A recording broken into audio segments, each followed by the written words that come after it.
Do not worry.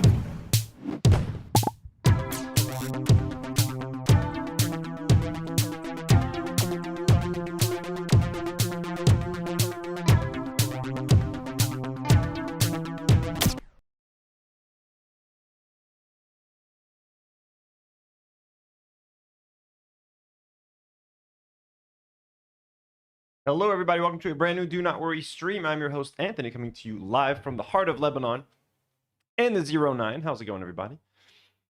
We are here to react to the final conversation / confrontation between Ethan and Hasan that truly ended leftovers, that truly took their relationship to the gutter, which led to the never-ending 2-year and something drama that we've been on, the debate that they had, all that sort of thing. You know, the obsession, the recent New York Post article, which we read yesterday. I got a comment from someone, a longtime viewer of the show, upset that, like, why am I clickbaiting the article? I thought it was pretty clear that we were joking around, you know, that we didn't take it seriously, you know, and we're not doxing Hasan, you know. He actually has almost the exact same thumbnail as ours. Welcome to the show, folks. It's going to be the only thing we talk about. There's not going to be anything else. It's a long video, as it is. Okay. Long video. Actually, there's one thing I guess I could talk about. I'll show you guys this real quick. Why not? Why not? Let's have some fun. Let's have some fun. Am I right? Before we get going, folks, let me take a second to thank our lovely channel members and let you guys know that we are at 420 members, folks. We're at 420 members, the lucky number. On our way to 1,000 members. By my birthday, September 26th, I'm trying to see if we can get to 1,000 members. I might have to stop this goal because I don't want to be crushed by my birthday. I'm kidding, folks. I'm kidding. Who cares? Our lovely members, folks, who get to enjoy exclusive content. Members like Yalla Habibi, who became who was gifted a membership yesterday. I'm here for bingo. Inuya Shax. Zich Christale. Full-Tang 1. Kawaile. Ravy Baby. Crazy Blonde 13. Get Down LAU, Ricky Motor, Warwick 3000, Swag Master 481, and Miguel M. Laker. We appreciate you. We thank you. Whether you've been gifted your membership, whether you've been a paying member for 14 months, we love and appreciate you all. Thank you. Thank you to everybody who's been gifting memberships. We appreciate you guys, all of our members, all of our patrons. You guys are the reason. Everybody who sends in super chats, you're the reason this stream can keep going. And you guys watching, giving us your ad dollar money, even though my last 4 live streams have been demonetized. I don't know why. I think it's just for showing violent stuff and sometimes because 10 seconds of a song or whatever. But anyways, we appreciate you all. Thank you so much. And our lovely patrons. God-tier patron, Elian Mujabber. Superhero patrons like Lipstick, like Legal and Lipstick. And Joey Daboud. Blonde patrons like Matthew Bax, LB, and Haley Davis. And abductee patrons like Joseph Ramirez, Kara, and Mother's Milk. We appreciate you. We thank you. Our patrons get exclusive content like Nour and Karine's Fantasy Board Review. Also, please consider subscribing to my YouTube channel, my second YouTube channel. Tino's Playroom, where I play video games. We unbox Lego. We react to Lego news. And even the whole Reckless Ben, Bricks and Minifigs Lego saga that has been sweeping the nation, sweeping the world. I'm covering that over on Tino's Playroom right here. I've done a couple of live streams on there. Just did a member stream today on Tino's Playroom for members. If you haven't checked that out, and if you're a member of the channel, or if you'd like to be a member, consider joining. Harley, hello. Harley, a member for 13 months. Holy hell. Harley, a member for 13 months, says, hey, Anthony, hope you're doing well. Well, thank you so much, Harley. We are doing well. And let me tell you guys. So you see these sets that I'm talking about here on this member stream? I did a video, so bricking.com, Lebanon's greatest source for Lego building blocks, all that sort of good stuff. You guys know him. You know him, you love him. Wait, I forgot my logo over here. Where's my logo? Bam, look at that. We back in business. Breaking.com hit me up a few days ago. We're like, hey, we're dropping 100 new sets for June. We got all the Lego sets that are dropping June 1st in the States. They're like, we got them now. We got them. We want to announce that we have all of these sets and we want you to make a video for us and we'll pay you in Lego. So we made a little video. Look at that. Little Lego video. Snoopy's doghouse, which looks incredibly adorable. Technic fans, we have 2 Fast and the Furious cars and they look incredible. We have the dog. Let me show you my pretty face. Message from bricking.com. Lego's brand new June releases are now available to order and bam, folks, I am Lebanon's greatest Lego influencer. I have made it. I am the only Lebanese Lego content creator. Hence, I am the greatest. Just like I'm the greatest Lebanese YouTube streamer. Let's go, because I'm the only one. And you guys want to see my payment? You want to see my Lego payment? Okay, people out there getting paid in cash or in exposure. I get paid in neither of those. Okay, I get paid in Lego. This is the set. They told me, you go ahead and have your pick of any June set. And I went with this, folks.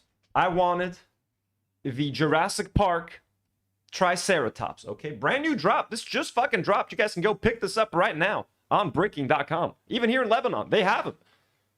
And the price here in Lebanon is shockingly low, considering that it's been shipped from abroad with customs and shipping and handling and taxes and everything. Look at that. And not only that, folks, not only did I get a free Lego set. Look at that. Not only did I get this, he was like, we want to send Demi a gift as well, folks. Demi. Y'all know Demi, you love her. So Demi loves nature. She loves mushrooms. So Demi got herself a Lego Botanicals Mushroom Wild. Look how pretty this is. Isn't this like insanely pretty? Like how crazy is it that this is like made out of Lego? Like just let's acknowledge that. Also part of the June drop. You guys can go buy this. You can pick this up. And it is just like a museum. This is beautiful. And it has like a lot of little Easter eggs from Jurassic Park. Like a little pile of poop that's next to the Triceratops in the movie. The little amber.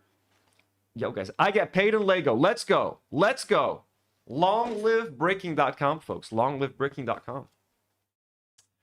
Lebanon's greatest source for Lego. Let's fucking go. Let's go.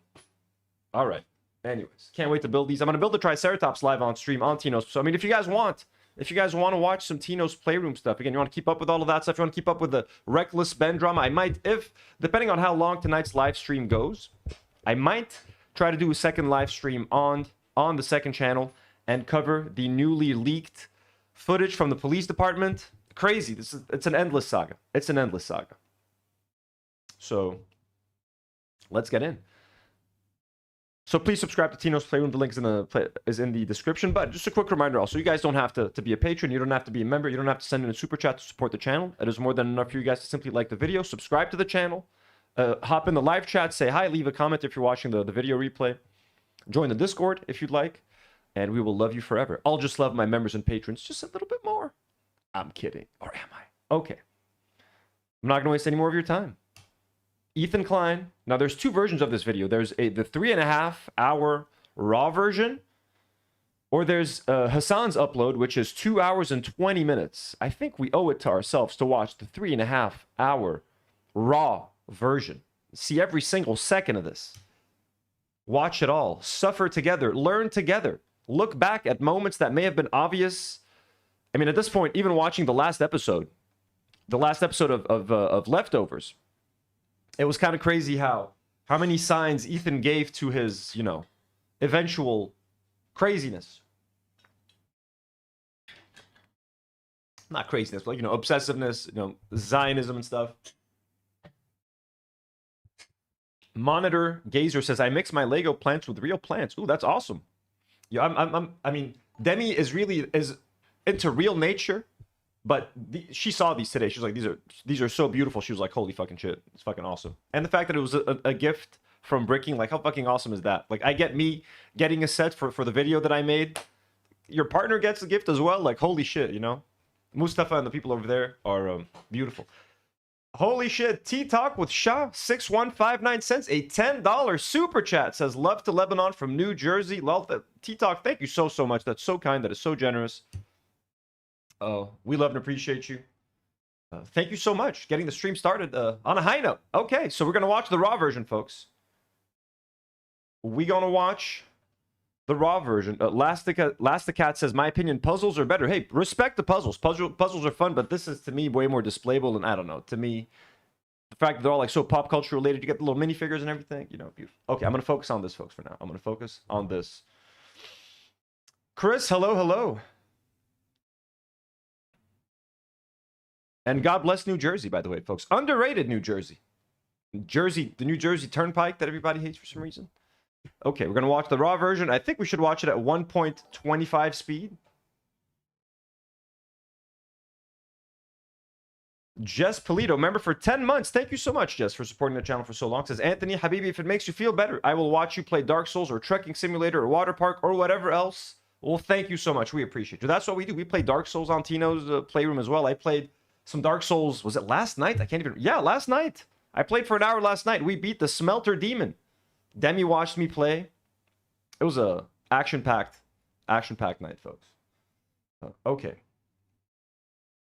We're going to 1.25 speed this thing. It's going to be long, man. I've mentally prepared for the length of this video. 1.25. Do you see me?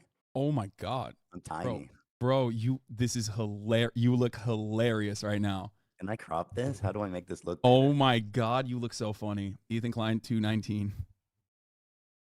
This is, what room is this in your, what is happening? I had to move upstairs because there's some hanging out with the boys in the basement. So I'm in this just hanging out with the boys. Depressing bomb shelter-esque. Yeah. So first of all, thank you. How are you? I'm all right. How about you? You donated to the Palestinian Relief Fund as well. And okay, so Hasan's audio is much lower than Ethan's. Now, I don't remember exactly when this happened. So this was obviously after the last episode of Leftovers. I don't exactly remember how much time passed between then and between this episode. I'm guessing they're going to cover this, but like, why was Ethan kind of upset? Why was he defensive? Was he getting a lot of hate from Hasan's community in his chat? Were people turning on him in his chat? Like, since the Leftovers episode, he went back and did some H3 episodes. During those H3 episodes, he kept doubling down on the Zionism. He kept getting criticism and criticism and criticism. He felt like a lot of it was being driven from Hasan's community. So then he decided to call back into Hasan to try to talk it out and to try to confront him. I'm guessing that is the timeline that we're looking at right now. And you know, we got a notice from Anera. They're talking to all the other organizations as well, but we got a notice from Anera that like some of those funds of our New Jersey got, according to Tea Talk with Shah, we got the most hated, but we got beaches, bagels, and great pizza. Well, I'm sure the pizza. I've been to New Jersey. I think I've been there once. One of my dad's best friends lives in New Jersey, loves it. Already made its way into you know, medical supplies and food in Gaza, so that's great.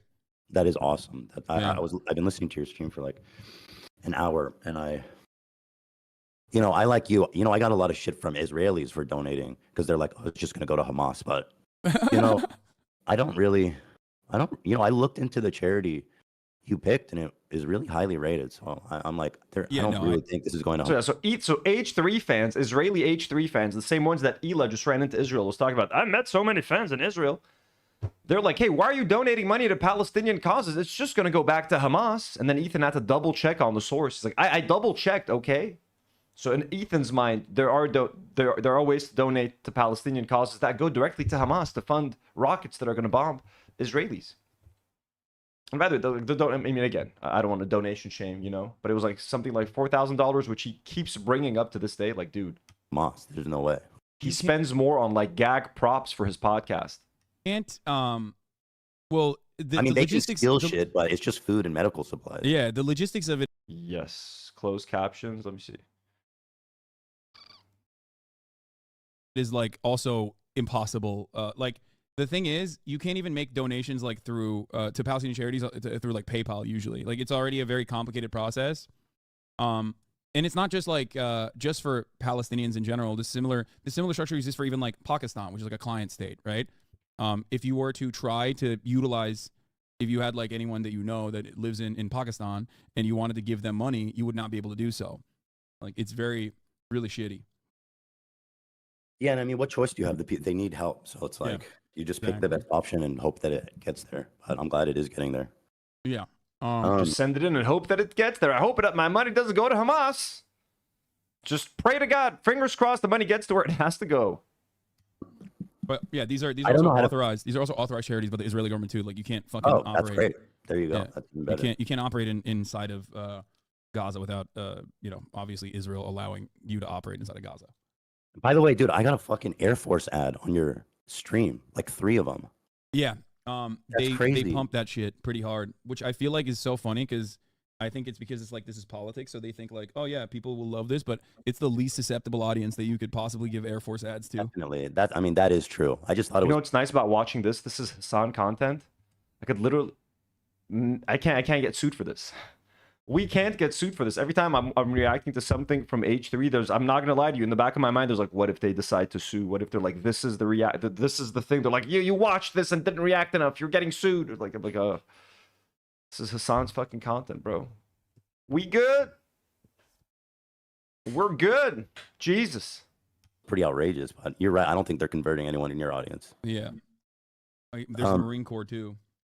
Oh, So I can. I wanted to talk about specifically the one state versus two state solution.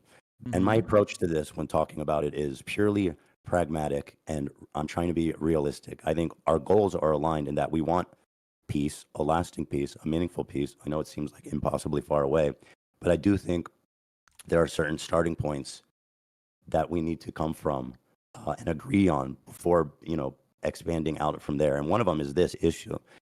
I understand that you are a one state. You don't believe in a two-state solution. I'm assuming. I used to be. I used to believe in a two-state solution. I was an advocate for a two-state solution, and I think there are a lot of other people who also used to be. But what would the Palestinian two-state solution? By the way, looks like shit. Just like when you think about like what it actually looks like, what would two states? Let me pull that up on a separate page here. Like, you know what I mean? Like Israel would look kind of the same, largely just large concentrated chunks of Israel, and Palestinians would have little areas they would have to travel to. Like, what the fuck are you talking about? Two-state solution. Two-state solutioners themselves that have changed their perspective dramatically over the course of the past couple of decades.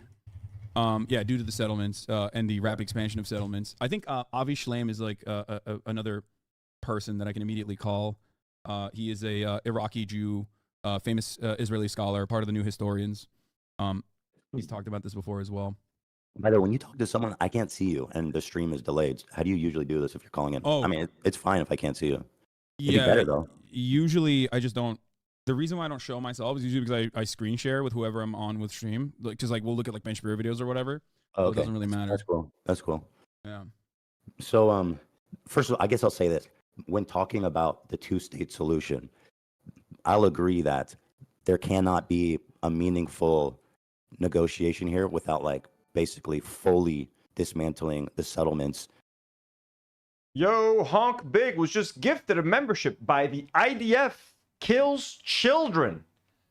IDF Kills Children. Maybe that's why my videos are getting demonetized. It's when I read your name. I'm kidding.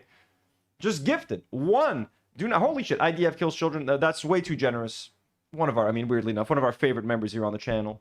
Always slamming down with a gifted. And with the funniest name in the business.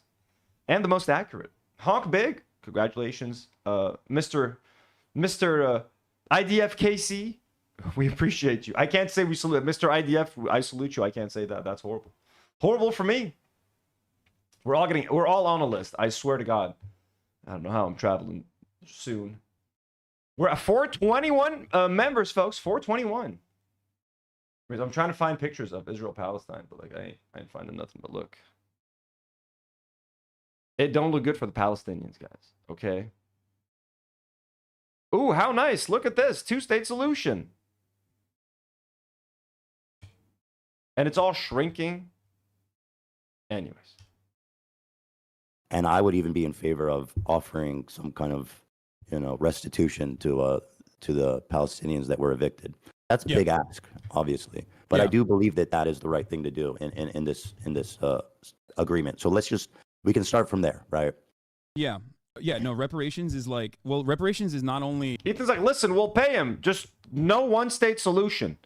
Two states, we'll give them money, whatever they need. Okay, they want money to stay out of our part of the country. Give them money. But two-state solution, Jewish majority. They keep those two little slots of land that we left them, Gaza and the West Bank. We pay them off, and that's that. Jewish majority. That's the solution. Just pay them off. Forget about your land. It's like a Jedi mind trick. There's not. We are not the Jedi you're looking for. We are not the people you're looking for. What was the line? These aren't the droids you're looking for. This cash will do. Forget about your land.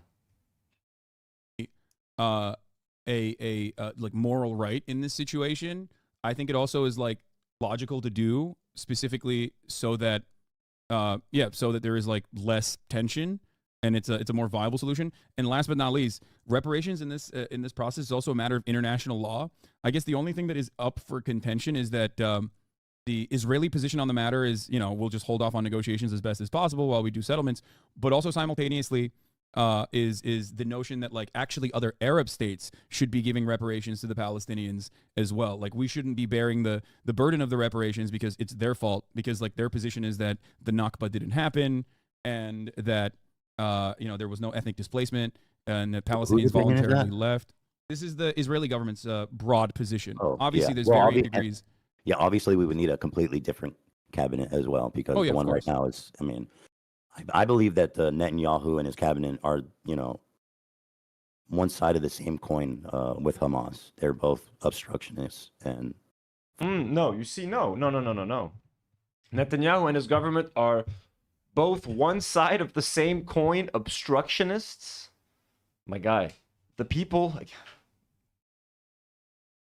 committing a genocide are not the same as the people defending their people of an occupation, of an illegal occupation, of living in an open-air prison, of a displacement, of Shubad bin Nour.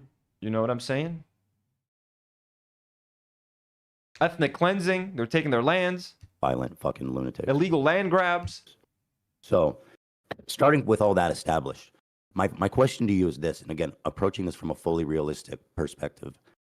What do you think would happen in the region that would result in Israel conceding to a one-state solution? Oh, that's a great question. I think one of the greatest things that could happen in a one-state solution is that you completely limit.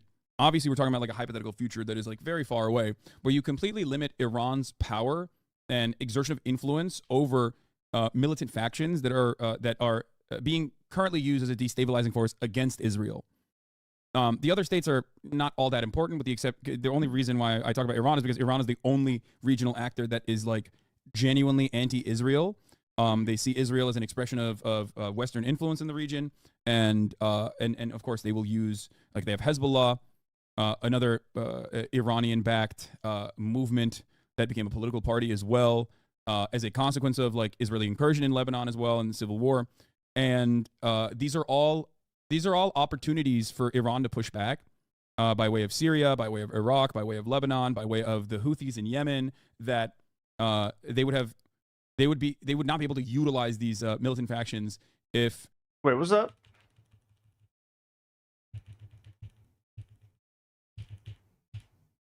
So that there is like less tension, and it's a more operations. What did he say? Sorry, guys.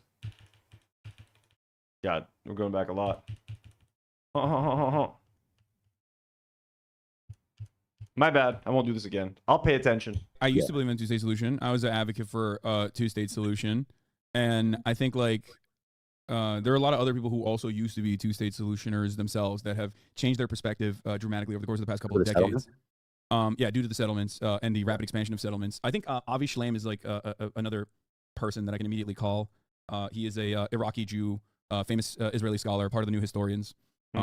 He's talked about this before as well. By the way, when you talk to someone, I can't see you, and the stream is delayed. How do you usually do this if you're calling in? Oh, I mean, it's fine if I can't see you. It'd yeah, be better, though. Usually I just don't. The reason why I don't show myself is usually because I screen share with whoever I'm on with stream. Because like we'll look at like bench beer videos or whatever. Okay, it doesn't really matter. That's cool. Yeah. So first of all, I guess I'll say this. When talking about the two-state solution, I'll agree that there cannot be a meaningful negotiation here without like basically fully dismantling the settlements. And I would even be in favor of offering some kind of, relief. Yeah, I want that back. Yeah, no, reparations is like, well, I think it also has tension, and it's a more viable solution. And last but not least, reparations in this process is also a matter of international law. I guess the only thing that is up for contention is that the Israeli position on the matter is, we'll just hold off on negotiations as best as possible while we do settlements, but also simultaneously is the notion that like actually other Arab states should be giving reparations to the Palestinians as well. Like we shouldn't be bearing the burden of the reparations because it's their fault, because like their position is that the Nakba didn't happen and that there was no ethnic displacement and the Palestinians voluntarily left. This is the Israeli government's broad position. Obviously, there's varying degrees. Yeah, obviously we would need a completely different cabinet as well, because the one right now is, I believe that Netanyahu and his cabinet are, one side of the same coin with Hamas. What do you think would happen? Solution? Oh, That's a great question. I think one of the greatest things that could happen in a one-state solution is that you completely limit. Obviously, we're talking about like a hypothetical future that is like very far away, but you completely limit Iran's power and exertion of influence over militant factions that are being currently used as a destabilizing force against Israel. The other states are not all that important, with the only reason why I mean, I guess I get what he means. I guess why you guys think it's a weird take, but also it is actually sometimes a disadvantage. Like Hezbollah would be more perhaps respected in Lebanon and would be looked at and wouldn't be as much of a divisive issue amongst Christian and Muslims. So a lot of the Christians that hate Hezbollah, what do they always use as a reason that they don't like it? They don't like Iran's influence. They think like it's influenced by Iran. Why are they getting all of that Iran funding? Are they trying to achieve, are they working towards Lebanon's best interest or Iran's best interest? So I actually kind of think that Iran backing Hezbollah and Lebanon sometimes hurts Hezbollah. It doesn't hurt them financially because they need the backing of Iran. They need that cash to be able to compete with Israel on some kind of level technologically. So I'm in favor of that funding because that's the only thing they're getting. But also, them being backed by Iran ultimately hurts them and hurts their image as solely like a Lebanese resistance. Because at that point, they do kind of seem like Iran's proxy because once you get that funding, it's not for free. When you're getting all that money for your weapons, you do kind of owe Iran a favor. So there is an Iranian influence on Hezbollah. There absolutely is. I'm willing to look past that. A lot of the times when Hezbollah is doing what it needs to do as a resistance, as a Lebanese resistance. But it's not like what Hasan is saying here is not all that weird. Talk about Iran is because Iran is the only regional actor that is like genuinely anti-Israel. They see Israel as an expression of Western influence in the region. And of course they will use, like they have Hezbollah, another Iranian-backed movement that became a political party as well. As a consequence of like Israeli incursion in Lebanon as well in the civil war, and these are all opportunities for Iran to push back by way of Syria, by way of Iraq, by way of Lebanon, by way of the Houthis in Yemen. That they would not be able to utilize these militant factions if there was a permanent peace solution. So I guess I'll ask the question again because I'm not sure if it was answered directly. But what do you think? Yeah, and people in chat are pointing out that a lot of Hasan's takes have changed by now. This was very. Yeah, Karine mentions this is very close to October the 7th that this conversation happened. So this was still very early on in the conversation. A lot of people got radicalized. I think both of the people in this video actually got radicalized. Ethan got radicalized to like the right and to the pro-Israel side, while Hasan got a little bit more. But again, how do you not get radicalized by a genocide? Like that's my whole thing. You know what I mean? How do you see what's happening and not feel extremely angry?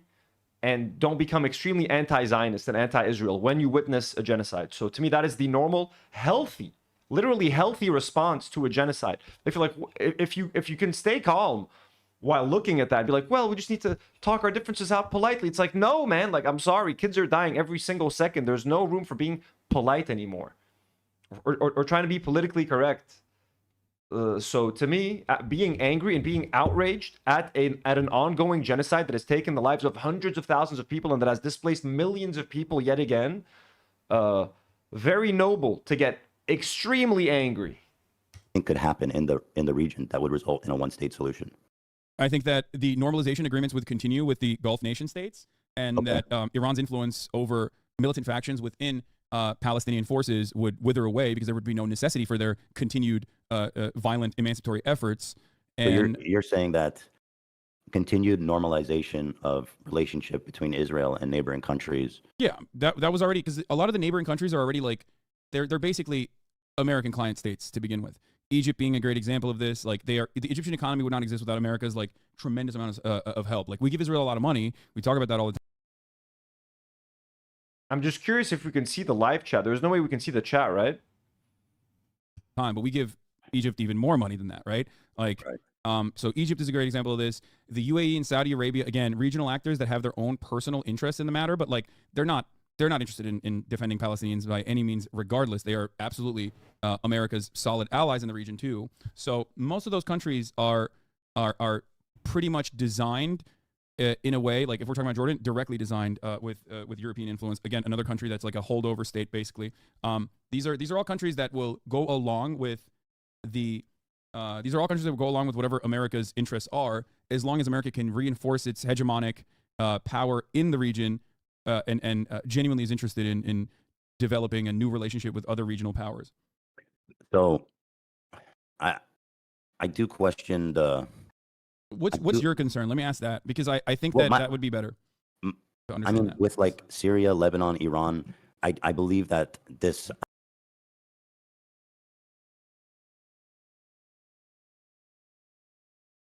Oh, no chat box on screen. Okay. Idea that there would be full acceptance of Arab countries of the existence of Israel is pretty idealistic. Do you know what I mean? Oh, you think you're concerned? Let me ask that, because I think that I do question the. What's your concern? Let me ask that, because I think that would be better to understand. I mean, that. with like Syria, Lebanon, Iran, I believe that this idea that there would be full acceptance of Arab countries of the existence of Israel is pretty. Existence of Israel, how though? If Israel welcomes back Palestinians and becomes a one-state solution and becomes a homeland shared by Jews, Christians, and Palestinians equally, whoever outnumbers the other, it doesn't matter at the end of the day. Whatever happens naturally happens. We're fine with it now. Would I rather call it Palestine? I'm gonna call it Palestine. I'm not gonna call it Israel. You can call it whatever you want at that point. But does that mean Lebanon is gonna want to go to war with Israel for letting Palestinians back? Syria is going to want to go to war with Israel for letting the Palestinians come back. Iraq is going to want to go to war with them for letting the Palestinians back. Why the fuck are we going to want to do that? And your alternate idea is that we're going to want to then, or if that's not what you're thinking, if he's thinking that, okay, once the Arabs are let back, once the Palestinians return to Palestine, now it's our chance to get our revenge against the Israelis and the Jews and kill them all, then why the fuck would we want to do that? We just want peace. We just want this all to end. We just want the Palestinians to live in peace. Would I want some of the Americans and white Europeans that went to Israel, that are straight up pure Americans, pure Europeans that have homes in their home countries, that just went to Israel to live on stolen land? Would I want a lot of those people to go back? Abso-fucking-lutely. Because their land isn't theirs. But anyone who was born in Israel and who's been there for long, that's it. Fuck it. It is what it is. You know what I mean? Just let everyone else back. No one's going to go to war with you for doing the right thing. That's a fucking crazy thing to think. Idealistic. Do you know what I mean?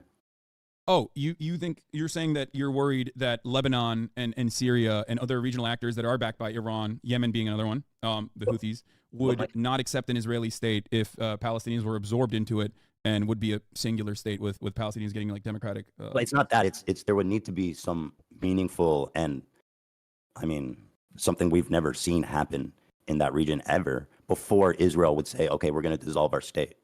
Because that again, you have to. I feel them saying this, Ethan saying this, like we don't think they're going to accept us, is because deep down he knows they did something wrong. He knows Israel is based on a lie. It's based on killing. It's based on displacement. It's based on genocide. They're currently committing a genocide. So when that feeling comes of like, we don't know if they'll accept us, we don't know if they'll be cool with us being there, I don't think you could argue, and he would probably argue like, I just mean that because they're Jews and Jews have been persecuted throughout history, so they wouldn't accept us because we're Jewish and blah, blah, blah. I don't think he's talking about that. I think deep down, Israelis know they fucked up. They know they're living on stolen land. They know that blood, watered the plants that they consume today. So that's why they think that. That's why they have this feeling like they'll never accept us, but they'll never be okay with us. Because it's a deeply rooted sense that they did something wrong and they're committing an injustice every single day. And they're living in an apartheid and they're committing a genocide. They know that, and they live with, I'm not going to say they live with that guilt. I think they have that shame in them a little bit.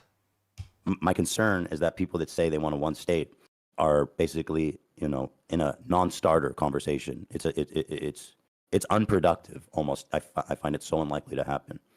So, well, like, the other issue is like, so can I cut in here real quick before we move on from that? So there already is a one state. Like, the way I see it, the actual legitimate reason as to why I don't believe in a two-state solution any longer is because there is a one state, right? And that one state is an apartheid state. It's a constant Israeli occupation in the West Bank and constant control over Gaza as well, which has been a demonstrable failure for Israeli security, obviously. You and I agree on that. But my solution basically, when I say I want a one state, is first and foremost a moral one, because I do want the end to the apartheid, so that Palestinians can have recognition, it can continue a life of dignity, have autonomy, and participate in a secular democratic Ethan doesn't even really think it's an apartheid, though. You know what I'm saying? He doesn't even agree that it's an apartheid process. But the alternative is, the way I see it is like, is it a one state that is an apartheid, or is it a one state that doesn't have an apartheid? And you're saying it could still be the state of Israel. I don't care what it's called. I have no interest in discussing that. I care more about, like, I have a preference for what it's called, but if they still want to call it Israel, I don't give a shit, dude. Just let the Palestinians back. Ethan is like, well, you don't care what it's called? What if it's no longer called Israel? It needs to be just a Jewish homeland. Like, they're just programmed, dude. They've been programmed in whatever, Sunday school or whatever it is, a Hebrew school, whatever it's called. In Israel, they're programmed since they're kids. Like, this is your land. You got to do it. It was promised to you by God, etc., etc., etc. Human beings that live there. I guess, it's like this idea that of Israel normalizing relations with all of their neighbors is just like, when can that ever happen? Because if we're going to have a conversation like right now about, the best path forward to peace for both groups. Well, who's making it impossible to normalize relations with your neighbors, Ethan? Who's the one fucking bombing everyone? Who's the one starting fights every single fucking morning in the neighborhood and then wants to be accepted as part of the neighbors committee? Like, no, man. You're a shitty neighbor. You're the worst fucking neighbor. You're the most belligerent, violent, hateful neighbor in the whole fucking neighborhood. So you're not going to get invited to the cookout. You're not invited to the barbecue. It has nothing to do with your religion. It has everything to do with you being a fucking asshole. That just doesn't seem like. And then here's another aspect, is that if you were to basically remove the all the checkpoints and walls and barriers and blockades and all that stuff, and again, I'm not saying it's right or wrong, I'm just coming at it from a very pragmatic perspective. Do you think there would be more or less violence against Israelis? Wait, I'm sorry. I'm starting to think that when he says pragmatic, he just means Zionist. I'm coming at this from a pragmatic lens, aka Zionist. If you remove the borders between Palestinians and Israelis, isn't there going to be more violence against the Jews? That's all he's obsessed about, is just they're going to kill us. They're going to try to come for us. Saying it's right or wrong, I'm just coming at it from a very pragmatic perspective. Do you think there would be more or less violence against Israelis? Wait, I'm sorry. In a one state solution, do you think there's more or less violence against Israelis? Is that what you said? Yes. I mean, that's not exactly what I said, but it's close enough. I think they're answering things. Let me go back, because he said to remove all the checkpoints. So he wants Palestinians to still have to go through fucking checkpoints and like live this kind of life. Here's another aspect, is that if you were to basically remove the all the checkpoints and walls and barriers and blockades and all that stuff. Checkpoints, walls, barriers, and blockades. That's what he wants to hold on to. Ethan wants to keep the checkpoints, the walls, the barriers, and the blockades, all that dehumanizing stuff, all that separate. Do you know how much it fucking sucks to go through a fucking checkpoint? We have to go through checkpoints. Sometimes in Lebanon, when tensions are high, you'll have military or police checkpoints. You're stressed. Sometimes they'll want to search your car. They'll look in, like, with Palestinians, it's way worse. They search them. They question them for hours. They detain them. They're late to work. They have to sometimes, just to get in and out of their own little neighborhood or their own house, they have to go through a fucking checkpoint. So Ethan is like, but if you get rid of those checkpoints, the wall, and every word he's saying is like so bad. It's like checkpoints, walls, barriers, blockades, all that stuff, all that hideous stuff that reminds you, that brings you imagery of like fucking slavery and Nazis and putting Jews in ghettos and building walls to separate people. That's what he wants. He wants to separate people. Like, that's disgusting. I'm just trying to be pragmatic here. No, you're not. That's code word for Zionist at this point, man. And again, I'm not saying it's right or wrong. I'm just coming at it from a very pragmatic. It's wrong. It's fucking wrong, dude. Perspective. Do you think there would be more or less violence against Israelis? Wait, I'm sorry. In a one state solution, do you think there's more or less violence against Israelis? Is that what you said? Yes. I mean, that's not exactly what I said, but it's close enough. I think they're answering things. It would be less. Where am I coming from this? Why am I saying this? Well, because there are good examples of an apartheid state obviously no longer existing when we look at South Africa, as a matter of fact. But also, on top of that, one thing I want to go back to, you said like Israel's allies or Israel's like regional enemies are they constitute a threat, right? Well, they still currently constitute a threat. A one-state solution just eliminates like one internal faction that is an ever-present danger. And you're telling me if we were to lift the blockade and the wall around Gaza today, there wouldn't be more violence against Israelis? I 1000% look to what has happened in the past throughout history. Like, he thinks they're just gonna run out of Gaza, run with knives and guns in hands, and like just stab every Jewish person they see. Like, is that what he thinks is gonna happen? Like, that's crazy to me. You know what I'm saying? Like, they're gonna be elated, like, we're free, we can go anywhere now. They're gonna hug, they're gonna want their first. I think I would just want to fucking hug people. I'm gonna be like, the time for it's not the time for revenge when you're like, okay, here, get out, let's try to coexist. I think you're gonna try to do your best to just be thankful and be like, you know what, fuck it, we're gonna look past the 75 years of oppression. Let's have a fucking hug. Let's look at this olive tree together and let's appreciate it together. I don't think they're gonna run out and try to stab everyone. And they're all going to be like homeless, Ethan. They're all like poor and homeless, and they're going to be they're going to be leaving their homes in Gaza. And like, what are you expecting? Most people that live in Gaza are going to stay in Gaza. Some are going to want to travel out, explore, maybe move to the city, maybe move to Tel Aviv and try to get a job there, etc. Like, relax. They literally think they're just going to run out like savages and kill them. In similar formations where there was like a lot of things that we consider to be completely morally unjustifiable. That restoration process often will lead, it almost always has historically led to less violence than the violence of the maintenance of this process. Because you're asking, will there maybe be a small spike in violence short term? In the short term, more interactions between Zionists and Palestinians, some guy who's still kind of racist, who doesn't allow Palestinians in his restaurant. You're not allowed here, and there's going to be a fight, of course. But long term, like, Hamas isn't going to be doing anything. It won't have a reason to resist anymore. The IDF isn't going to have any reason to kill anyone. Like, it's all going to go better. Short term tensions, little things here and there, little arguments, little fights, potentially some deaths, maybe a fucking stabbing. I don't know, dude. It's going to take some time. It's going to be a little fucked in the short term, but isn't that better than hundreds of thousands of Palestinians dead? Isn't that better than that? Some short-term struggle and adjusting, growing pains, everybody getting used to everybody, trying to let go of decades of trauma, particularly the Palestinians. And then for long-term fucking peace, long-term stability, short-term instability and rattling for long-term fucking prosperity. Zenith Star 69 has just become a member. Let's fucking go. Welcome to the channel, Zenith. Thank you for supporting the channel. We're at 422 members, 422 Do Not Warriors. Let's go. Thank you so much. Very much appreciate you. Like, violence against Israelis. I don't know how useful it is to compare it to like other situations, because it does have a lot of unique things. For example, I mean, the government in charge of Gaza, Hamas, is singularly dedicated to destroying Israel and killing Israelis. So how I just don't understand how you can say that removing the wall would result in less violence. Because Hamas itself is a mere expression and simply one militant faction amongst the sea of Palestinians, 5 million of them living under the occupation, under the. I love that Ethan literally thinks that Hamas wants to like just kill all the Jews, and that's their purpose. It's like, dude, they're just promising their people, like in the election, they were just promising their people a few things that they like, and people like resistance. People don't like to be oppressed, sad, oppressed animals. I know there's a ton of peaceful Palestinians, the vast majority, but there's also a lot of Hamas.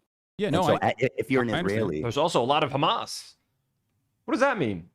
There's a lot of peaceful Palestinians, most of them, but there's also a lot of Hamas. What does that even mean? There's a lot of Hamas. Like Hamas militants, pro-Hamas sentiment. Is he lumping in people that support Hamas with Hamas militants? And then let's deconstruct what is Hamas, resistance versus terrorists, etc., etc. But like, what does there's a lot of Hamas mean? That just sounds like a very throwaway, unserious comment.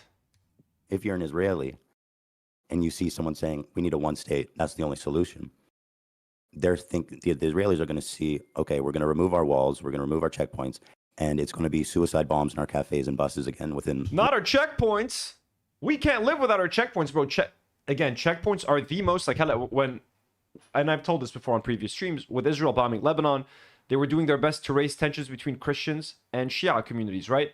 The Shia community has been displaced from their homes, having to leave southern Lebanon and trying to find refuge in Christian areas. What Israel has been doing they've been bombing certain particular Christian areas, targeting Shia families in Christian buildings, killing them to then sow doubt and racism in the community. It makes Christian landlords not want to rent an apartment to a Muslim family. It makes them not want to greet Muslim families into their neighborhood, thinking that Israel might decide to bomb their neighborhood. Hence, so what have a lot of these Christian neighborhoods started doing recently? Setting up checkpoints right outside of the neighborhood. A couple of dudes with maybe a couple of guns, looking a little scary. You give them a khaki vest. All of a sudden, they look official, checking for IDs. Hey, where are you coming from? Are you Shia? Where are you from? Okay, please turn away. Checkpoints are not a good thing, okay? Yeah, sure, a checkpoint outside of a concert is nice because you want to make sure no one's going to go in there and kill the concert goers at a special event. But in everyday life, for Palestinians, you want them to go through checkpoints just so that you can feel safe for some sort of weird paranoia that you have because of this inner, deep-rooted guilt that you have that you know. And you can't believe, like, how could they forgive us? I wouldn't forgive us for what we did to them. So how could the Palestinians ever forgive us? We can't believe it. Like, that goes back to I think this deep-rooted guilt that they have. Like, they just can't believe that they can be forgiven. They deep down know that what they've done is so fucked up and what they continue to do is so fucked up that it's like, how could they forgive us? We wouldn't. I would stab a Palestinian if he treated me like we treat Palestinians. That's what he's thinking in his head. Like Israelis, we would fucking kill the living shit out of the Palestinians had they done to us what we do to them. So he just can't believe it. They I guess they do understand what they're doing. And that's proof right there in the way they're like, well, they'll never forgive us. That's exactly what that means. That's at least how I choose to see it. Matter of days. Well, with the walls and checkpoints, October 7th still happened, right? So it's more of a matter of like, of whether the ceasefires have worked successfully. And usually the ceasefire process is, even though it is led by Hamas on the Palestinian front, is still relatively successful. That's one thing. But I do think that comparing this to other historical events is important because, I mean, chattel slavery was truly a continued form of unimaginable, untold amounts of genocidal struggle where, you know, African people were ripped away from their homes. You know the stories. I don't need to, tell you about that. But then in the Reconstruction process, there was a similar fear that what if black people that were now newly freed would turn around and treat white people in the same way that we had historically treated them. No such thing actually occurred in that process. And as a matter of fact, the real violence that came after that was conducted by the KKK. A desperate attempt to restore the racial hierarchy, the racial pecking order in the South was established by the militant factions. I know there were isolated incidents of, slave revolts where they kind of took over the plantation and killed the master and stuff. But I mean, like Nat Turner. Has there ever been a organized group of black terrorists that were, launching attacks on basically, I mean, civilian, I guess, whatever. Yes. But I mean, okay, who? When? Well, I just gave you one example, but then also were there ever black terrorists? Specifically in apartheid South Africa, the ANC. In the beginning of the 60s. Launching rockets is like nothing compared to what they've been through. Like launching rockets is still super tame compared to what they're facing by Israeli forces. Under Nelson Mandela decided to take up violent means because they had tried and exhausted all peaceful options of civil disobedience. Originally they chose to oppose the apartheid by engaging in mass actions and trying to get mass arrests to cripple and dismantle the carceral system in South Africa. So that didn't work. Thousands were arrested. Then there was another riot where police opened up live fire and killed 69 black protesters against the apartheid from the ANC. And then after that, there was a shift into more military. Got a couple of good chats from a couple of members. T-Talk with Shaw says, yes, this is the fear that white supremacists still have. Meanwhile, we're just chilling. Yeah, I mean, right? White supremacists think that, like, but if we give all black people equal rights, they'll just kill us all for what we did to them. It's like, dude, they're just, at this point, they just want to chill, man. They just want the same rights you have. They don't want any discrimination. No one's coming after you for what you and your ancestors did in the past. So like, chill the fuck out. And Brady 9592, also a member, says Ethan's conditioned to believe that the prospect of a suicide bombing justifies all the suppression, which is insane, to say nothing of how those attacks would cease given just relations. Exactly. Given just relations. Exactly. If Palestinians are allowed to walk through their fucking own homeland, get jobs, go to school, have the same exact life that Jewish Israelis have the right to have, Why are they going to want to bomb their favorite neighborhood cafe? They might like to go get dessert there. How about that? So the whole calculus is going to change. The whole paradigm is going to shift. You're still going to have, there's going to be, again, short-term struggle, short-term violence. Maybe a racist Palestinian is going to see the first Israeli he sees is going to want to punch him in the face. Maybe. You never know. It might happen. Okay? Like I said, some Israeli shopkeeper will have a no Palestinians allowed sign or something. I don't know, man. Okay? It's a short-term struggle. Eventually, everyone's going to just fuck off and coexist and be happy. Resistance against the apartheid. And the violence from the ANC, just like the violence from the IRA in the Troubles, was not only, it wasn't directly against I was asking about military American positions. Slavery. But the truth is, I've been learning a lot about Israel Palestine, and I don't know as much about like South Africa apartheid. So let's just stay on, I guess, focused on the, because I just, to be frank, I don't know anything about this example you're talking about, so let's not use it as historical context that can be useful for this conversation. Like, what do you mean? Listen to the guy. Let him teach you something. Look, listen, I'm not familiar with South Africa and apartheid there, so let's not. It's a very relevant point that could, help me understand this, but I choose not to talk about it because I don't know anything about it. Let's just stick to these facts. Hasan, please, don't make me feel stupid anymore. know what you're citing, so it's not helping me much. Well, the reason why I'm signing that is because you said, like, is there a way? And I'm giving you historic examples that aren't that far off. Yes, Hasan, but you made me feel stupid, so I want you to stop. I'm just going to go grab something from the fridge.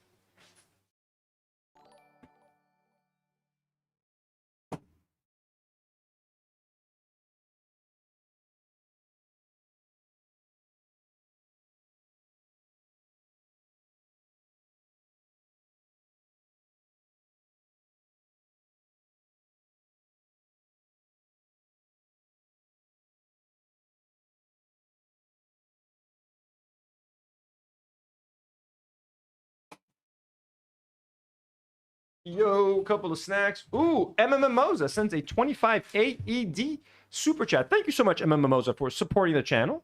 That's so very kind. Says they're going to do to us what we did to them. Actually, you did to them what was done to you. It should have been never again for anyone. Exactly, Mimosa. Exactly. Such a good point. You did to them what was done to... I mean, again... To call the IDF Nazis at this point would be repetitive. It's insane. But yeah, they just don't see it. They can't see it. Mimosa, we salute you for the kind generosity. Whether it be the Reconstruction period, but that is too far off if you don't want to think about that. ANC's actions and activities that put Nelson Mandela on the terrorist watch list until 2008 were against civilian populations as well. They engaged in... Okay, so listen, I'll concede that it's possible as a result of what happened in apartheid in South Africa. But... in Israel, as it is now, I don't think you could convince a single Israeli that... He's so dismissive about, hey, what happened in South Africa, and about what Hasan is saying. I think here, he has less patience for Hasan. When we reacted to the final episode of Leftovers, he was still kind of listening to Hasan. It was kind of a friendly conversation. Now, he's like, okay, moving on. He's looking at chat the whole time. There's already a massive vibe shift. Removing the blockade and borders checkpoints wouldn't result in immediate violence against them, and that's why I believe it's a non-starter. I don't think you'll ever convince Israel to basically dissolve their state and remake it as one state. I just don't think Israel would ever do that, ever. I don't disagree with you. It would never happen. Besides, the only way that would happen is... He's going to use the fact that there's been violence against them on October the 7th as the reason why they won't do it. But no, they just don't want to give up their Jewish majority state. They've never wanted to. The project has always been taking over more and more land, dissolving the Palestinian land, encouraging them to get displaced, to move, or to kill them all. So it's very convenient for them to be like, but the bombings, the bus suicide bombings, or this or that. And now October the 7th, they'll never accept. There was always a reason for them never to accept it. They were never going to accept it. They were trying to get the Abrams Accord signed all across the world to get people to forget the Palestinian cause. So... side force, which is why I asked in the beginning, what could lead to Israel willingly dissolving its country and agreeing to create a one-state country, short of just annihilating massive amounts of Israelis in an all-out war. I don't see any other way to do it. No, I think that no, the way to do that the enforcement mechanism would be international pressure, but most importantly, the number one most important party at play here, the United States of America. Now, the reason why I talked about the ANC or South African apartheid is because Israel and South Africa were allies in that same time frame, and they relied on one another quite effectively during the Cold War as well. And also, I personally believe that Israel saw what happened during the South African apartheid. Artful decadence, hello. And vowed not to repeat those mistakes in order to continue being a ethno state, a Jewish ethno state, and maintain an apartheid structure in occupied territories. So that's the reason why I think it's important to draw this parallel. And it's also important because that's how international pressure worked in that situation. It's a very successful and very recent example of an apartheid regime ending with international pressure, specifically with American sanctions. What's up? You think with international pressure, Israel would dissolve their country and create a one state? With international pressure, Israel would do anything that, not even international pressure, but just American pressure, Israel would do anything that America wants. I think it's important for you to understand that will never happen. And I say this not from a right or... No, Hasan. You don't understand how racist we are. You think you know? You think U.S. pressure will stop? Hasan, you just don't get it. We fucking hate them. We fucking hate Palestinians. We don't want any more Muslims here. Okay, we want our own, to maintain our own Jewish way of life. That's right. That's what he's trying to tell us. Like, Hasan, you just don't get it, man. Wrong perspective. I'm just saying this from pragmatically. I know Israelis. I've lived in Israel. That will never, ever, ever happen short of all-out war. They will never give up the country, ever. It will never. It's 0% chance. No, I understand that. Give up the country. He's not even saying they'll never share the country. They'll never give up the country. Sorry, I'm eating. No one's telling you to give up the country. No one's telling them to up and leave. No one's telling them to pack their bags, even though it would be fair to reclaim some of that land and have them move somewhere else or something. But anyways, it's not about reclaiming the country. It's just about what's right, what's fair, and sharing the country, living there together. You're not giving it away. You're not giving anything away. They're gonna want to give up the country. I know that there isn't a willingness. Here's the counter. Here's the counter from South Africa. You could say in South Africa, the white population was only 10%, right? And even then, the majority. Harry Beanbag says, but the checkpoints. Who will think of the checkpoints? Those poor, sad little checkpoints. Majority, after long and continued pressure campaigns from the international community, actually moved in the direction of ending the apartheid themselves. So that is actually a valid. That is actually a way to counter what I'm saying right now, right? You can just say, well, in South Africa, even the majority white population was on board with ending the apartheid for one reason or another, whereas in Israel, there's currently no appetite for this whatsoever. It is 73% Jews in Greater Israel. So there's a ton of Palestinians, in West Bank and Gaza and neighboring countries. Yes. But it is largely a Jewish state by quite a margin, which makes it, in my opinion, uncomparable. It's not apples, it's not apples to apples with apartheid South Africa. What do you mean by that? Well, as you said, the white population was 10%, right? Oh yeah, the white population was much smaller, and this is what Noam Chomsky refers to as like Israel's labor problems being fixed in the aftermath of the first Intifada. Israel relied on obviously the Arab population to do the labor in many cases. Oh.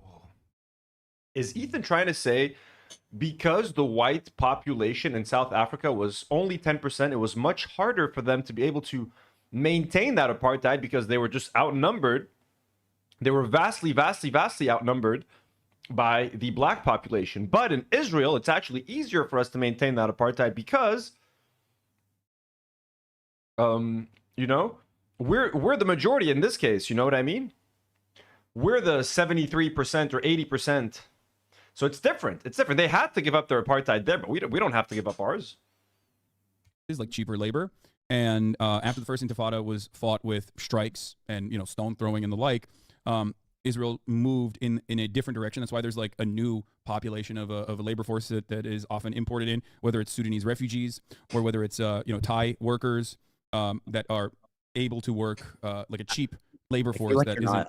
I feel like you're not understanding or not understanding. I don't mean to say it in a condescending way. I don't mean like that. I just mean like you're not engaging with this idea that Israel will never give up its state short of all-out war and violence. It's not about Israel giving up its state. It's about Israel dissolving the apartheid structure and allowing Palestinians to also be a part of its. Yeah, Ethan can't. He hears give up the apartheid and give up Zionism to like. You're telling us to give up the country.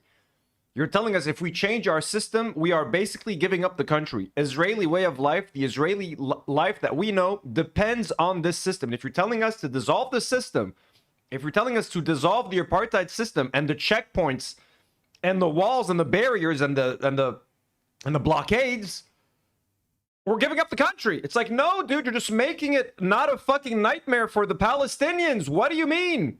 You don't get it, Hasan, okay? We're giving up the country. Just give up the system. The system isn't working. No, that would mean to ruin Israel. Democratic process. Then that's what and I go do back understand to. that there is an appetite. I do understand that there is no appetite in Israel whatsoever from the 73% Jewish population, especially in doing such a thing. I totally get that.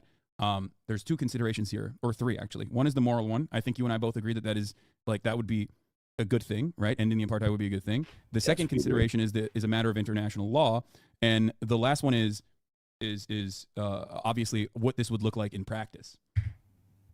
Sorry, I busted out the salt and vinegar kettle chips, so it's just gonna be loud. Let's see if the mic catches this crunch. Just that first one, I think.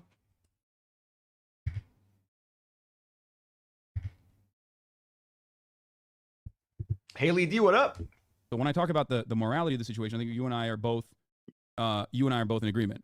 But when we're talking about it in a practical application, you have concerns, but concerns that revolve around Israel not wanting to do this and fighting against it tooth and nail. Right? They will literally, it will never happen. I completely understand what you're saying. I agree that as it stands currently, I believe, Ethan, that you and Ela would never want it to happen. They're also admitting, like when he says, I have friends in Israel, I'm telling you, no one would accept it. He's also talking about himself. Him, Ela's family. They know they would never accept it. The way he's saying it so like blank, like Hasan, no one will accept it. I know what I'm talking about. No one in their right mind is going to want to give up the country.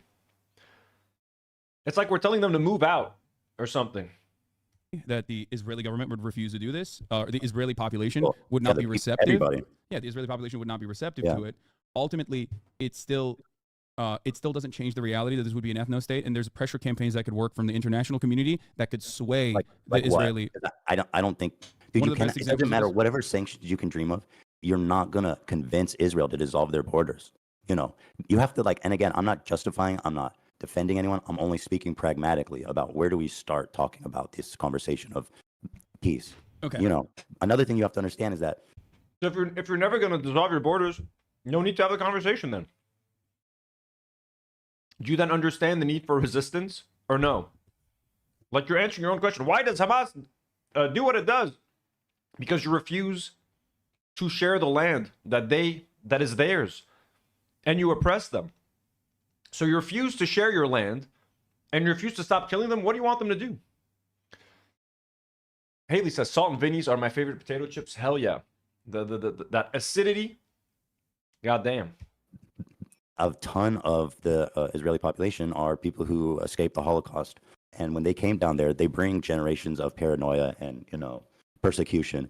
And so there is, I believe, a widespread belief held by nearly every Israeli that if the borders would dissolve, if the borders would come down, there would be a massive genocide against Jews. And that they believe that. And I don't know necessarily to what extent that might be true, but I can tell you for sure that that's what. Holy shit.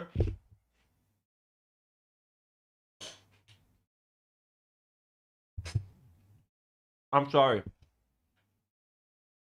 That was a big chip. Okay. He says that a vast majority of Israelis believe that the Palestinians are going to massacre them, and there's going to be a Holocaust and massacre of Jews. And I can't tell you to what extent that is true or not. So Ethan is saying that part of him he also partly believes that that's what's going to happen. Ethan thinks that there's a realistic chance that Palestinians are going to Holocaust the Jews. Let's listen to that again. A ton of the only speaking pragmatically about where do we start talking about this conversation. Again, pragmatically, he just means Zionistically. Of peace. Okay. Another thing you have to understand is that a ton of the Israeli population are people who escaped the Holocaust. And when they came down there, they bring generations of paranoia. I'm not trying to be mean, but like most people that survived the Holocaust are probably dead by now.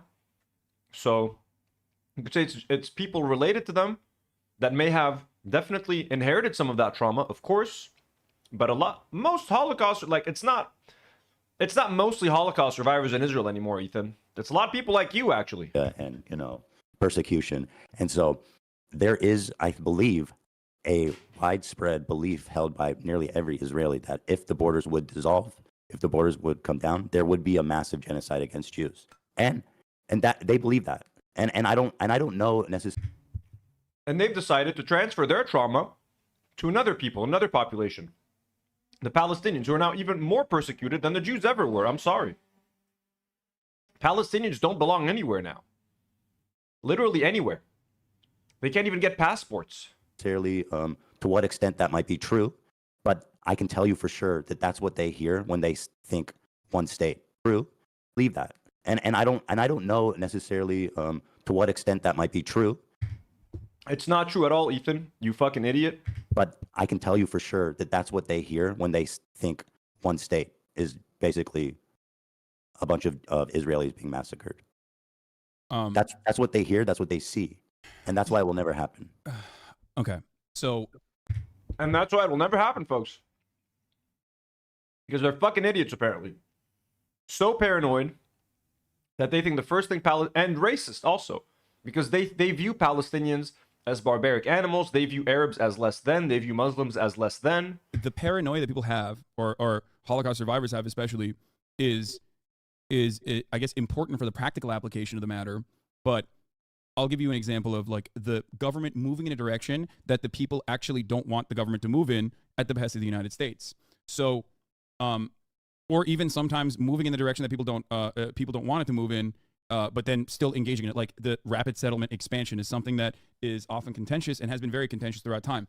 Government doesn't really factor into considerations like what the broader liberal Israeli society thinks about the matter. They just keep building the fucking settlements and populating these areas, right? And the opposite has happened as well. In a time when, according to the Israeli Democratic Institute polling, I believe like 80% of the Israeli Jewish population believes that there's no need to consider Palestinian lives in the last siege in Gaza. The government has taken steps that some people would find to be inappropriate in opening up humanitarian corridors so that you can bring in supplies. Defense Minister Yoav Gallant was asked the question in the really good guy, by the way. Yoav Gallant, really good guy, I hear. The aftermath of the first day of the Rafah border opening so that they could bring in trucks and trucks of supplies into Gaza.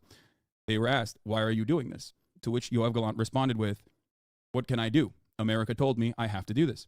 In 2021, Joe Biden called up Netanyahu. What's up? Letting humanitarian aid through Rafah crossing, comparing that to dissolving your sovereign border. Come on. No, of course. It's not a one-to-one comparison at all. I'm simply stating that something is minor. The point is that they listen to America. The point is that they know where the money's coming from. So you listen to Big Daddy when Big Daddy tells you what to do. Is that something as minor as that all the way to ending a siege is entirely up to the United States and what the United States is letting Israel do and allowing it to do. What pressure could the United States exert over Israel that would be so powerful that they would say we have to dissolve our country? First of all, I don't believe that this would be a dissolvement of Israel as a nation state. It would simply allow the Palestinians that are currently under occupation to be also a part of the democratic process. And it also would not happen overnight either. But if you're asking me the question, it's sanctions. It's the shutting off the money faucet. It's shutting off bombs. I mean, we were just looking at it. You said you were watching the stream earlier, so you probably saw this already. But like, we shipped two different mobile Iron Dome trucks into Israel. We are consistently shipping in Mark 84 rockets into Israel so that they can directly use this on the offensive, by the way. Like, this is not even a defensive weapon that they have. This is specifically so they can engage in offensive posturing in the Gaza Strip. So without America's involvement, Israel would not be able to behave in the ways that it has so far. America could just as easily... 100% agree. Sorry, guys, I'm just eating these chips, so can't react a lot. Can't get sued for this. This is Hasan's content. God bless you, Hasan. We love you. Tomorrow, with one phone call, turn on, call Bibi Netanyahu and say, enough, cut it out, you're done. Joe Biden has done this in 2021.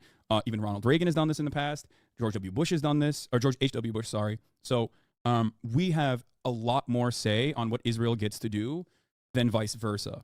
So your statement is that if America stops selling Israel bombs and arms, then they will, I say dissolve the country because, again, that's how the people in Israel are going to view this. Or George H.W. Bush, sorry. So we have a lot more say on what Israel gets to do than vice versa. So your statement is that if America stops selling Israel bombs and arms, then they will, I say dissolve the country because, again, that's how the people in Israel are going to view this. It won't be the same place, you know, for them. And I'm gonna wash my hands and grab a milkshake.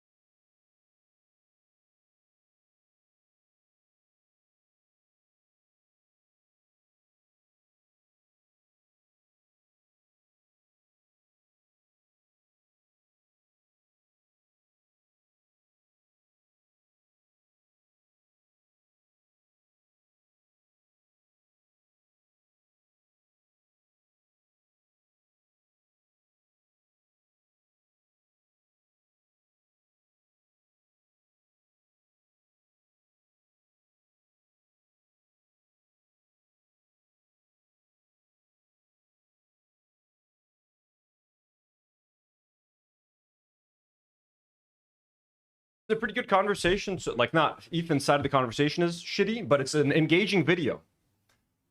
It's a good video to watch. To them, their security is paramount. We're not selling the weapons, we're just giving them weapons. Not a real milkshake, just like a little. So you don't think that Israel could get bombs from other places? Certainly, but Israel is our ally, and Israel relies a tremendous amount on Polish pusher, good luck. U.S. aid, right? To the tune of $4 billion, but also Israel engages in a lot of trade. For example, in 2013, Israel was offering weapon schematics, U.S. weapons to China. America stopped that, right? So like Israel does have global partnerships, but many of those global partnerships are still almost entirely managed by the United States. So the way I see Israel is not necessarily like an independent nation state, but simply like an American state, a very important state too, like not like fucking Montana, like an actual American state that Americans care about. You know, more like New York. we love the people from Montana. We kid them, but we love them. But so for that reason, America has complete control over Israel's trade relationships. Obviously, there's like there are obviously times when you know, some Israeli actions will over leverage or overextend itself that like Americans will get mad at. But ultimately, they're still fine with it. Like Pegasus. Are you familiar with Pegasus is? Yeah, of course. And Israel, and I'm sure there's lots of other countries that would happily love to use that in exchange for any fucking thing that Israel wanted, if there was to be their ties to be severed. Yeah, so like America has been very critical of the Pegasus software, right? Like because it's so invasive, the surveillance technology, and yet America also uses Pegasus. So like it's more so, it's almost always this like, hey guys, don't do that, and like finger wagging publicly while simultaneously, you know, helping Israel continue doing whatever it's doing because it's America's influence over Israel is great, but I think it's absolute. I mean, Israel was fighting. Like they influence our cash, they influence a lot of things, but they can't influence who we hate and how racist we are. And I think I kind of agree with Ethan. I don't think, I mean, I think racism in this case trumps American finance. I think Israelis are willing to burn the country down. Like, if we can't have Israel the way we have it, like, fuck it. We don't want it. We don't want to share it. They'd be willing to, like, lose it all in a ball of fire than actually sharing it. Because to them, it's either a Jewish homeland or nothing. Like, they don't want to share it. If they share it with other people, it becomes Brooklyn. It's just Brooklyn at that point. It's Brooklyn in the Mediterranean. They don't want that. So... to defend itself before America gave a fuck about the region. So I don't see, I genuinely think that it will never happen. Even if America was like, I'm cutting your aid, this relationship is over unless you open the borders and create this new state. I think before America, it was the British. Before America, I think it was the British. And after the British were gone, you know, after the Palestinian Mandate, and the British said, fuck this, I don't want to deal with this shit. The Jews were fighting to defend themselves and their new place in that area from the very beginning with no help from anybody. That's not. I mean, that's not true. They were shipping in weapons. Even under British occupation, they were still shipping in weapons illicitly. After British occupation, I'm talking about like but also 1948. Who was supporting Israel in 1948? So the Haganah, Irgun, and Lehi brigades that were at that point almost always considered like a standing army during the Nakba were fighting against predominantly villagers with like that had been disarmed by the British. The Zionist brigades at that point, even before England pulled out, even before the British pulled out, were being trained by the British forces, while the other side was being disarmed by the British forces. That's why there was an asymmetry to the violence even then. Over the course of the years, but specifically during the Nakba as well, 6,000 Israelis died, whereas 15,000 Arabs died, with 750,000 Arabs Palestinians being expelled from their homes. The reason for why this happened wasn't because you had rugged fighters or whatever. I mean, they were great fighters too, but it was also because it was a broadly civilian population that was being slaughtered, and by a militia force that was trained, had weapons, had even a plane, had armored personnel carriers, whatever it looked like back then, and had much better weapons as well. So, I mean, listen, this stuff is just not comparable. I mean, if you look at the United States during 1948, there was an arms embargo during the time. Yeah, and they sent in illicit weapons into Israel regardless. That's what I was talking about. They got it from France, and they got it from many other areas. Can you provide a source on that? Because that's not how I understand it went down. Okay. I understand that they got some help and weapons from like Czechoslovakia was selling them rifles and shit, selling it to them. You know what I mean? There wasn't a lot of countries that were willing to sell them anything, but Czechoslovakia. There was an arms embargo, which meant that they were acquiring illicit weapons. Yes, this is true, from many different countries. However, beyond that, they also had access to British arms as well. That's why they had like armored personnel carriers, tanks. Not many, but ultimately you were fighting against a civilian population that was almost completely disarmed regardless. I mean, the Egyptian army was considered one of the best at the time of that war. Well, not necessarily, it seems. But why? Because they lost? But they were. I mean, they were considered one of the best armies in the world, which is why the war was so... Nope, they were not. Thought to be like, oh, this is going to be an easy dub for the Arab countries. I don't think that they were. I do not think that they were a really good standing army at all. Nola Magnolia with a super message. Thank you so much, Nola, who's been a member for 15 months. Let's go. I was once in a room where a new IOF soldier held up his gun and threatened to destroy Temple Mount, saying if we can't have it, they can't. Holy shit. That sounds fucking terrifying. A new IOF soldier held up his gun and threatened to destroy Temple Mount, saying if we can't have it, they can't. How terrifying is that? Oh my god, dude. Thank you for sharing, Nola. That sounds like such a scary experience. I think that the overarching...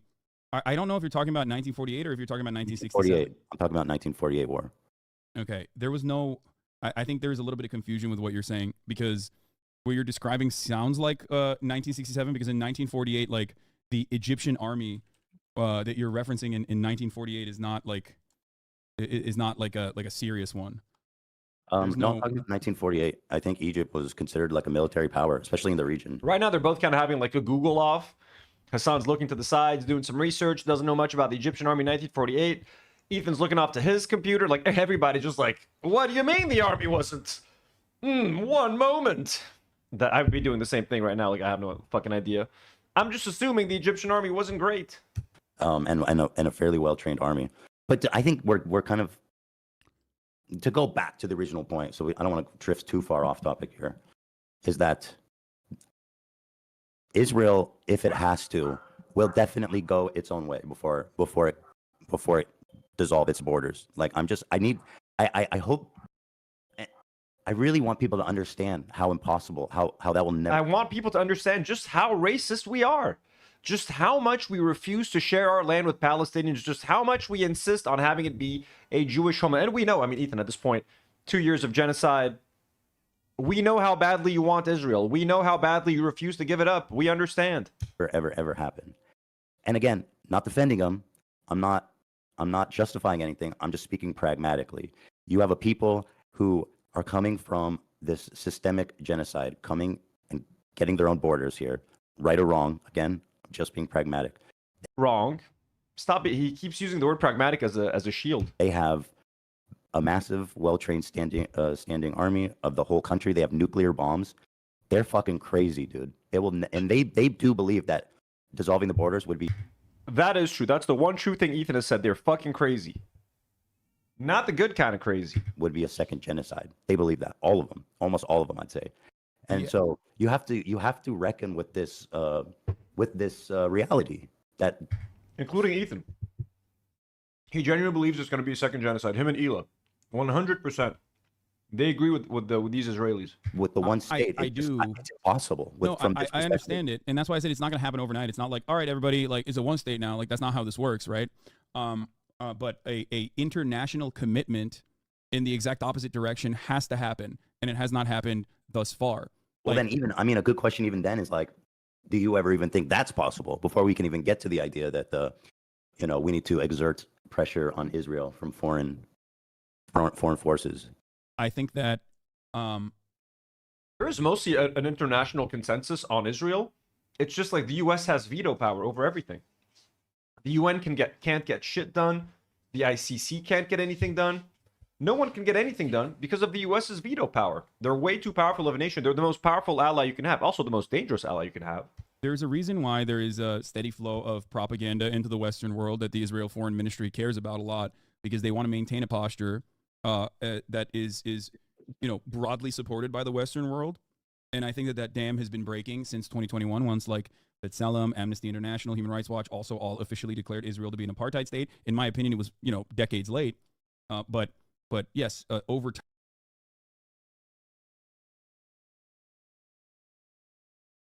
Maki wants to say hi. 1 second.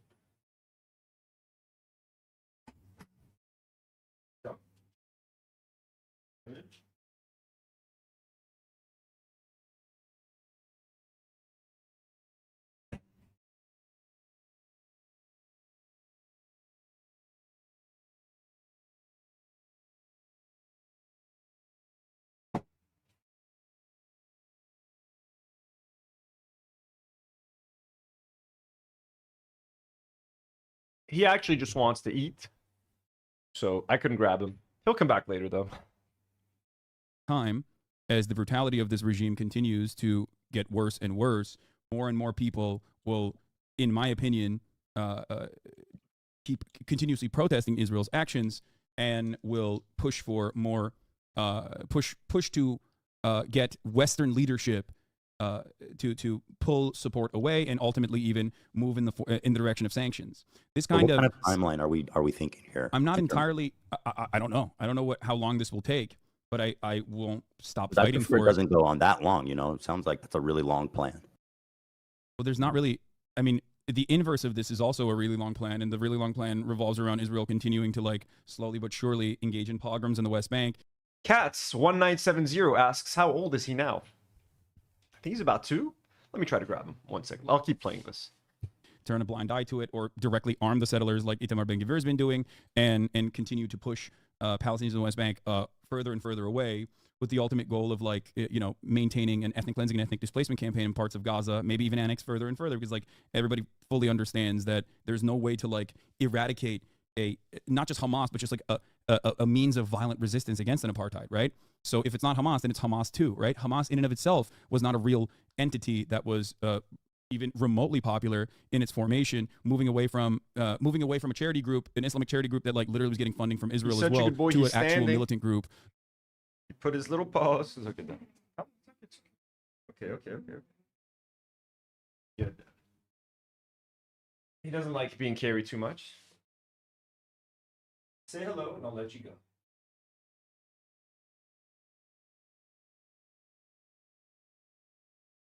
This little paws. Natusi, you want to say hi too? Come here, tiny Tootsie.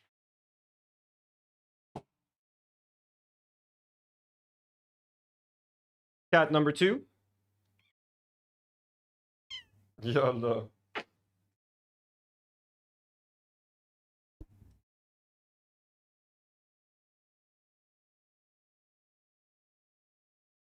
No. Toopsie.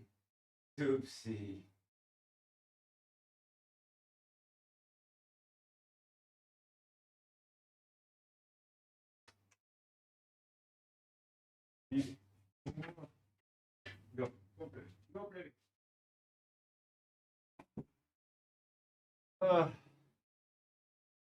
Such a little baby. Such a little baby. Little Nadim. You guys heard the squeak? You guys heard the squeak? Yeah, they're not enjoying the getting picked up. It's like a weird angle. She's such a little baby. They're such little babies. All right, back to the stream. They had to say hi. They had to say hi. Ooh, Squilly Liz says that one looks like our orange cat Bilbo. Yeah, so Nata's a little girl. Our orange cat is a girl, and Maki is a boy, the white and orange boy. So in 1988, to one that switched over to start using suicide bombs on civilian targets in the aftermath of 1994. The one thing I learned about Hamas, because it's easy to look at Israel and look at all the obstructionists to peace. I mean, Rabin, I think it was Rabin that was executed, right, by a fucking psychotic. And they were so close. They were so close to peace. But Hamas. TW says, this is what the internet was made for, so I can hear a cat in Lebanon meow all the way from Ireland. There you go, exactly. Live meowing. Actually rose to prominence in opposition to the PLO peace talks. That is why they came out, is literally to derail the peace talks. So and they went out. You're right. You're absolutely right. They went out and they started suicide bombing cafes and buses on a weekly basis, a daily basis. And they were successful, frankly. So Hamas, from their inception, has their singular goal is to not have peace, but to basically, there's no compromise for them. It's only kill everybody there, remove them all. You know what I mean? So let me explain this to you. This is actually, we are very close to having the exact same understanding of the situation. So the reason why I brought up Hamas and its founding charter in 1988, which is like expel all the Jews, like kill all the Jews, or whatever the fuck they said, like the radical, violent shit that they said in their founding charter, is because. Sorry, I was looking over the footage of Nata on the side. She's so cute. She's so cute. She has such a long tongue too, by the way. She's such a tiny little body. She has a slightly little longer tongue than I think she's supposed to have, so it like flops around when she gives you little kisses. She's so cute.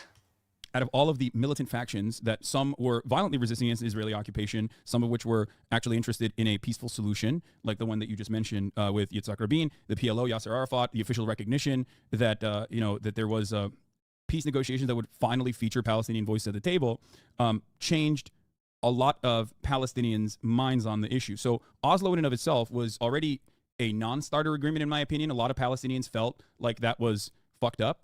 Like the conditions that were offered in Oslo were completely inconsiderate to the needs and demands that Palestinians were making. However, the two-state solution in that time frame, going from Oslo to Camp David, is directly responsible for Hamas gaining more prominence amongst the Palestinian population. Tortoise for this is asking, where is Nour? I haven't seen her in a while. The crew, I just had to get to be done with this stream. Once next week, the crew will be here 100%. The crew shall be back. Mauricio says, I missed the kitty cam. I know, the kitty cam is just not possible now with all the Lego here. I got to get the cats used to the Lego. I got to let them into the studio and get them used to the fact that there is Lego here. And then once they're used to the Lego, but the blanket's coming back, I promise. Maki on the blank, coming back. Never really being anywhere near close to the level of popularity that Yasser Arafat enjoyed in the first elections that happened, which was an 83% governing mandate, unimaginable popularity, which to me signals that the Palestinians were always on board with believing that Israel would offer them a favorable negotiation. And yet, time and time again, every single Israeli government, every single negotiations committee utilized the two-state solution, dangling it like a carrot, simultaneously offering very little to the Palestinians, having red lines that were considered non-starters for Israel, like Israel's own demographic concerns, while maintaining while simultaneously expanding rapidly and partitioning off different parts of the West Bank, which was occupied territory. So from the eyes of the Palestinians, they saw this as yet another instance where, okay, well, we're trying to negotiate with Israel. Yasser Arafat is trying to negotiate with Israel, and yet they're not giving us anything. They keep pushing us. They keep blocking and pushing, and using this as a means to continuously build settlements and continue pushing out Palestinians in the West Bank. And that's precisely what happened over this decade, multiple decades long process. So I do not fault Palestinians for looking at the situation and thinking, well, what the fuck are we supposed to do? Another turning point was obviously the Israel. Kamak asks how long until Ethan starts crying and crawls away from the camera. I don't remember when he starts crying. We're 47 minutes in. This is 3 hours and 30 minutes. Buckle up, y'all. I told you it's going to be a long stream. Pulling out of Lebanon. This was another pivotal moment where a lot of Palestinians were like, okay, well, Hezbollah violently resisted Israeli occupation, and that occupation became too costly for Israel, so they had to pull out. Meanwhile, on the other hand, we are still occupied, and our leaders are trying to work with Israel. Yep, by the way, shout out Hezbollah. Kicked out the Israelis in 2000.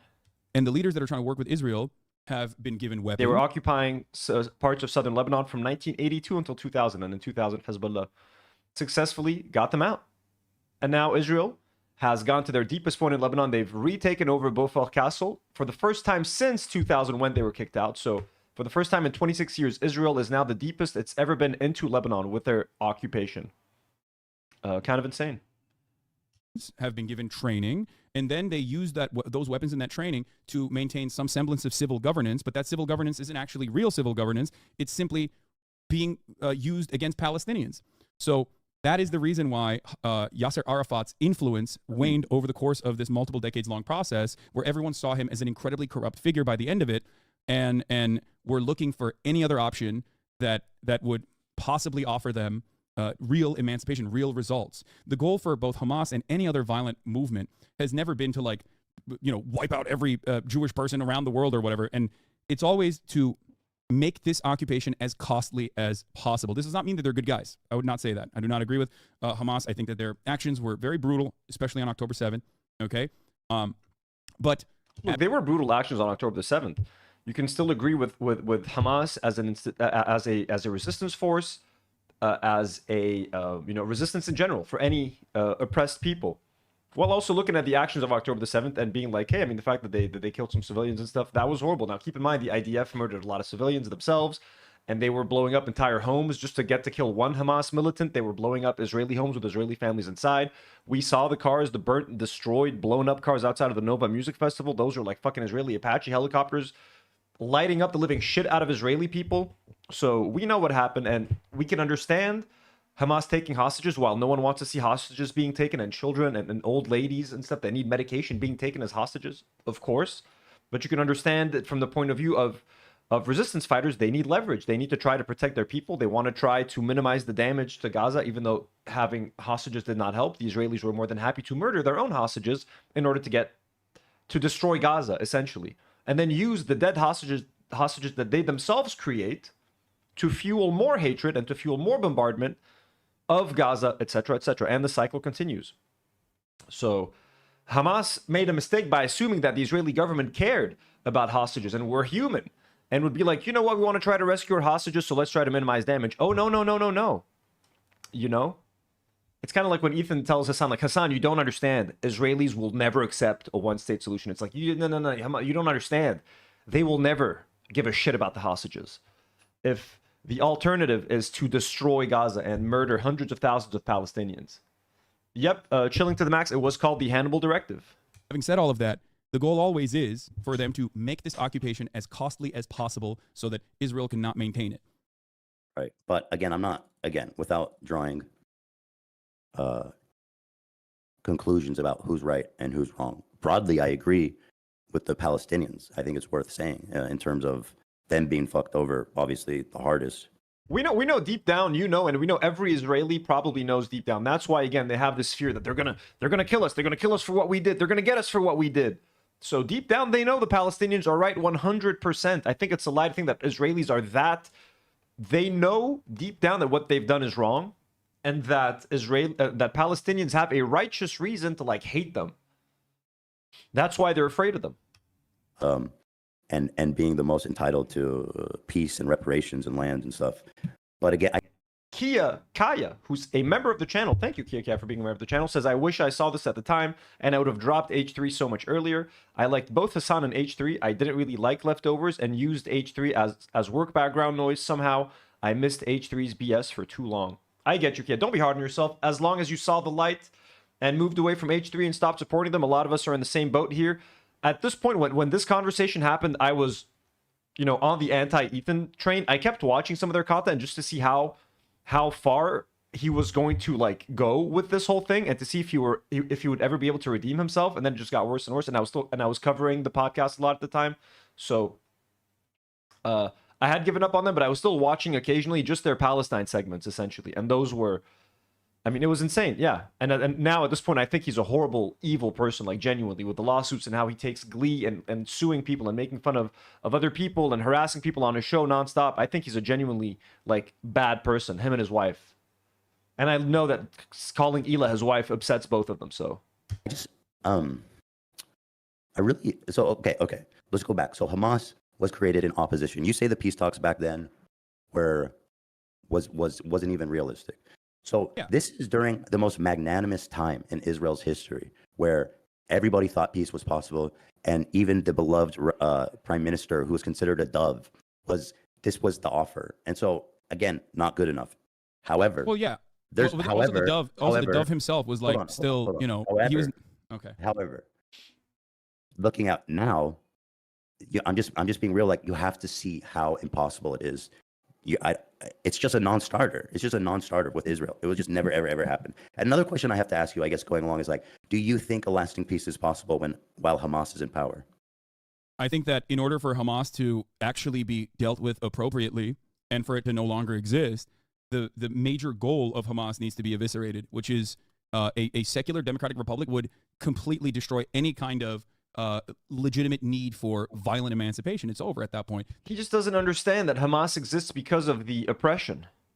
And when we tell him, well, stop the oppression, he tells you that's impossible. We can't get rid of the oppression. That's the only way Israel can exist. And then he asks Hasan, well, but what do we do about Hamas? It's like, I'm telling you what to do about Hamas. Give Hamas no reason to exist. Take away Hamas's reason to exist, and they will cease to exist. There's no, like, without the apartheid, there's no reason for any of this to exist. You're saying if they lift the blockade, Hamas will just dissolve. Hamas in and of itself is already not a very popular entity, both in Gaza, but I guess ironically a little bit more popular in the West Bank as years have passed by. The only group that is less popular than Hamas in the eyes of Palestinians, however, is the Palestinian Authority. To me, this is Israel's arrogance. The way that the Israeli governments under Netanyahu and under even more peaceful, supposedly more dovish leadership like even Ehud Barak, the Palestinian Authority has always been used as a part of the Israeli security apparatus. The Palestinian Authority collaborates with the Israeli government. They actually give up resistance members. They literally give up random Palestinians to the Israeli government so they can be unlawfully detained. This, of course, has created in the minds of Palestinians a anger towards like the one group that is supposed to be collaborating with Israel. Israel had every opportunity throughout this time frame to show that the secular Fatah party was actually not simply a cutout that is simply there to oppress Palestinians, but with a Palestinian face, but instead like offered genuine security assurances, genuine security commitments, and a good faith interest in like not continuously expanding in the West Bank. But they didn't do that. They did the exact opposite, dangling the two-state solution as a carrot while simultaneously continuing on with their expansive policies in the West Bank. I don't believe you answered the question. Do you think a lasting peace is possible while Hamas is in power? Hamas will not be in power if there is lasting peace. That's my point. Okay. So you're saying, well, no. The lasting peace doesn't come first. First, you have to deal with Hamas. You cannot deal with Hamas by bombing Gaza. You can only deal with it in it's a political problem. So how do you do politics with a terrorist group like Hamas? Well,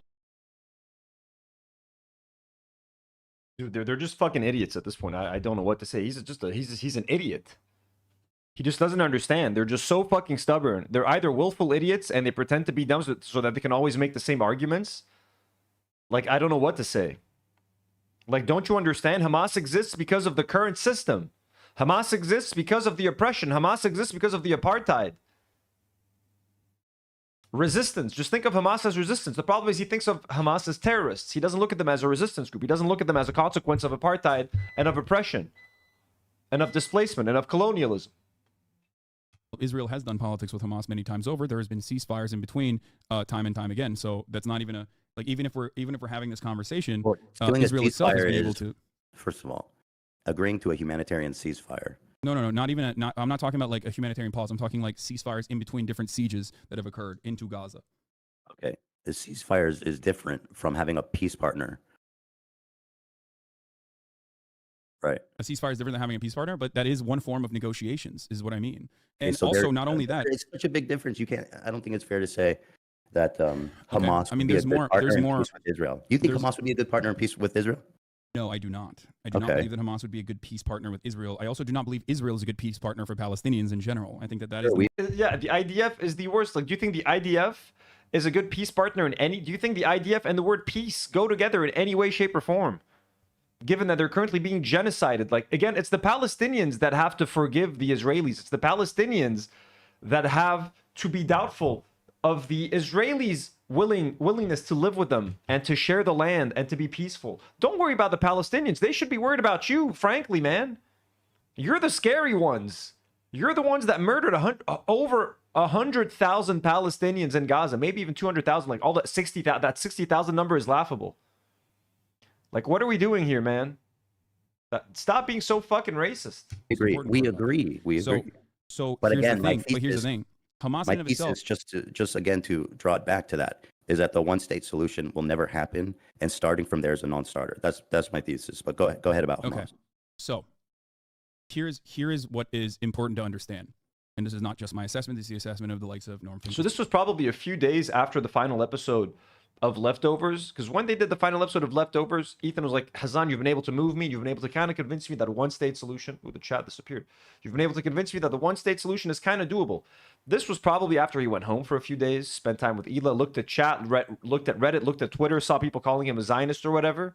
Then he had a talk with Hila. She's like, Ethan, people will never accept a one-state solution. Are you crazy? You want to talk to my mama? You want to talk to my family? No.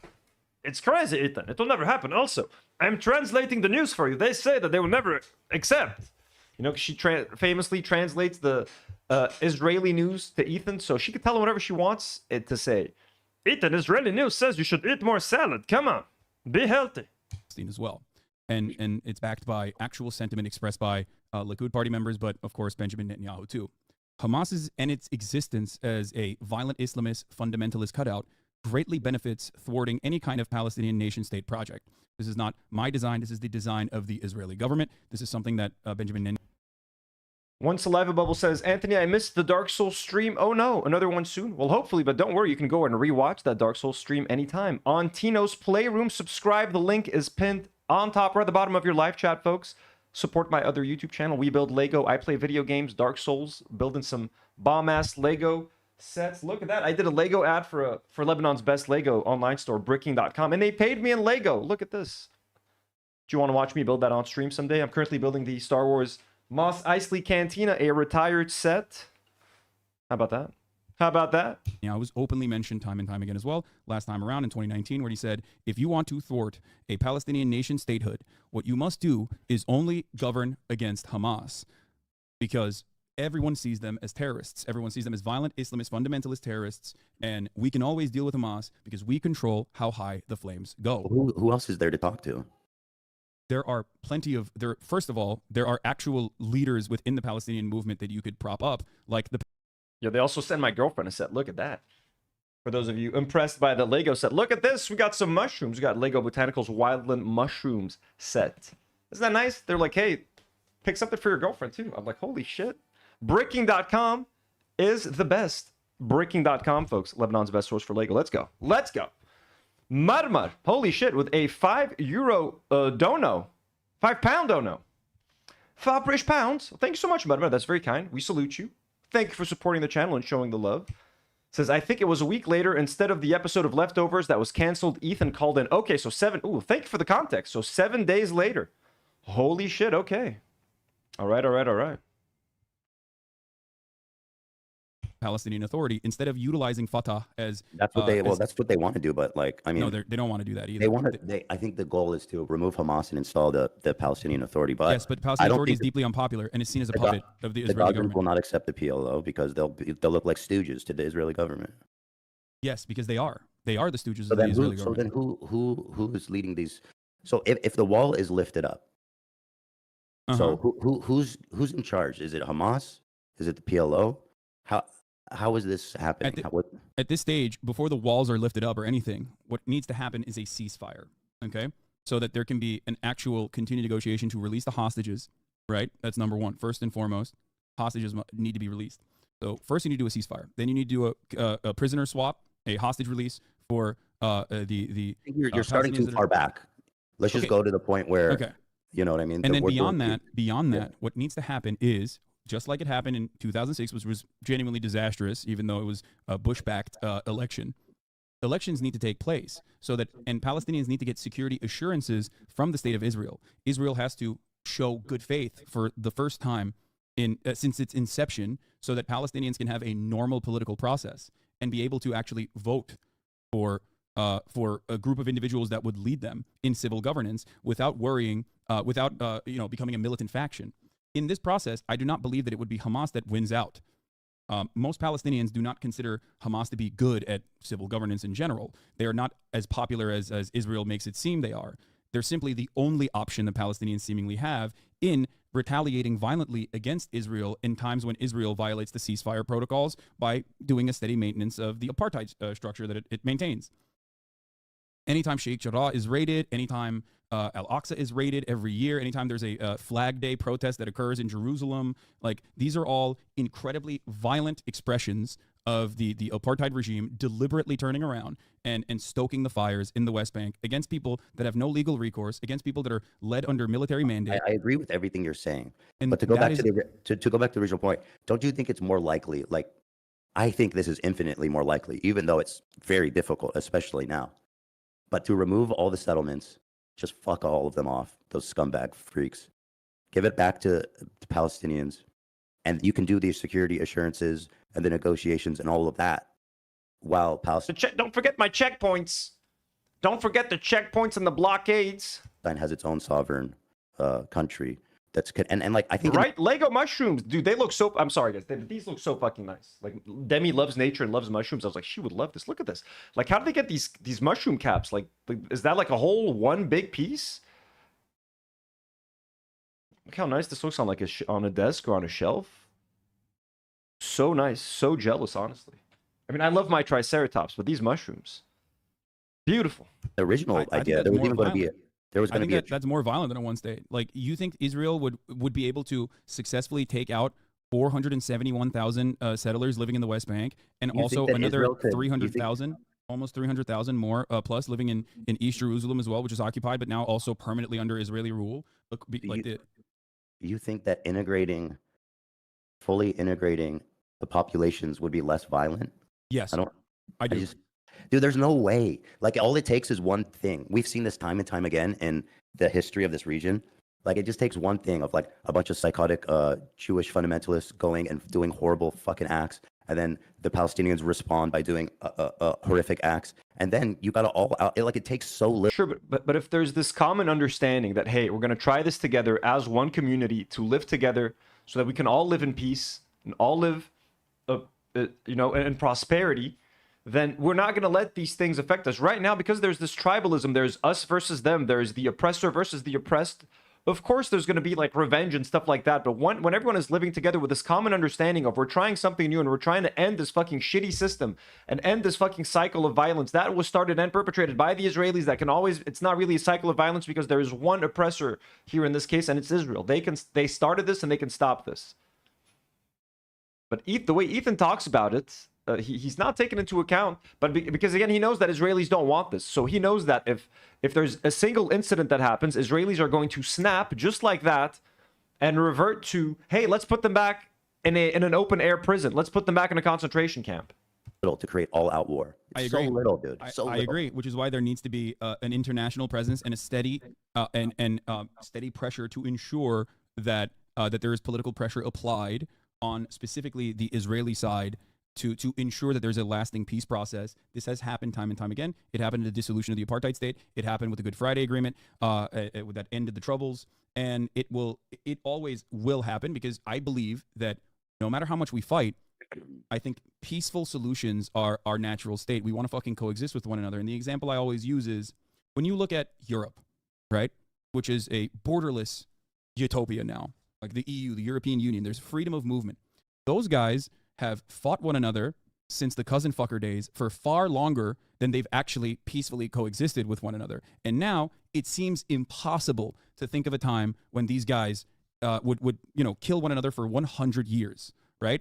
I mean, World War II happened not that long ago. The Holocaust happened not that long ago. And now when you think about it, Germany can peacefully coexist with all of the other surrounding countries. So is that the timeline we're on, like 100 years or something? It would take multiple decades, but it's not like, I mean, it happened almost instantaneously after World War II. I mean, when you look at like civil governance in Germany, it was almost instant. You mean after a horrific world war where like tens of millions of people died and countries were forever changed and traumatized, then they were able to create a lasting peace? Yes. And that does so, not happen. So that does not need to happen. Okay. No, I'm saying so even in a situation like that, you what's can the find parallel peace. To the Middle East? Even in a situation like that where millions died, right? Millions, tens of millions died, you can still find lasting peace almost overnight. And that is precisely what I'm saying. That's precisely what I'm saying. It's perfectly reasonable to assume. It's perfectly reasonable to assume, as long as there is international pressure and that there is accountability and control, and a committee designed specifically to dish out punishments for war criminals on both sides, according to the International Criminal Court, when there's a Truth and Reconciliation Committee in a similar capacity to the aftermath of World War II, and there's reparations afforded and a right to return to Palestinians, there will be no need for violence. This has happened in the past, and it can happen again. It seems unlikely because we're very conditioned to thinking like, oh, what is going on right in front of my eyes is exactly how things have been in my lifetime, and it can never change. Except it absolutely has changed, and it absolutely can change, and it will change. 3 words that scare Israelis more than anything, or 4 words: Palestinian right to return. If you tell an Israeli that the Palestinians have a right to return, that's it. But they're going to come genocide all of us, from the river to the sea. And that's why I use... Brady says the vibe is shifting now. I can feel it too. We can feel the vibes shift. Ethan's no longer, I mean, he was never having a good time. Let's be real. Other historic examples, like I mentioned, Ireland or the ANC and apartheid South Africa. These happened in our lifetime. If you look at peace in Europe, I think this was possible from rising from the ashes of a ruined continent. Cassie says, eating my lunch at work right now. 2 hot dogs, the American dream. With Haley showing some support. Let's go, Cassie. Glizzy time. Listen, I fucking love a good hot dog. Demi brought over some really good sausages a couple of days ago, like Klein sausages, like German sausages stuffed with cheese. Fucking delicious, honestly. We got some. She brought some. We had some sourdough as well, so toasted some sourdough. Put that sausage on top of there. Some Dijon mustard. Delicious, fucking delicious. I love a Kazakhaina. Where unspeakable horrors that people didn't even think were possible occurred, capped off with a nuclear bomb. And by the way, Europe, the characterization of Europe as a utopia is interesting. But I want to say this. Glizzy's in chat. Come on. Some of you already dropping some glizzies in chat. It's actually chilling to the max. Everybody join chilling to the max and drop some hot dogs in the live chat. Let's go. Let's do it in honor of Cassie, who's enjoying some glizzies for lunch. You saying sanctions against America or sanctions against Israel, you think would influence Israel to drop their borders? How have sanctions against Russia been going? Thank you for saying that. Russia is a foreign adversary that has always positioned itself with the full knowledge that support from America, or a trade relationship with America is always on an uneven footing, right? So Russia, as an economic power, has never had to rely on America being able to meddle in their affairs in any meaningful capacity. Sanctions against our enemies, our foreign adversaries, oftentimes do not work. As a matter of fact, it's a means to galvanize the existing regime and its brutality. It doesn't work against Iran. It doesn't work against Russia. Israel can forge the same alliances. No, you think China and Russia and North Korea and whoever the fuck else gives a fuck? You know what I mean? No, it can't. I don't think so. It can and it would. I don't think so. Okay. Especially because like the quality. Look at the quality of life in like a normal. Yeah, Hasan's doing well. Hasan, it's unfair. Like Hasan is talking to the equivalent of a child in this case, who's just a stubborn child as well, who's just repeating these Hasbara points that he doesn't even really understand or really believe in. And again, deep down, he knows Israelis fucked up, so he's fighting this unwinnable battle. And he's doing it out of loyalty to Ela, essentially. Ooh, fuck yeah. Dreadful Utopia, folks. A member for 14 months. One of our most loyal soldiers says, I'm not watching. Sorry. It's okay, Dreadful. No need to explain. But the gym bot is up and running on the Discord. Also, hello, everyone. And bye, everyone. Join the Discord. That's so fucking awesome. Anytime I guess someone joins the Discord now, you're going to be greeted automatically by gym bots. Our very own Mr. Jim D. Dukers will be greeting you to the Discord. Look at that. How fucking awesome is that? Mr. Jim, we miss you. We love you. Dreadful, thank you so much. It's fucking awesome. I wish I could leave the Discord and join again just to get that greeting from Jim. Let me hang Jim back up here while we watch this. North Korea, for example, if you're permanently isolated from the rest of the Western world, right? It's not something that Israelis that are used to like a relatively comfortable existence, especially like one that with such close association to the Western world, would ever be on board with. Dude, Israel is extremely resourceful. They've proven that from their inception. There's no way they will ever drop the border of their sovereignty. It will never ever happen. I understand everything you're saying, and I think what you're. If you've not joined the Discord yet, join our Discord and let us know how that greeting went. Please leave us a review for that Jimbot greeting in the live chat. Saying is interesting about, like, you know, potentially over a long span of time strengthening diplomatic ties with the neighboring countries and stuff. I guess it's possible, you know, in like 50 or 60 years that the landscape could be so vastly different than it is now that maybe if I were to be there and see it then, I could be like, okay, maybe this can work. But as of right now, looking at the situation, I can tell you, as someone who's lived in Israel, as someone who knows tons of Israelis, it will never happen. The Jews, they said, they came out of Europe and they said never again. I know a lot of people find it ironic because of what they're doing to Palestinians. I'm not defending them, but they believe that. They went to Israel and they said never again.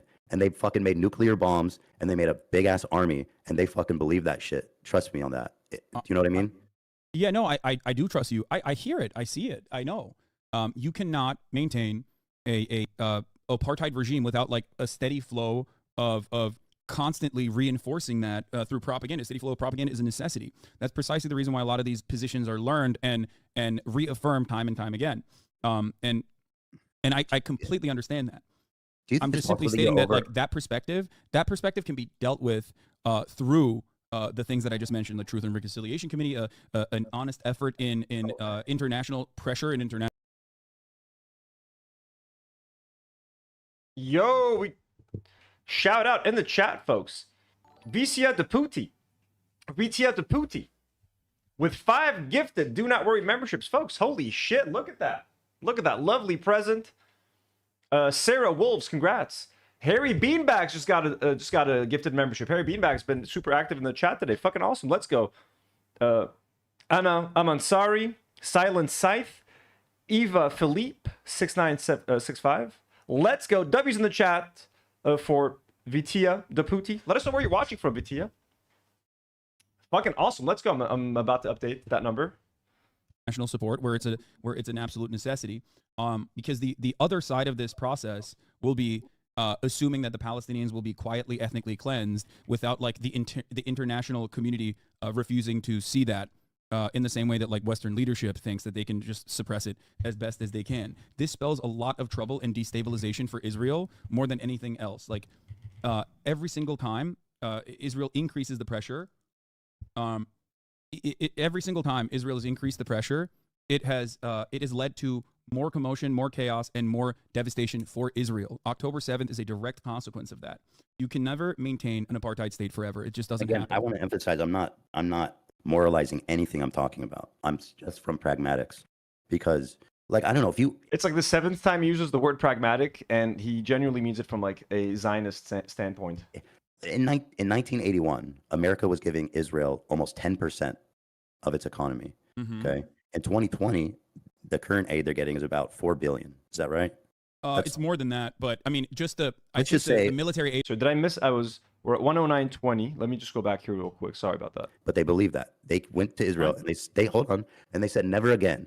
And they fucking made nuclear bombs and they made happen. I understand everything you're saying, and I think what you're saying is interesting about, like, you know, potentially over a long span of time strengthening diplomatic ties with the neighboring countries and stuff. I guess it's possible, you know, in like 50 or 60 years that the landscape could be so vastly different than it is now that maybe if I were to be there and see it then, I could be like, okay, maybe this can work. But as of right now, looking at the situation, I can tell you, as someone who's lived in Israel, as someone who knows tons of Israelis, it will never happen.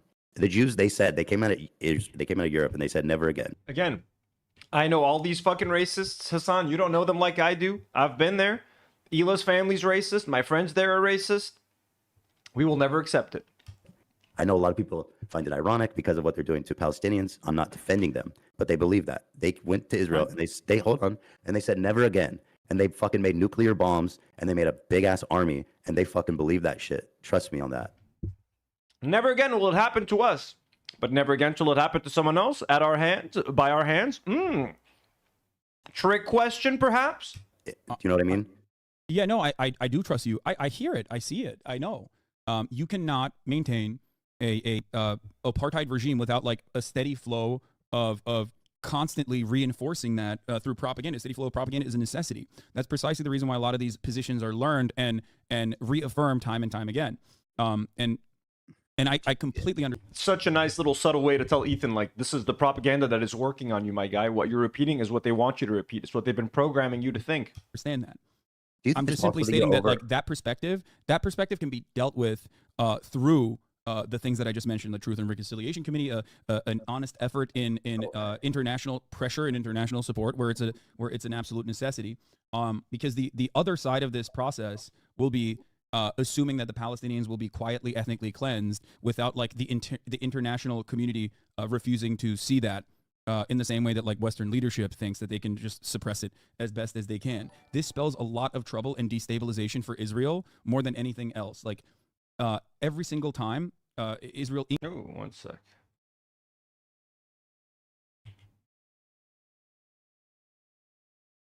Why am I blocking the rest of this? Myself a little bit smaller. Haley D with a $2 super chat. Thank you so much, Haley. Says Ethan, 10 divided by 10 Klein. That's right. He had to check Chat GPT for that. Had to ask Google, what is 10 divided by 10, folks? Look it up. Increases the pressure. Every single time Israel has increased the pressure, it has led to more commotion, more chaos, and more devastation for Israel. October 7th is a direct consequence of that. You can never maintain an apartheid state forever. It just doesn't happen. I want to emphasize, I'm not moralizing anything I'm talking about. I'm just from pragmatics. Because, like, I don't know, if you... In 1981, America was giving Israel almost 10% of its economy. Mm-hmm. Okay? In 2020, the current aid they're getting is about $4 billion. Is that right? It's more than that, but I mean, the military aid alone is $4 billion. Yes. Okay, that's 1% of their economy. Yeah, that's 1% of the economy is massive, especially when you're thinking not about enough for them to fucking remove their borders. Not even close. No, 1% of the economy is huge, Ethan. So 1% Think about it this way. Okay. The UAW strike the UAW strike on the big three was slated to eat away at I think like what 5% of all of the states. Like that would have been devastating. It would cause economic collapse. And sanctions don't mean just like the direct aid. Milku's headphone says Hasan was so beyond patient for so long with Ethan. Beyond patient. And then Ethan started harassing and talking shit about Hasan on his Instagram stories and on his podcast week after week, month after month, and Hasan said nothing. And I remember the day Hasan finally took the gloves off. That was such a fucking nice moment. Sanctions don't mean like direct. Sanctions don't necessarily just mean like all the weapons that we're giving to Israel. It also means like stopping companies from working with Israel as well. Like this is how sanctions operate. I feel like, in a sense, Israel's become, they really, with the amount of tech and like inventions and IP shit they have, I feel like it would be really hard for a lot of companies to sever those ties. And Pegasus is just one good example of it. Yeah. I understand what you're saying, but it absolutely can happen. 1% is enough to convince Israel.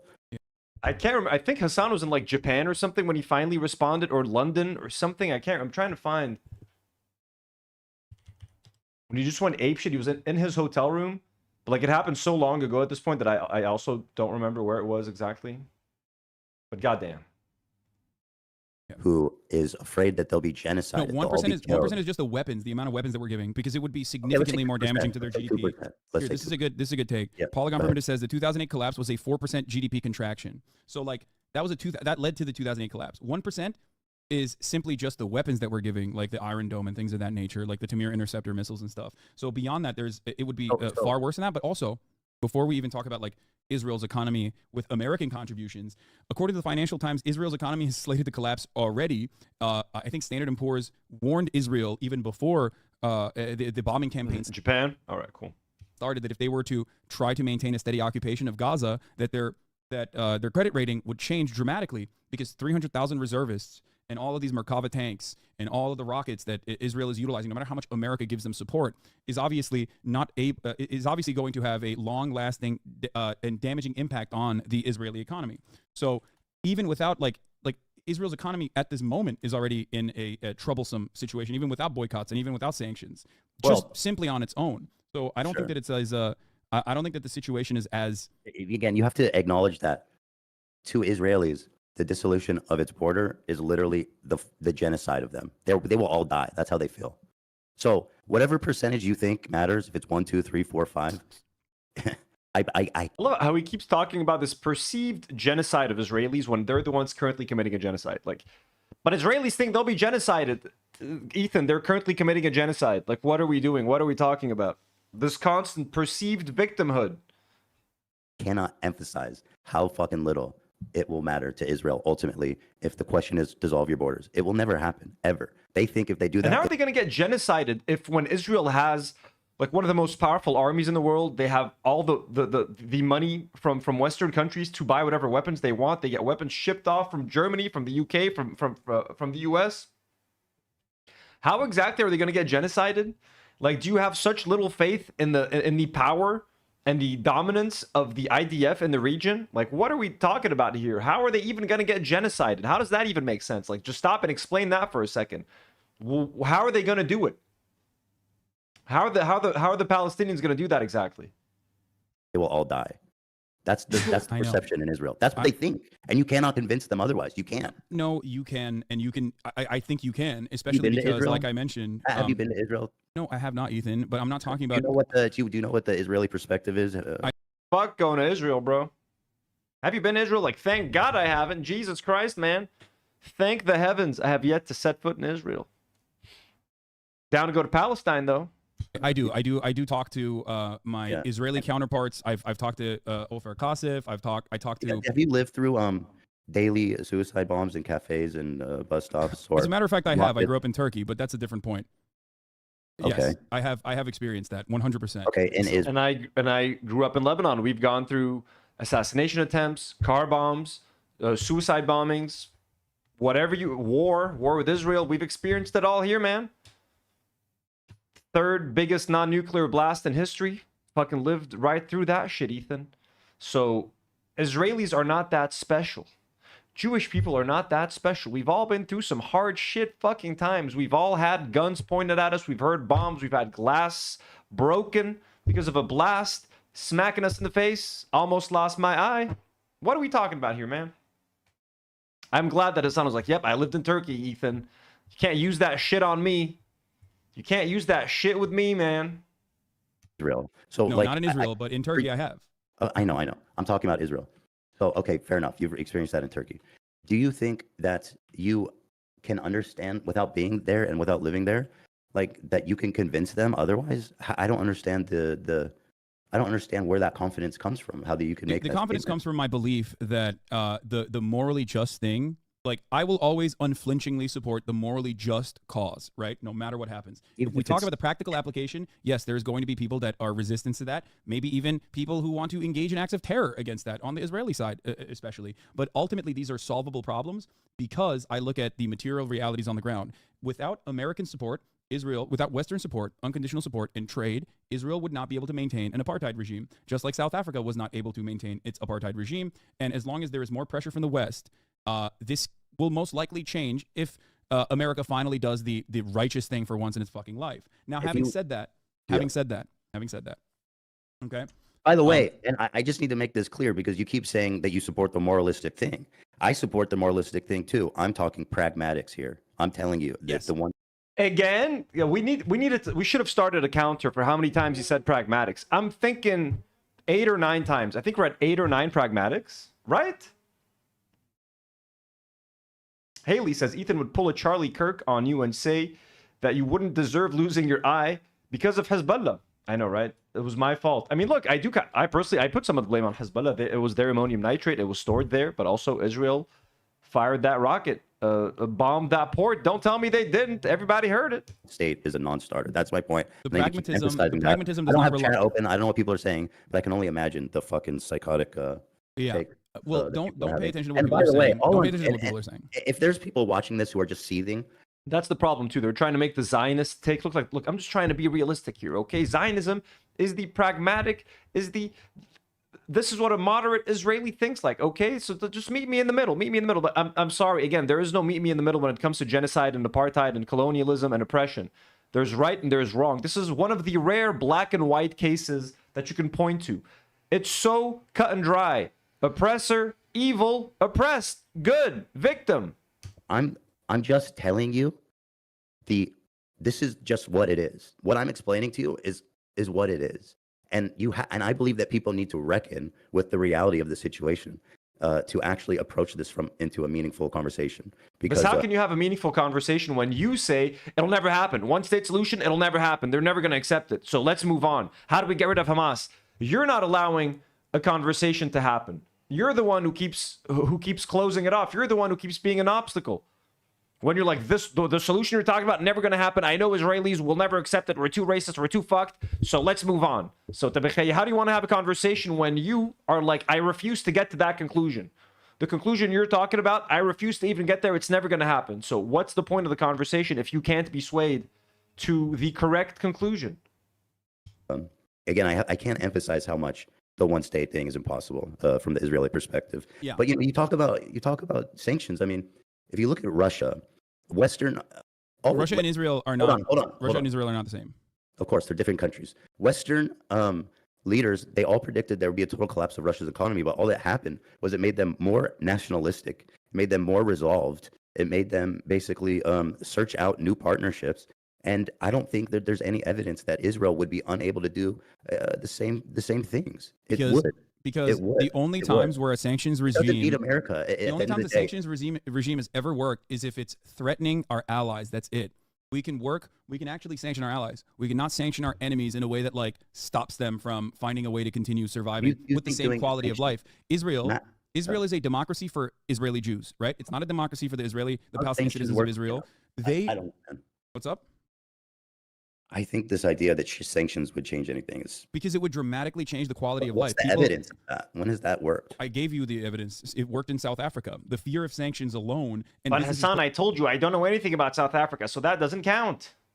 Pulling out of South Africa alone was enough to change the attitude on the ground. It did work, and not only that, but also I'm using this as an example because Israel was allied with South Africa, and they personally saw how successful this was in South Africa, which is why South AIPAC Africa made apartheid is completely different than the situation. Guys, we need I never do this, but we need 14 more channel subscribers to get to 29,900.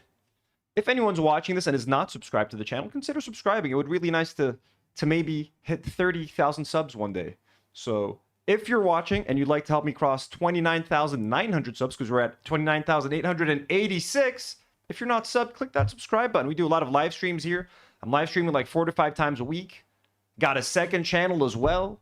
Whole bunch of shit going on over here. So if you're watching, if you're lurking, not only would you be helping out, you'll be able to hop in the live chat and have some fun conversations with everyone if you're subscribed, because chat is limited to subscriber only mode. So help a brother out, man. Why is it completely different? Okay, well,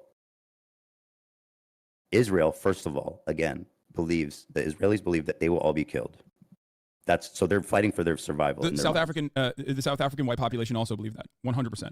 They also have like a ton of, I feel like they have a lot of leverage in terms of their. Everyone who has historically been. So he said pragmatic 7 times so far. Okay, it's official. Anthony, bro, your 30K subs bar reminds me of H3's 3 million subs. I know, right? So close, yet so far. The oppressor has always hit 30K at some point. Is not maintained, that the retribution. And then the dark times will be just as violent, if not worse. And history has never shown an example of that in the way that it actually has like been an incredibly violent retribution.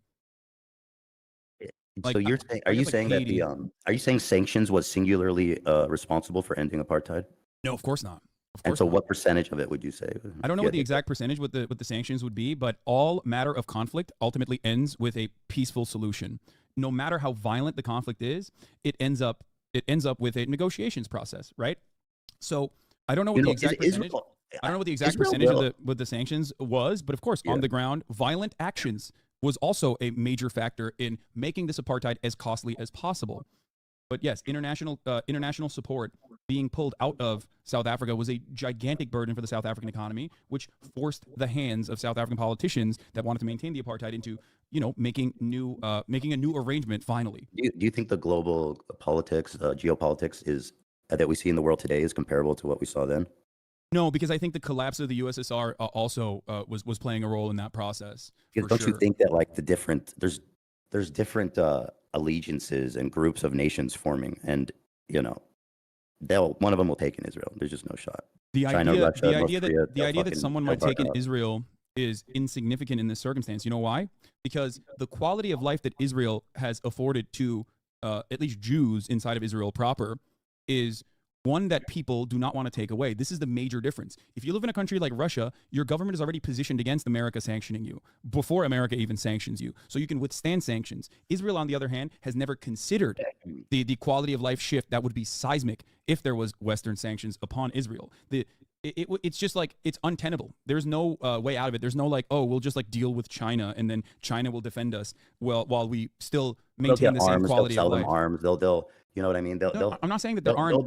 There'll be a valuable exchange of goods, ideas, IP, weapons. You know what I mean? Yeah, like, certainly. And by the way, Israel, I Lydia Cruddy, channel member, thank you, Lydia Cruddy, says the most annoying debate strategy is to pretend to agree but disagree and assert your position is just being realistic. That's what Ethan's been doing from the beginning. say this because people really need to understand how much they think that if they dissolve the borders, they will all be killed. They will use a nuclear bomb if they have to. Yeah, that's ridiculous. It's like saying we can't fucking raise taxes on the wealthy because like they'll just pull out and go somewhere else. Like that's nuclear holocaust being an option in this situation is like a ridiculous one. Like I only say it because the only way I see this happening is a all-out war. That's the only way. And Israel, in that case, if they were on the back end of losing an all-out war, they would use a nuclear bomb. By the way, as far as the apartheid regime, I believe, dude. Israel. So that's why Israelis are fucking crazy. They think that by sharing the country leads to all-out war and dropping a nuke. Like, that's it. That's what's going to happen. You're going to force our hand. You want us to share the land? You want us to let the Palestinians back? You want a right of return for Palestinians? We're going to have to nuke everybody. That's it. We're going to nuke the region. Motherfucker, if they drop a nuke, we're dead too. Lebanon's going with them. It's a small place. We're neighbors. So Israelis drop a nuke, I'm fucked. Ethan is, was one of the countries that actually continued to support South Africa through the embargo. I know that they had a but it didn't work. It didn't work, right? Like at the end of the day, defending Israel. Israel. I'm not saying this to defend Israel. I'm saying it didn't work. They had a joint operation with the South Americans to build nuclear bombs. Ooh, I forgot about that. He's waving over their helper. Is this the person that sued them? Is this the person that sued Ethan for letting her go because she had to get surgery? I know they love them. Thank you. So that's not what I meant. The reason why I mentioned that is because South Africa had allies. Look at that, waving her in, like the capitalist that he is. They had a but joint. It didn't work, right? Like at the end of the day, defending Israel. I know Israel. I'm not saying this to defend Israel. I'm saying it didn't work. They had a joint operation with the South Americans to build nuclear bombs. I know they love them. His little Mountain Dew has to be served Mountain Dew. His little sody. Get me my sody. Hey, shit. I get up like a grown man and I go get my fucking snacks from the kitchen like the adult that I am, folks. I don't need anybody to serve me my snacks. Thank you. So that's not what I meant. The reason why I mentioned that is because South Africa had allies as well, but they lost Western support. And when you lose Western support, Israel's not gonna give them. That might be the housekeeper that sued Ethan, I think. Without alone, Western support, it's not enough support from nations to. She might be the one that called CPS. Actually. We'll never really know, but that is a good option right there. To make a significant difference. Is. It 100% is. If you are maintaining pressure on an ally, their economy will crumble so fucking fast. Haley, yes, that was his housekeeper. That they will never ever be able to withstand it in the same way that a foreign ad. Wait, one sec.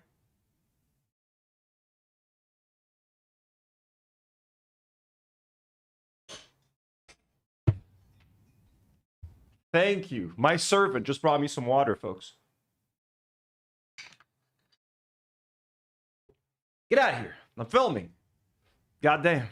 Adversary can. A foreign adversary can problem. That is a major political problem of life because their quality of life is already not up to standard if you compare it to like Israel and the many benefits that Israeli citizens have and enjoy. That is a genuine political problem. That is a major political problem, which is why people will say sanctions only work on allies. They don't work on foreign adversaries.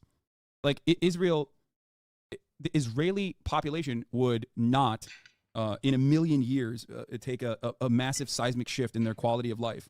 A lot of people would fucking probably try to believe. They would. That's you don't what I mean. understand. No. They would. They would take the seismic shift. They would. That's the thing that you don't understand. They would. And you know what I mean? They would. I know.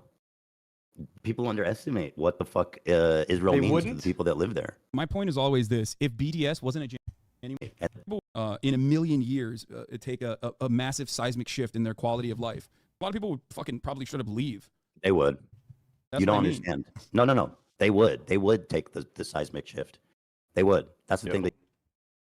We got 2 hours left. We have been reacting for 2 hours and 20 minutes. We are through 1 hour and 23 minutes of this. You don't understand. They would. And you know what I mean? They would. I know. People underestimate what the fuck Israel means to the people that live there. My point is always this. If BDS wasn't a genuine threat that Israel noticed and thought was like a legitimate threat, they would have not. What does South Korea have to do with the conflict? No, boycott, divestments, and sanctions on the state of Israel. Oh, okay. Just BTS I do stand them. Yes, we stand BTS. Don't get mad at us, please. But BDS in and of itself was originally. I've been throwing them up too.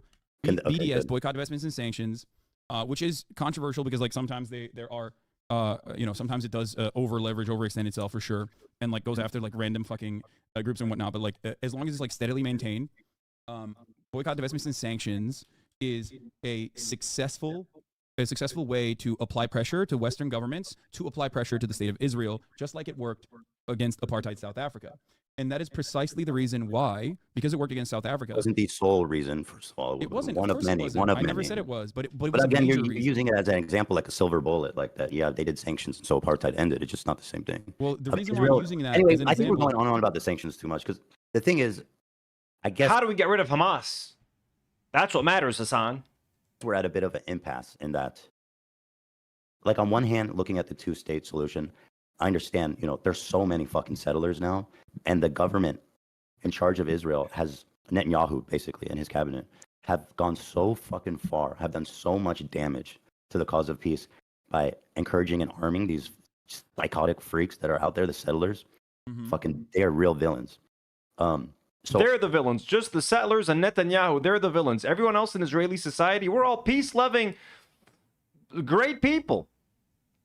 We love peace. We want the best for what the Palestinians want. Keep them in Gaza, of course. Don't dissolve the borders. Do not let them out. Do not dissolve we need the checkpoints, barriers, walls, all of that. We love that stuff. Okay, but we also want self-determination for the Palestinians. Just make sure they have to go through 100 fucking checkpoints to get to the hospital. Other than that, Netanyahu's the problem. I love peace and checkpoints. It does seem, Israel they have removed settlements before, but not nearly that much, obviously.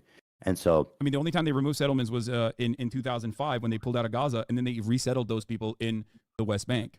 Right. So like that had happened. That was a big political move too that a lot of people were upset about. So I don't know. It's tough because both options seem so fucking far-fetched because of the damage that's been done by Netanyahu's cabinet and him in the West Bank. That both of them seem so far-fetched. This is, by the way, the settlements of the West Bank is precisely the reason why I'm saying that like a one state already exists currently, whether we like to admit it or not.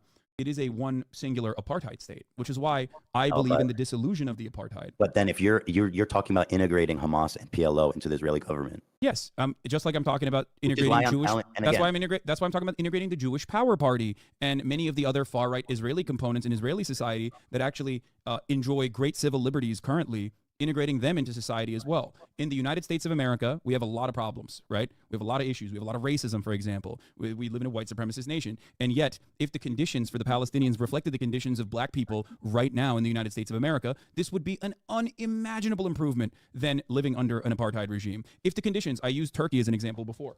I have long been a supporter of Kurdish people in developing a nation state for themselves. 35 million Kurdish people live in diaspora. I believe that they have a right to have a nation state for themselves in this region. And I think that there's a tremendous number of Kurdish people that are oppressed in the country of Turkey, okay, inside of Turkish borders.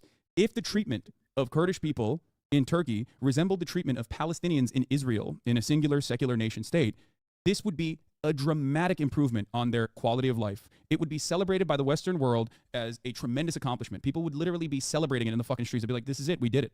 So this does not mean that like Kurdish people are not mistreated in Turkey. They certainly are. But that's how poor the structure is currently in the singular apartheid regime in Israel.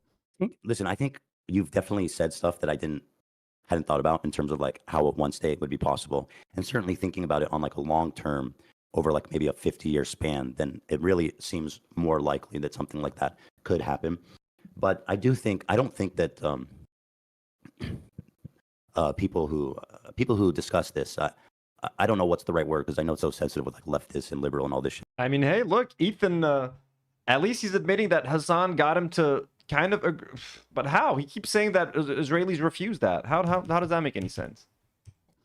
Listen, I think you've definitely said stuff that I hadn't thought about in terms of like how one state would be possible. And certainly thinking about it on like a long term, over like maybe a 50-year span, then it really... 50 years? Ethan thinks it's going to take 50 years for Israeli Jews to accept Palestinians, like 50 years to change their mind over generations. Like, you need to have kids, and those kids, maybe they'll accept them. It seems more likely that something like that could happen. But I don't think that people who discuss this, I don't know what's the right word because I know it's so sensitive with like leftists and liberal and all this shit. Like, I don't like fucking saying all that shit, but people who are, and I don't even want to say pro-Palestinian activists either, because I mean, you know, I can say that maybe. Can I say pro-Palestinian? Because I feel that I advocate for the Palestinian people too. But my perspective is just that I don't think the people who talk about this understand how far Israel will go to make sure that that never happens. I do. I oftentimes don't want to showcase like the full-blown Israeli perspective on this matter in an effort to save face, because I understand precisely how dangerous and how violent the rhetoric actually is, and how right-wing the rhetoric actually is. Because like, just like in the United States of America, if you look back at like I don't know, the sentiment expressed towards black people in the civil rights movement, like, yeah, there is a steady flow of misinformation and anger that builds up and resentment that builds up on the side that is the party in power that has to exist so that you can maintain the structures of inequality. This has historically always been the case. And yet, when all is said and done, we have the capacity to adapt. And no matter how violent the perspectives of... Okay, we now officially have 2 hours left to react to. And we're not ending the stream until this is all done. Of Israelis might be, and there is still always going to be a way to prove to every single person that the best permanent security solution is one that revolves around offering Palestinians a life of dignity. This also, by the way, discounts the two-state solution. People do understand that. It's just getting there is the fucking problem, you know. Obviously. No, I get that. I mean, I think it's funny when people go. I see this clip going around the internet all the time where they go like, Israel versus Palestine. It's not complicated. It's super simple. And I've seen you say it. You say apartheid, is it good? Yes or no? Obviously no. And that's not the hard part about this conflict. Everybody can easily tell you apartheid is bad. The hard part of this conflict is deciding what the fuck to do about it. And in that regard, it is extremely complicated. Yes. Here's the thing though. I think that you are surrounded by people who are very like-minded in many respects. So you don't see the other side of the conversation, because a lot of people do say that Israel's not an apartheid, and it is actually very complicated. They're not talking about the solution. Hold on. What side is it you're saying I'm not exposed to, or which side am I exposed? I think you're talking to like-minded people like myself more so than I guess like people who you know, you're talking to people who already have like established that Israel's an apartheid state, because the overwhelming majority do not consider it that. I agree, and that's why it's important to frame these kinds of conversations, because I understand that the rhetoric. Okay, so Ethan is on record saying that Israel is an apartheid state. So then he started changing his tune eventually. He eventually started changing his tune, and he's changed his tune on the one-state solution, and he's changed his tune on the apartheid. He doesn't think it's an apartheid now. He talks about how I used to have coworkers, and I used to have friends, Palestinian friends, and I'm going to go to Tel Aviv and show you how great it is. And you have Klein doing vlogs in Tel Aviv on her Instagram, showing you how fantastic and wonderful it all is. So he's actually regressed. Like, Ethan was still, like, believe it or not, he's still being kind of, compared to what he is now, this is a completely different Ethan. A lot more shades of what he is now. Very stubborn, lot of Zionist talking points, but he at least says it's an apartheid. You know, we got to take some victories where we can get them.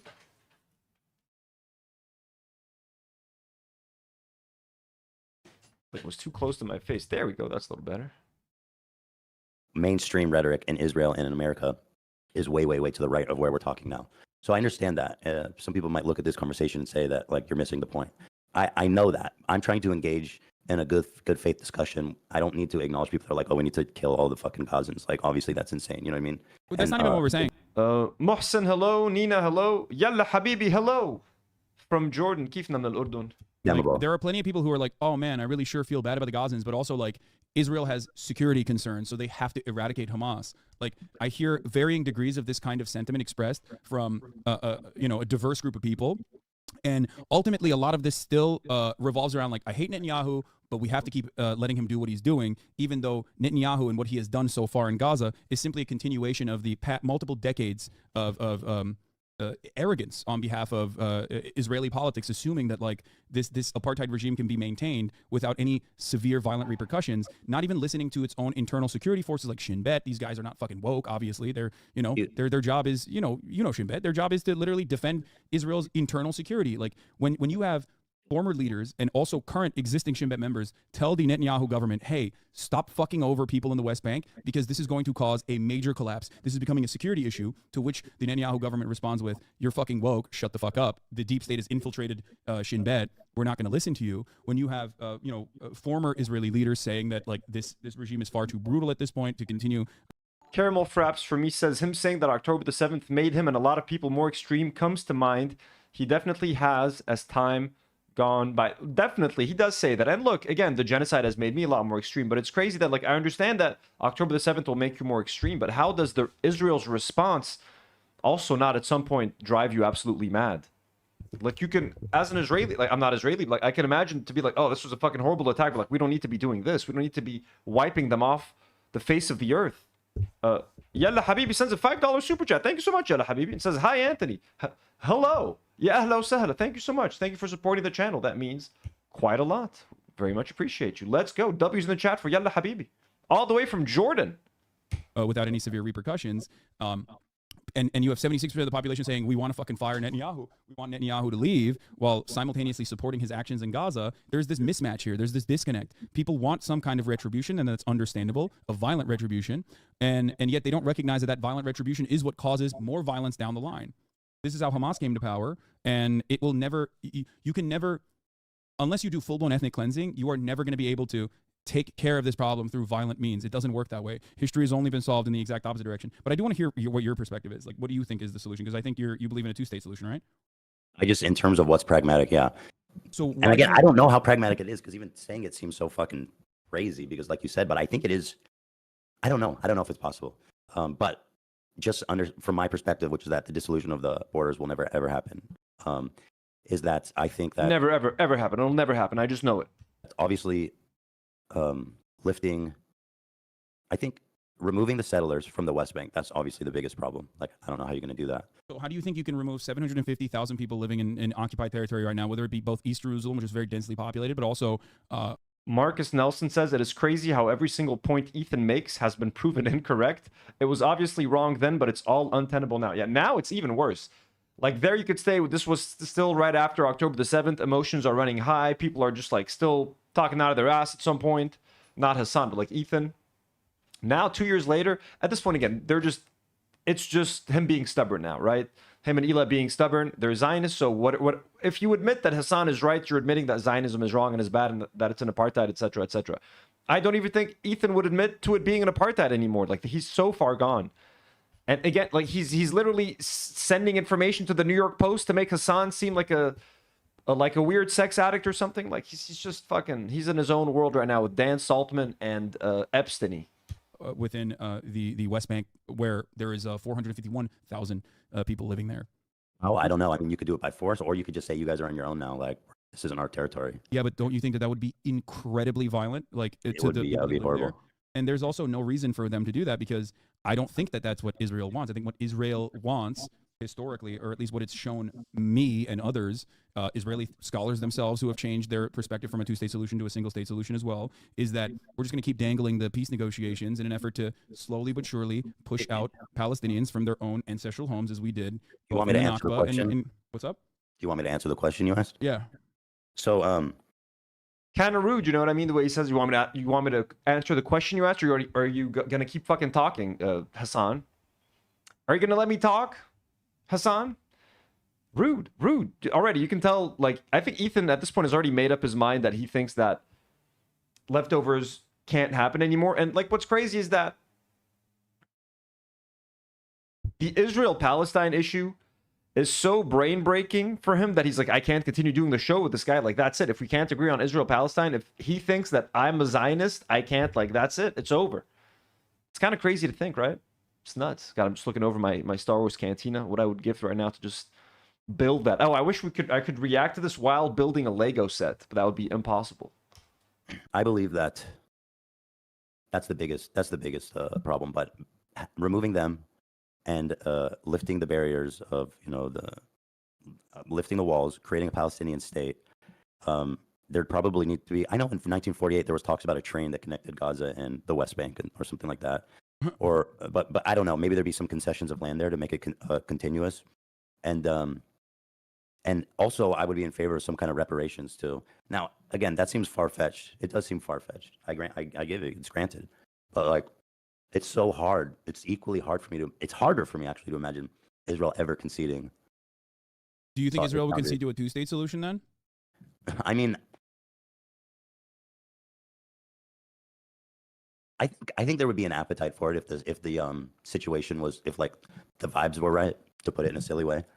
Like, if there was a fair duration of peace and goodwill talks. If you go back again to Arafat and Rabin, even though a lot of Palestinians, I'm trying not to chew gum, a lot of Palestinians were not happy with it.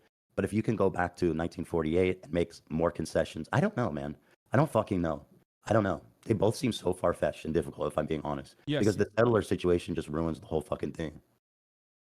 There's just too many settlers. He thinks there's no solution. He thinks the one-state solution is impossible, and even the two-state solution is so far-fetched. He's like, Tim, the whole thing is just never going to happen. The Israelis will just never accept it. It's over. Yeah, I don't know. There are 750,000 total, but 450,000 just in West Bank alone. Do you want to know the number of settlers that existed in the West Bank in 1977? What was it? 7,000.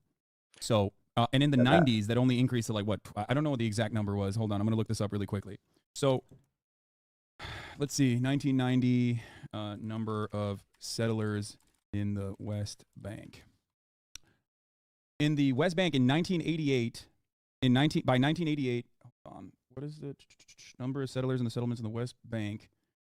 According to the Palestinian Central Bureau of Statistics. Wait, what is this? Number of settlers in Israeli settlements in the West Bank region by 1986.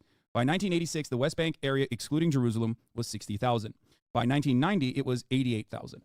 And then if you included Jerusalem, it reached up to 132,000. So in the 1990s, this number continuously grew to 100,000 to grow and grow and grow, and only continued to go through this peace process, starting the peace process around 88,000, and I guess like now arriving at 456,000 in the West Bank, and then 232,000 in Jerusalem. So when you look at these numbers, the Israeli government really fucked up. I mean, they didn't fuck up. Well, I know it's by design. I know it's by design. They want to. It's easier for them to claim all that land if people are been living there and they're established, and like, you know what I mean, because it's harder to do it. That's why they did it. So, yeah. And in this process, this was, of course, this process was also done deliberately to destroy contiguity in the West Bank. That's why West Bank was partitioned off into 3 separate areas, A, B, and C. And of course, control over the areas that even Palestinians live in is also disputed. Israel took over more than 80% of the West Bank in this time frame. 80%. By saying these are this is a matter of military necessity. B'Tselem has a really helpful guide on this if you want to look at it as well. That's true. Haley with a $2 dono. Thank you so much, Haley. Says, don't forget, Ethan enjoyed pager sounds after this. That's right, the traumatic pager attack that happened here in Lebanon that took the lives of a bunch of Hezbollah operatives, but also just a lot of regular citizens that so happened to be affiliated with Hezbollah. There were nurses in hospitals. There were people at supermarkets. There were teachers that carry some of these pagers. There were kids that heard the pagers going off, that held the pagers to deliver them to their parents, and then the pager blew up in their hands, blinding them. They lost limbs, fingers. There's a very famous video of someone just in the supermarket who was standing in line at the checkout. His phone just blew up. His beeper just blew up in his pocket. Crazy, like stressful day. There were so many people rushed to hospitals that day with very violent and nasty injuries that really kind of overwhelmed the healthcare system. Like an interactive map that you can scroll throughout time to see it. And in that process, they set up checkpoints. In that process, they set up 2 specific highway systems where Palestinians could only go on certain roads with a tremendous number of checkpoints versus Israelis could go on all the other roads. And right, I know. It's horrible. It's apartheid. It's crazy. But so to me, this was the opportunity. I don't know. Maybe you're right. Maybe one state is more likely. Maybe I can see it. But like, I just have a hard time reconciling that. But the way that you explained it definitely does make me think that it could be possible over a long period of time. So it would have to be 50 years from now, and we didn't nuke the whole planet, and somehow there's been a period of relative peace and calming of tensions and stuff. Yeah. I can see it. But that starts in good faith, and there's always going to be people who want to fuck that up. But even if the one state, there's still going to be these radical, fundamental settlers there that the Palestinians are going to want to fucking kill, rightfully, right? Or I mean, I don't killing people isn't right, but there's going to be fundamental Islamists. No, exactly, absolutely. Yeah. You're right about that. Except there are. This is something that I talked to Jake about because I think Jake's understanding is like kind of childish of the matter. He always says like, "Oh, it's religion." It's Jake for president, bro. Yeah, Jake for president. He's gonna do it. He's gonna do the damn thing. You're the VP. But no. Now you got Ethan accusing Cenk of being an anti-Semite, celebrating the fact that Cenk got banned from the UK, just like he's celebrating the fact that Hasan got banned from the UK. God, man, like such a fucking asshole. But well, I could actually technically run for president. He can't because I'm an American citizen. He's not. He's a naturalized American citizen. I am a natural born U.S. citizen. So one thing I want to say is this: he always says like, "Oh, well, it's a religious war." I'm like, no, it's not. Here's obviously it's not. But think about it this way: we have our own versions of psychopathic fundamentalist terrorists, right? We do. And every now and then there's an act of stochastic terror, and that's devastating, and we deal with it through the normal criminal court system, right? That's what will happen. I'm not saying that like it's going to be perfect and everyone's going to get together, hold hands, and say kumbaya, okay? That like everyone's going to hug and kiss one another. But what we do have a tendency to collaborate with one another, okay? We do have a tendency to live in peace. That's what we want to do. So ultimately, if there is a structure, if there's a one-state structure, of course there's going to be fucking psychotic like Jewish power people and also Islamist fundamentalists or even people who are like, nah, fuck that. I want to kill settlers regardless. Those guys are going to go to jail. Just like the kickstarting of that process also revolves around making sure that there is a tribunal for war criminals on both sides. Like being able to capture and also bring to justice war criminals on both sides of the equation. What do you do about the settlements that are there now? I guess you're saying it doesn't matter because everybody can live wherever they want. The settlements are precisely the reason why I don't believe in a two-state solution, because I don't believe that there is any reasonable way to eradicate 400,000 people and then 230,000 from Jerusalem. Like that, you cannot do that in a peaceful way. You cannot take people out of there. By the way, you were talking about it's going to be impossible kicking people out of their homes unless they do it the way Israelis did it to Palestinians, which is in a Nakba, violent way. It's going to be impossible. So that's why a one-state solution, that's it. Everybody just share the land, man.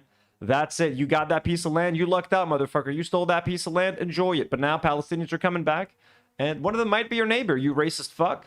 Holocaust survivors. The Holocaust survivors is actually a really interesting thing. I didn't even know about this, but you know about this because you lived in Israel. They're some of the poorest people in Israel. Some of them that were moved into settlements in the West Bank as well. But like, I think, what is it? Like 1/3 of every Holocaust survivor that's remaining lives in like abject poverty. So I don't know that. I mean, there's not a lot of them left. Yeah. I don't know about their economic. No, it's really fucked up. So like it's, I know that the thing is like, oh, there will be another Holocaust or whatever, but like Israel should probably look into helping its Holocaust survivors that are still alive at this point, rather than so hornily try to fucking take as much land as possible. This is the whole point. I agree. Yeah, take care of them, take care of everybody. But it's like.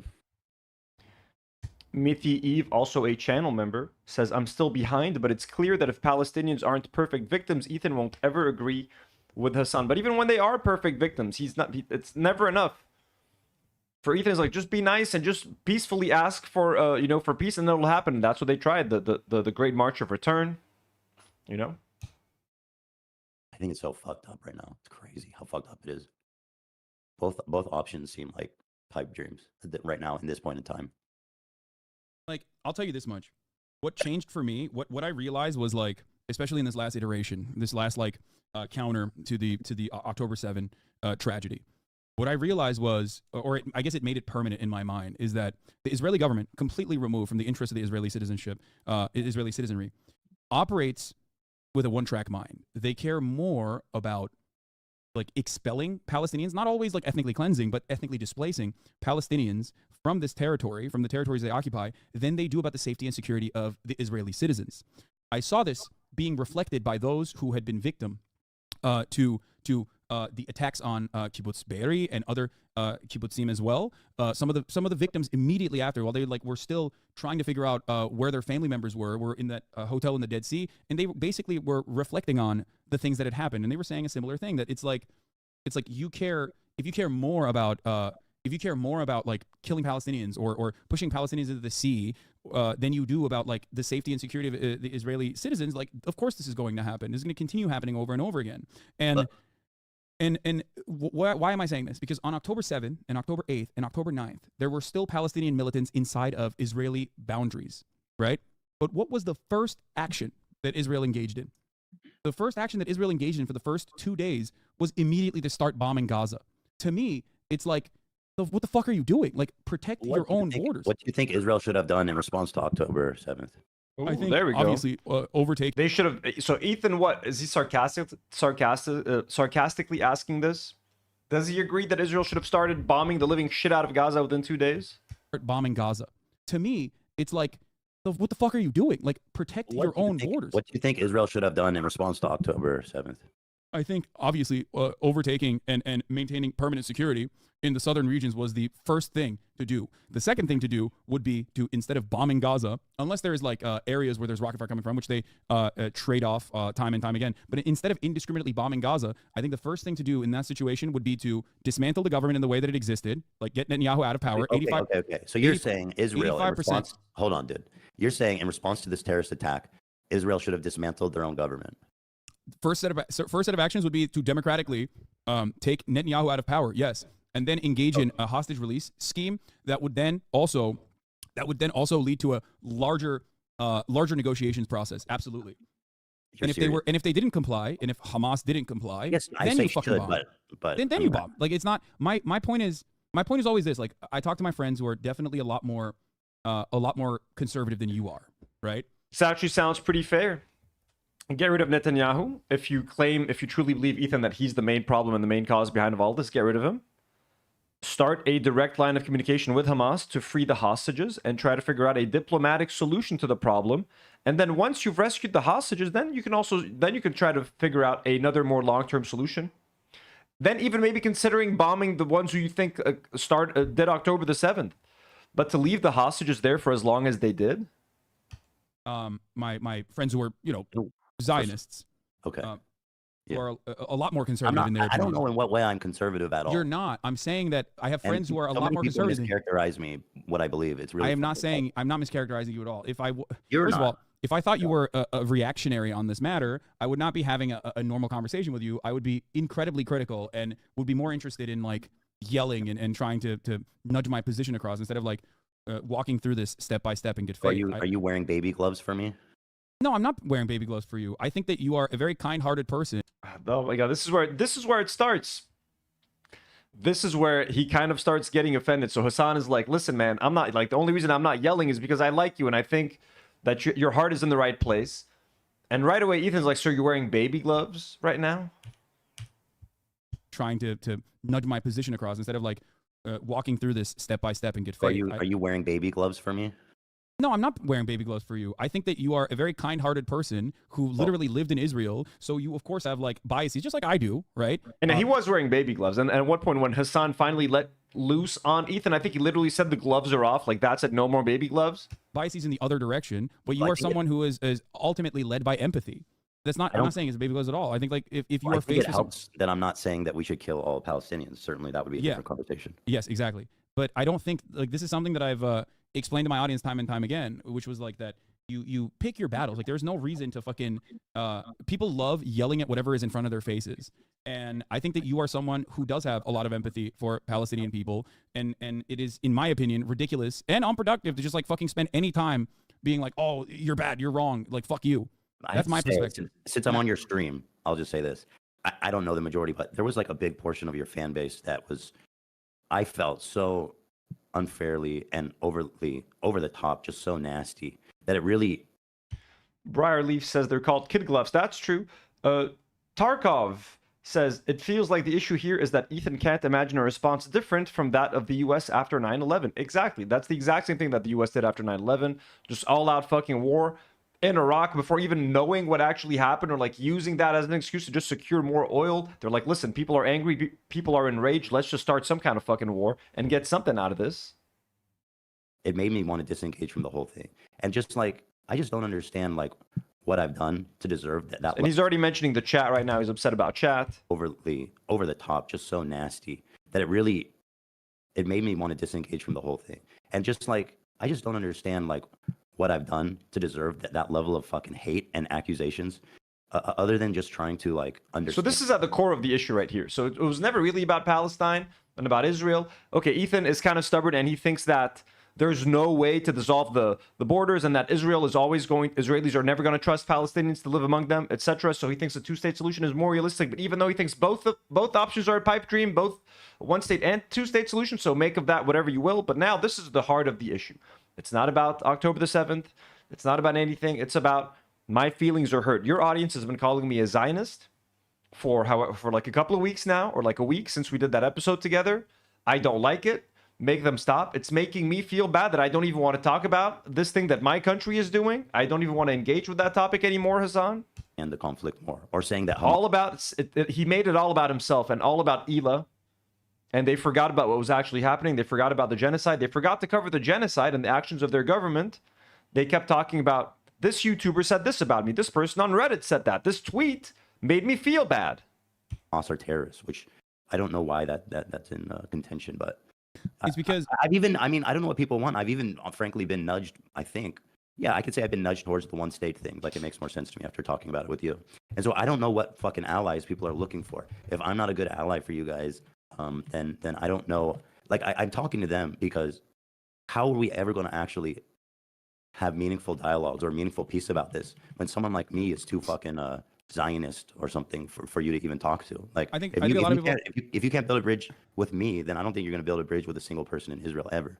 I know. I agree with you. I think the reason, I guess, like, it's not a defense because I've like criticized people yelling at you regularly, and have told people to you know, I have told people to just like think about this critically and understand that there's a broad coalition that is an absolute necessity if you want to make any changes in the political realm, and like that you are not anyone's enemy in this struggle.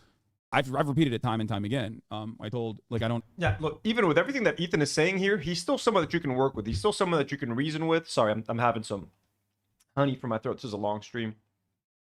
Ethan is still someone that you can reason with here. Now he's not anymore. But this version of Ethan is still someone that is welcome. He's curious. He's willing to have a conversation. He's willing to have a good faith dialogue. Now, nothing is good faith anymore. When he had Sam Cedar on, he made it seem like he was having a good faith conversation. Then he went home and got whipped by Ela, came back the next day and said that he wiped the floor with Sam Cedar. He was not having a good faith debate with Hasan. Once they debated after that, that was a horrible conversation. He had no respect for Hasan, no respect for the topic at hand.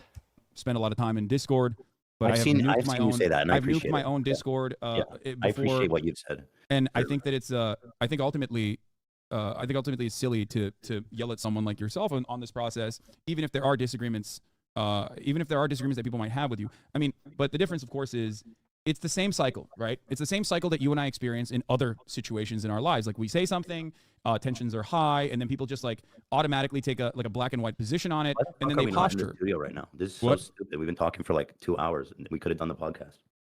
I'm the one who told you we could do it. You're the one who said you're sick. Well, I am sick, but I've been sitting here talking for 2 fucking hours. Yeah, we could have done it. I didn't even. So this was gonna be the final leftovers episode, I guess. This was the final episode that never was, the queen that never was. I didn't even like promote it because I always worry that people are just gonna fucking take advantage of like any kind of conversation we have to like move it in a direction that gives them clout for no fucking reason. I hate that shit.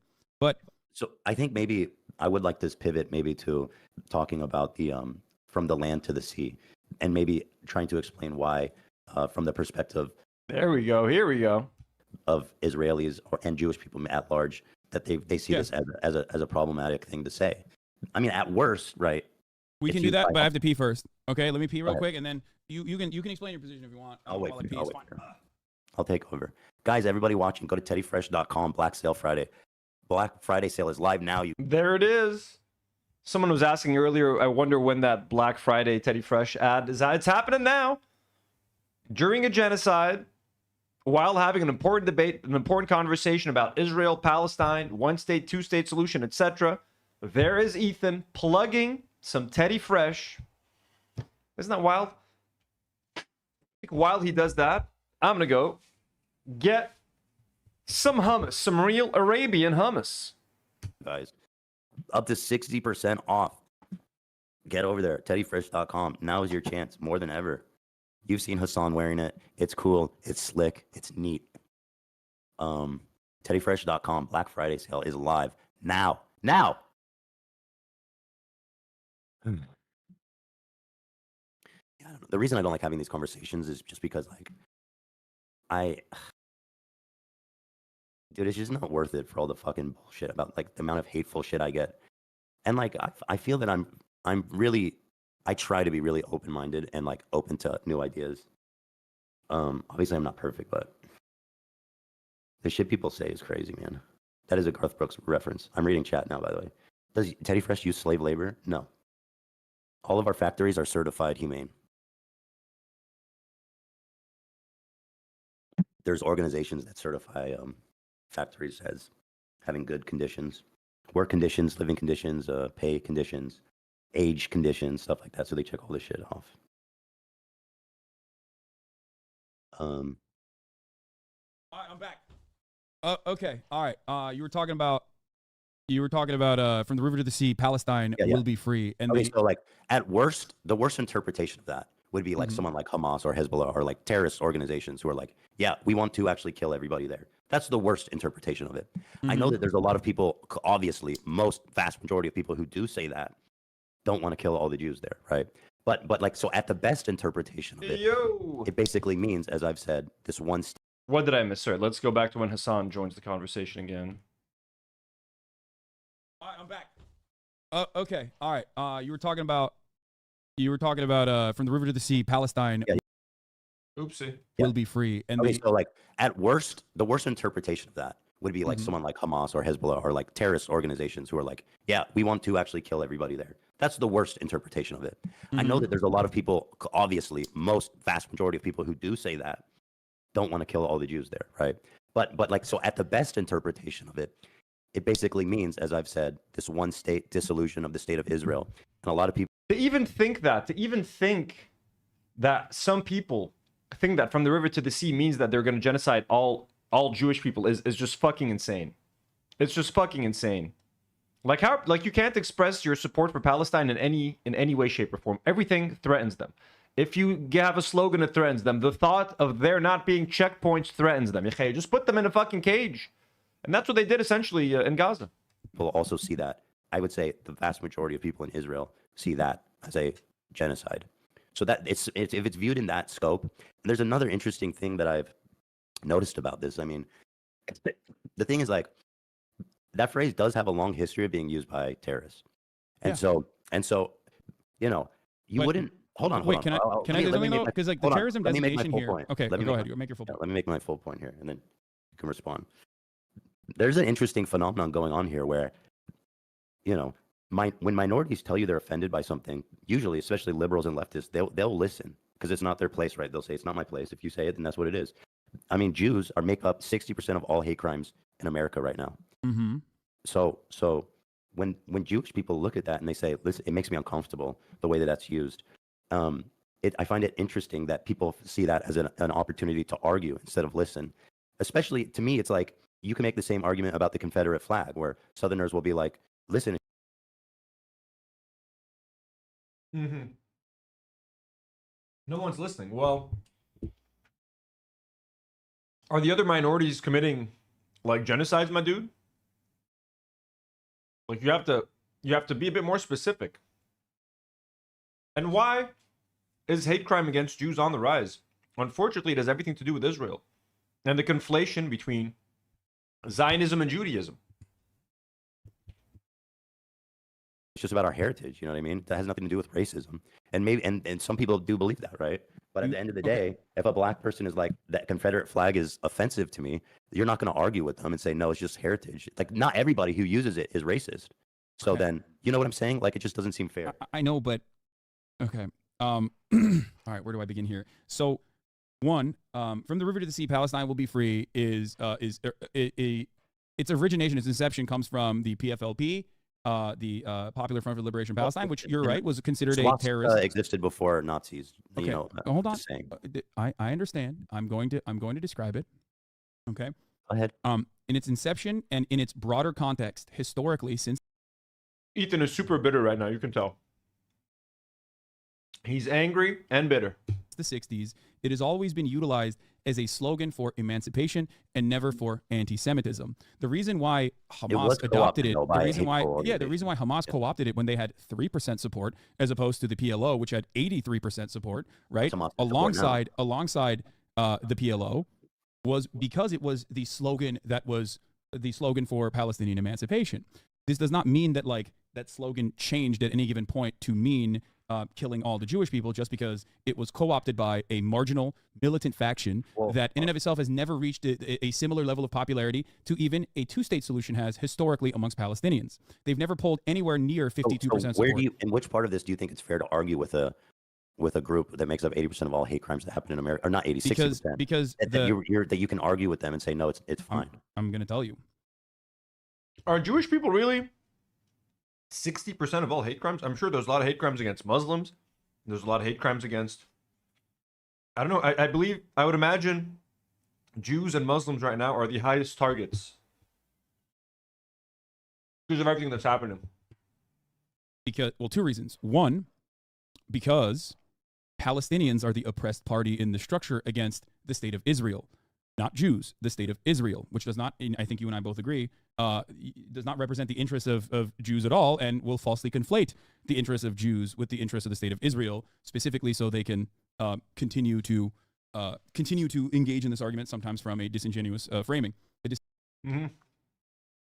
Ethan does not agree with that. You know that.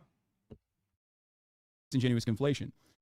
Jewish people themselves say from the river to the sea, Palestine will be free. Jewish people are at the forefront of the anti-apartheid, anti-Zionist activism, Jewish Voice for Peace, Jews for Economic... and the existence of Jewish people doesn't... He's so dismissive. He's so dismissive of what Hasan...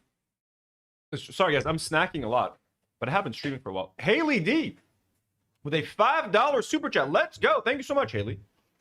Says, everyone who uses the Confederate flag is racist. As someone from the South, that heritage is hate exactly. I remember when I worked at GameStop, one of my coworkers was trying to convince me that the Confederate flag was not racist and that there were black people that fought with the Confederates.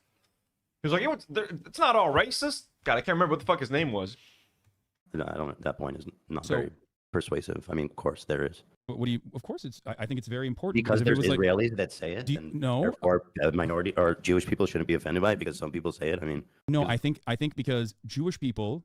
I'm not going to talk about this as like Jewish people in general. The reason why I brought up Jews for Jewish Voice for Peace and other groups using this as well, like Jews themselves in America using this anti-Zionist slogan, indicates that this slogan isn't one that is about the evisceration of Jews. If that was the case, then they wouldn't use it. There was Jewish collaborators with fucking Nazis. Ethan, don't do that, please. Don't say that the Jews. Oh my God, that's when he compared Jewish Voice for Peace as Jewish collaborators. Oh my fucking God, dude. I forgot about that part. Groups using this as well, like Jews themselves in America using this anti-Zionist slogan, indicates that this slogan isn't one that is about the evisceration of Jews. If that was the case, then they wouldn't use it. There was Jewish collaborators with fucking Nazis. Ethan, don't do that, please. Don't say that the Jews' Voice for Peace are akin to capos. Like that's. I'm telling you that the mere existence of Jewish voices is not a leg to stand on. I don't understand that. But, of course, you're failing. Hasan's just trying to protect Ethan because he knows how the chat's going to react. He knows how the audience is going to react. He knows how it sounds. He knows what Ethan just said sounds. It sounds fucked up. He's saying that Jewish people that support Palestinians are akin to Jewish people that were collaborators with the Nazis, calling them capos. So Hasan is literally face palming, like, oh my, he's doing the meme. He's like, holy shit, I can't believe Ethan just said that. And now Ethan is going to blame Hasan and his audience for getting mad at what he said. Ethan is going to refuse to take responsibility for what he said right now. And he's going to deflect all of the blame on Hasan. Even though Hasan's trying to protect him right now. It's an important component here. It's like you're tokenizing a few Israelis. It seems silly. What? Ethan. You're like, here, check out my Israeli. He says it. That's not. Then I don't find it a good point.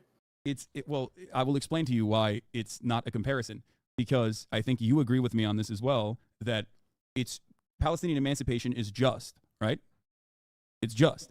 Whereas the Confederacy is not. The Confederacy was there to preserve, they said states' rights, but it was there to preserve the maintenance of slavery. Palestinian emancipation is not, or has not ever been broadly defined at any moment throughout its history, the evisceration of all Jews living in Israel, or the forcible expulsion of all Jews living in Israel. Other militant factors that were never, ever as popular as the broader Palestinian emancipatory movement have taken on this slogan alongside slogans like Free Palestine in general. The same exact argument to say from Free Palestine from the river to the sea can also be applied to Free Palestine as well. It's just a matter of where the motivations lie. You have to look at how Israelis view it. Is that you're saying that Israel, I don't care as a about how country, Israelis view it. I will admit that I don't. And Jews at large, I think I think most Jews. I don't think Jews at large view it. I don't think that is the. In what position are you to even say that? Well, I'm in the position of almost entirely getting. I know. There we go. Tension. Ethan has been feeling like this the whole time. He's just kind of been waiting for a reason to let loose at Hasan. Once Hasan was done explaining stuff, I was like, okay, I just want to talk about the social media and people getting mad at me for saying certain things. My perspective is not motivated by myself. It's motivated by Jews against anti-Zionist Jews. Seriously, how can you speak for my entire ethnic group? I find that really interesting. Well, I don't speak for your entire ethnic group. How many Jews have you polled about if they find that offensive or not? It doesn't matter. But Ethan, you also can't speak for your entire ethnic group, just like I can't speak for all Lebanese people. Only in certain cases, when it's time to disown a few Lebanese influencers. One second, Maki's trying to get in. I got to go feed them in a second.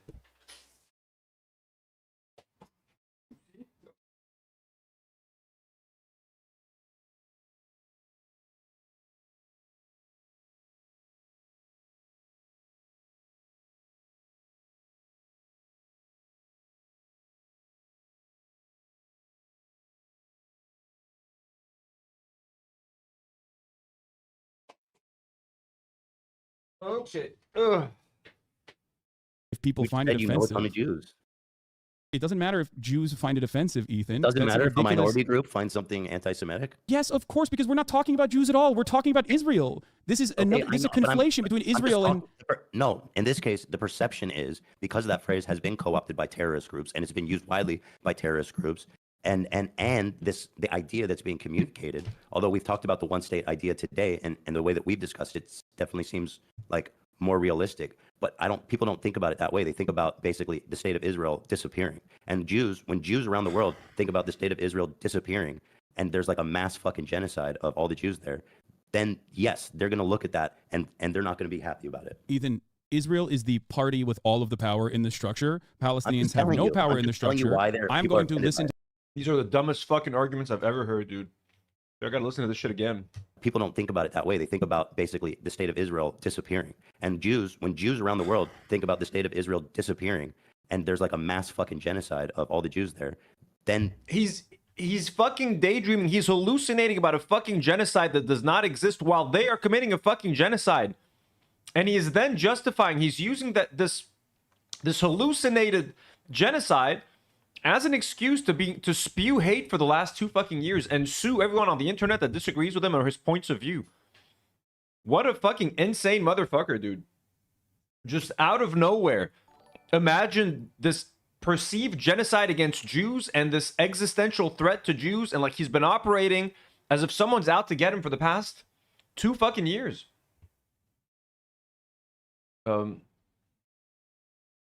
Show me llama. 333 sends in a $7 Canadian dono. Thank you so much, Show Me Llama. That's way too kind. Says, off topic, but I think of your safety and Lebanon and in general quite often. I appreciate all the content during such hard times. Ethan is very cringe. Oh, that's very sweet, Show Me Llama. That's very, very kind. Bringing you guys some entertainment is my pleasure. Whether or not we're going through war, whatever we're going through, I'm happy to be doing this and hanging out with you guys and just chilling on the internet. That is very kind. Thank you so much for supporting our show all the way from Canada. I can't remember. You were from French Canada? Where were you from in Canada? If you're from French Canada, merci. Je suis Québécois. Yes, they're going to look at that and they're not going to be happy about it. Ethan, Israel is the party with all of the power in the structure. Palestinians have no power in the structure. I'm going to listen to the Palestinian voices and tell you the historical reference points as to what from the river to the sea Palestine will be free when talking about it. So just like when at what point can a phrase be co-opted by a terrorist? And then you'd be like, maybe we'll back off that one. The swastika and the Nazi comparison is actually a wonderful one. And I do not think that the Hamas or any Palestinian group has ever actually reached the machine of ethnic cleansing that the Nazis have. Making that comparison, in my opinion, is like diminishing the impact of the Holocaust. It's not what they've done or can do. It's about the meaning of it, you know? Yeah, Hamas also says free Palestine. That doesn't change the meaning behind free Palestine. It doesn't mean anything. What you have to look at is what the broader Palestinians, what the Palestinian movement believes, what the Palestinian movement implies when they're saying this. And it's important. It's important. Ironically enough, Ethan and Ela were both arguing that saying free Palestine right after October the 7th was something that was supporting Hamas. If you said free Palestine after October the 7th, Ethan and Ela think that you're showing support for Hamas, actually. So they do think that it can be co-opted. They think anything can be co-opted. To them, a Palestinian just expressing a desire for freedom or liberty brings them images of Holocaust and genocide, and they freak the fuck out. So they start genociding them. Dude, what an insane fucking cycle of violence they've gotten themselves in, dude. Because like, what are people to do, Ethan? What is the solution here? We say Palestinians. Oh, that's right, PEI Canada, and we looked at pictures and it looked beautiful. But then you said you're not from the beautiful part of PEI in Canada. That's right. That's right. Say from the river to the sea, Palestine will be free. There's people claiming that even saying a ceasefire is actually against Israel's best interests, or even anti-Semitic, as a matter of fact. At a certain point, you have to realize that like maybe it's a little disingenuous, and that it's more so to just like squash any amount of any amount of sentiment expressed towards Israel. At any point, should you think about maybe I should ease off this because it is offensive to the vast majority of Jews. Interpret it in a not nice way, despite what people's intentions are, and that maybe it's counterproductive. Then I guess they're fucking idiots, man. The people that interpret it in the wrong way are idiotic. Double, triple, quadruple down on it. And it's not time to worry about the feelings. Like, I'm sorry, but I haven't commented on the whole Bad Empanada versus Cavernacle versus FD Signifier thing. But like, you know. No, because I'm not going to. How does that help the cause of Palestinian freedom? When people go, because I'm not going to make concessions that I don't that hold no historic weight. That I'm actually listening to the Palestinians when they say what they mean. Because I don't have this like secret. Because I don't have this like secondary assumption that Palestinians actually are sneakily meaning something else. Like they're like actually talking about the destruction of Jews. I know that's not what you said. I know that's not what you said. You're not saying that. You're not saying that at all, but there are plenty of people who are implying that, and even then, I'm simply stating the historical precedent for this sentiment. And of course, I'm going to combat misinformation, and I'm going to continue combating misinformation in a country that is outright hostile towards Muslims and outright hostile towards Palestinians from the actual state. Right? There's anti-Semitism. This is absolutely true. Anti-Semitism is a gross hate crime. It is completely unacceptable. You and I are in agreement on this. I've combated anti-Semitism nonstop for the past 10 years. There's any people that hear that and they think, you know what? That means no, we got to get rid of all the Israelis. Do you think there's anyone that believes that? That we have to get rid of all of the Israeli Jews in that area? Of course, I'm sure. Yeah, absolutely. There are anti-Semites. There are anti-Semites in the pro-Palestinian movement. Do you think that it could be potentially misconstrued? Can it be potentially misconstrued? Absolutely. Anything can be misconstrued. So let's stop using this iconic phrase that represents liberty, emancipation for the Palestinians, because it makes a couple of Jews in Los Angeles uncomfortable. While I'm walking down Rodeo Drive, it's making me fear for my brethren in Israel that they're going to be genocided by the Palestinians. So any slogan can be misconstrued. All these things, if it can be misconstrued, if it is believed by people to mean it that way, then I don't think Jews are outside of their right to say, hey, this phraseology makes me uncomfortable. And I find it interesting that of all the minority groups, and again, people don't. It means what it means. From the river to the sea, Palestine will be free. Palestinians will be free. Palestine will exist again. You know, the Palestinians will make it Palestine again by virtue of being able to walk their own land. It doesn't mean we're going to murder people. It's a beautiful phrase. You know what I mean? There's nothing about it that even suggests something violent. So it's just people being overly sensitive and paranoid. Consider Jews a minority because they're white. I only say minority group. Or most Jews are white, not all of them. But I say it because 60% of all hate crimes in the United States are against Jewish people. They make up like less than 1%. So I find it interesting that when a minority group says like this phrase makes me uncomfortable, and I think the proliferation of this phrase is, you know, you're saying a minority. You're saying a minority group, but the problem here is this. I don't think it's fair to just say, well, fuck you. Because the conversation revolves around Palestinians, which, you know, Muslims are a minority group in general, Palestinians an even smaller minority group, against Zionists, specifically Zionists who are maintaining the violent nature of the apartheid state. Ethan's problem right now is that the victims, the oppressed, have a phrase and a slogan that make him uncomfortable. As a Jewish man living in Los Angeles, because that phrase makes him uncomfortable, they can't say it anymore. And that is literally his fucking angle right now. In Israel. So in that structure, there are significantly more Zionists in America than there are Zionist Jews, and then there are anti-Zionist Jews. Zionist and anti-Zionist Jews are marginal because of the number of Jews in general on the planet, right? The much larger conversation is being had between Palestinian activists, which feature anti-Zionist Jews and anti-Zionists alike, some of which are anti-Semitic. I'm not going to say that they're not, okay? Versus the much broader, much larger Zionist community that is comprised almost entirely of Zionist evangelicals, Zionist Christians in general. That's the with the backing of the U.S. and Europe and the entire Western world, conversation financially and weapons. Being had about the state of Israel. You can criticize Saudi Arabia and do it from an Islamophobic perspective, but many people are never going to turn around and say you're being Islamophobic when you criticize Saudi Arabia. But when you criticize Israel, because the foreign ministry has maintained this position and this posture for a very long time, propped up by the likes of the ADL, this conflation is the immediate counter, and I think it's cynically deployed. Is there real anti-Semitism that occurs? Absolutely. It's not cynically deployed. It's not. I mean, maybe some. I don't know. I don't think so. I think come on, Ethan, you don't think people are cynically saying something is anti-Semitic? Do you know how many people call me an anti-Semite? There's like literally fucking groypers online who Jewish people don't like that phrase. It makes them uncomfortable. It's used by Hamas. It's used by the fucking jihadist group, the Palestinian jihadist group. It's used by other extremist organizations. It's been co-opted. At what point, at what level of co-opting do you think it's time to phrase this out? It is not being fucking co-opted, dude. What a fucking... It just makes us uncomfortable. It makes us uncomfortable while they literally murder people. He's uncomfortable and they're murdering people at the same time, and that's what he's fucking bitching about. And that's what he wants to use this time for. Level of co-optation? I told you already. The swastika is a great example of this. The Nazis are gigantic. It's not racist. So it's not racist until there's like a full mass systemic genocide of Jews. No, it's not racist until there is a broad movement behind full-blown ethnic cleansing of Jewish people. Yes, even if it's like in support. There is no, in the grand scheme of things, throughout the history of Palestinian emancipation, which I will reaffirm my support for, I do believe it is just and I believe it is moral. Throughout that history, Hamas is but a mere blip. Okay, Hamas is but a mere blip, and even to this day is not has never reached broad popularity. Hamas itself is like reinstituted its charter as well. If you want to fucking believe what they're saying, it doesn't matter. But ultimately, the mantra itself predated Hamas and will continue to exist as long as there is an occupation.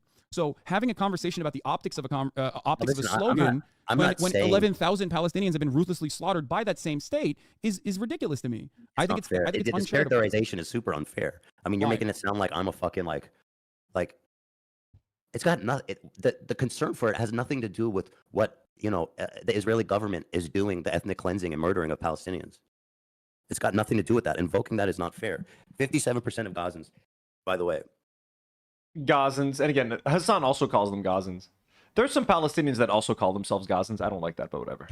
And I'm not criticizing them. I understand why people would support Hamas during all this who are in Gaza. But you say that, I mean, they have Yes, in 2017, they have white support in the Hamas West Bank changed its charter in order to Gaza. gain international recognition. It has white support in Gaza and In the West 2017, Bank. Hamas changed its charter in order to maintain its civil governance factions and also gain international recognition, as had prior terror cells like the ones that you mentioned that Ben Shapiro still considers a terrorist, like Yasser Arafat, as they try to do the exact same thing. You might not believe them, okay? I do think that there are certainly still anti-Semitic people inside of Hamas, of course, but ultimately, all of them? Palestinian people saying that they support violent emancipation. Hamas people that are secular and cool and don't hate Jews?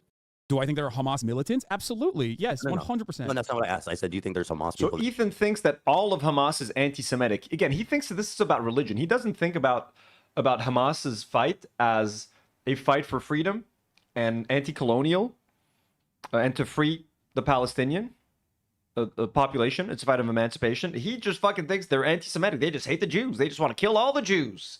That's it. They see a Christian, they'll let him live. They see a Jew, they'll kill him. That are like chill and secular and they don't hate Jews. Oh, 100%.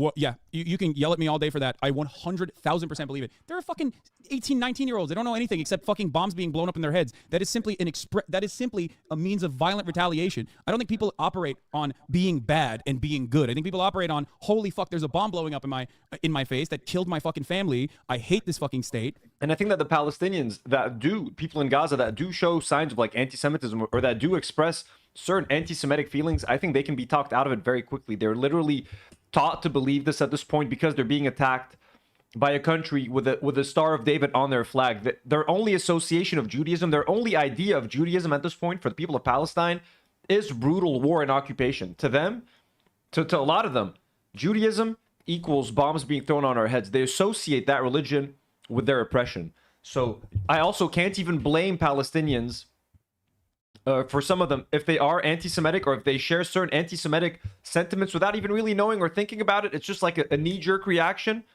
It's like, of course, that's how they're going to think because they're being fucking tortured. They've been tortured by these people for 75 years. So I think it's very easily reversible. Just prove to them that you're not a violent, genocidal people. Prove it to them. And I'm going to join whichever faction will allow me to continue fighting against this state. Not every single person is like motivated by like cleansing every Jewish person in Israel. If that was the case, they would not have tried to make a. They would not have tried. Okay, if that was the case, they would not have tried to change their charter and become more and recenter their posturing so that they can get international recognition. Whether it was going to happen or not is one other thing. The original one was like insane. Yeah, who the I agree. Open this link. I mean, this was just happened last week. If you'll pull this up. What is this?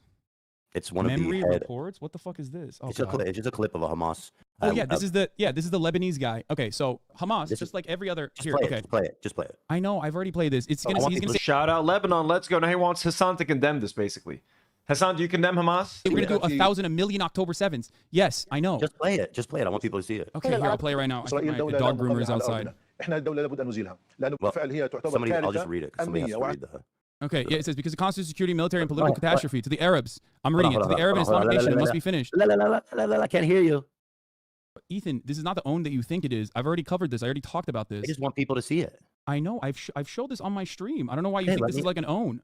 Well, do you think that every single person watching right now has seen every second of your stream? I don't know, but okay. I mean, here. I just want people to see the scary-looking Arabs saying scary things so I can scare them into agreeing with me that Israelis are under threat, while Israelis are actually currently committing a genocide. Just probably not. We'll play it again, but I'm simply stating that, like, you know, I'll read it for you if you want. It's not like a. I'll read it. If you're going outside to get your dog groomer, I can read it. Yeah. Okay. All right, here. Oh shit! Never mind. The groomer's not even here. Oh wait, I can't play it on your stream. Never mind. Yeah, I can play it, but it doesn't matter. Here. So play it if you don't mind. Dusty48 says, as a Jew, I don't care what Palestinians say honestly about Jews, negative or positive. Just reading the. Thank you for sharing. I mean, you would wish that it's something positive, obviously, and it's sad that their main impression of Judaism has been at the hands of the IDF's brutal occupation. Yeah. The Al-Aqsa flood is just the first time, and there will be a second, a third, a fourth. Because we have the determination, the resolve, and the capabilities to fight. We will have to pay a price, and yes, we are ready for it. We are called a nation of martyrs, and we are proud to sacrifice martyrs. We did not want to harm civilians, but there were complications on the ground, and there was a party in the area with a civilian population. It was a large area across 40 kilometers. The occupation must come to an end. Occupation where? In the Gaza Strip. No, I'm talking about all the Palestinian lands. Does that mean the annihilation of Israel? He says, yes, of course. The existence of Israel is illogical, but there's cuts in there too. I don't even know what the fuck he's saying, but it doesn't matter. He's saying a bunch of fucking psychotic, bloodthirsty shit. I agree. One of the Yeah, fuck this guy, honestly. I mean, what a piece of shit. this is a guy I've seen him before. He's a spokesman for Hamas. Yes, there are multiple different factions within Hamas right now. There are multiple different factions within Hamas right now. Hold on, let me finish it. The existence of Israel is what causes all the pain, blood, and tears. It is Israel. He's not wrong about that. Do you want me to talk about it? He's going to say 1 million October 7th as well. It is Israel, not us. We are the victims. There's only like 10 seconds left. Okay. Therefore, nobody should blame us for the things we do. We are the victims of the occupation, period. Therefore, nobody should blame us for the things we do. On October 7th, on October 10th, on October 1 million, everything we do is justified. It is justified. Yeah, he even says it in English. He says, it is justified. Okay? Are you happy? Now, let's talk about it, because you brought this up as though this is like an own or something.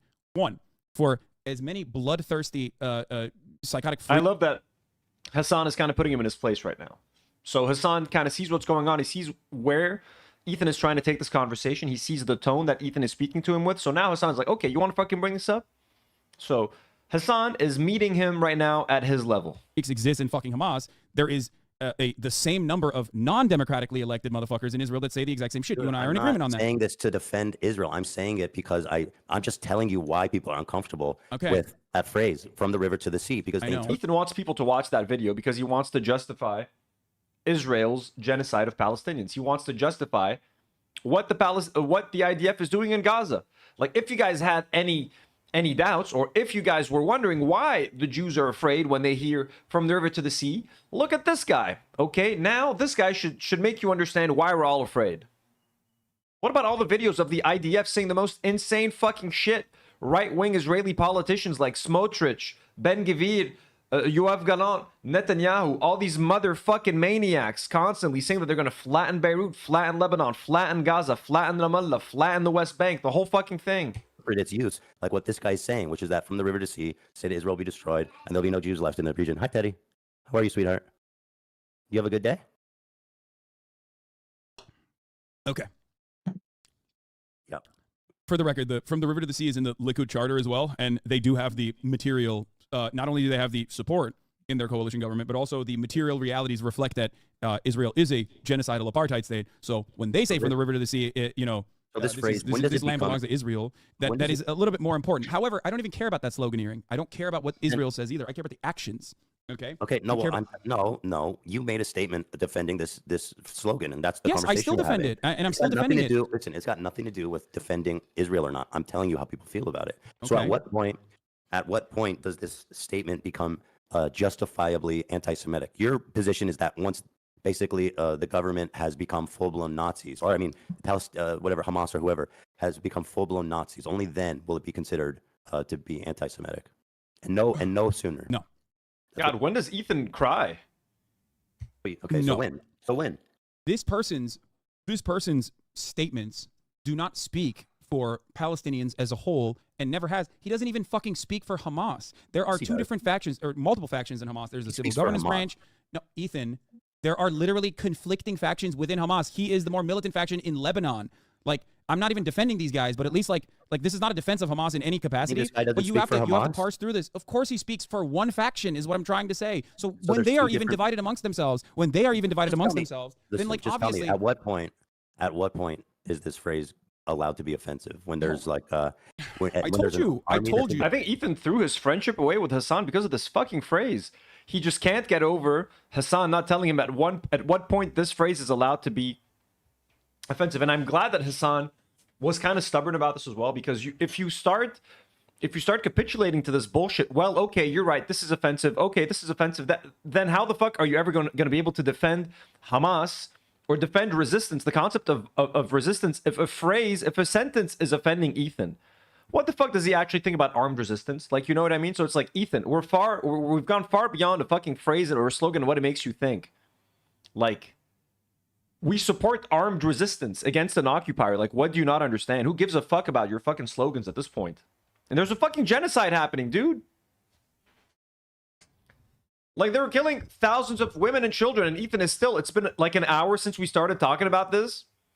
Hasan, please just admit, tell me when you think the slogan is bad. They did. So not, you said Nazi Germany.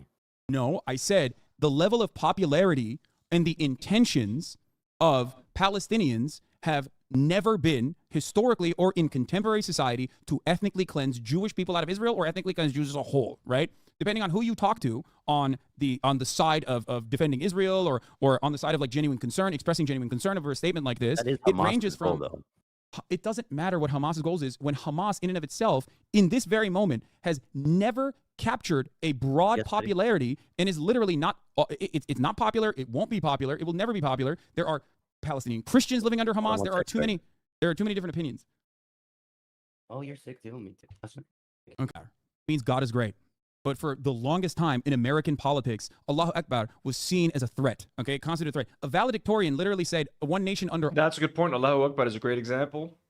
Literally nothing scares Americans more than hearing Allahu Akbar. White Americans, the two most terrifying words they could ever hear. Allah in her fucking speech a couple of years back, and people got mad at her instead of saying one nation under God. We cannot massage our expectations in a morally righteous cause to to tailor to suit the needs of those who are ostensibly defending the maintenance of an unjust structure. I think it's ridiculous to concede on a point like this, especially as someone who takes anti-Semitism very seriously. I don't think that it's appropriate. Mark Lamont Hill was literally fired from CNN a couple of years prior for saying from the river to the sea, Palestine will be free at the end of his speech at the UN. Okay. This man is a scholar. This man is a historian. He delivered a speech in front of the entirety of the United Nations, and CNN fired him. Why did they fire him? Well, I'm assuming that you don't believe Israel has the right to exist. I don't believe Israel has a right to exist as an apartheid state. No, I don't. I don't believe that an apartheid state can continue. From the river to the sea essentially means the state of Israel is going bye-bye. Oh my God, dude, what a fucking idiot. It's going bye-bye. That's what it means. It means that the racist, genocidal, apartheid state of Israel as it currently exists has no right to exist, should never have existed, is a fucking cancer, and it should be fucking fixed, Ethan. Yes, that's what it means. The current state of Israel, the way it operates right now, doesn't mean the people living in it are going to die. It means the system needs to be dismantled and be restarted anew. The reason why I brought up the historic reference point is because in its charter in 1960, I think it's like 1965, the PFLP that first... It's going bye-bye. Can I get a soda? Can I please get a soda? It's going bye-bye. Implemented this slogan, literally said they wanted the Zionist entity to be dismantled so that there's a democratic secular state for all Jews living in Israel and all Palestinian Muslim Christians alike. Hold on. Who said that? TeddyFresh.com, guys. Black Friday sales going on right Sorry, now. I had to get my... Jesus, he did it again. I had to get my food. Like, do you think that... What are you eating? What? I just got chicken. My dad just made me chicken. Listen. Your dad made you chicken? Yeah. Listen. This is important. This is important. Okay. So... Ethan's not used to parents cooking for him.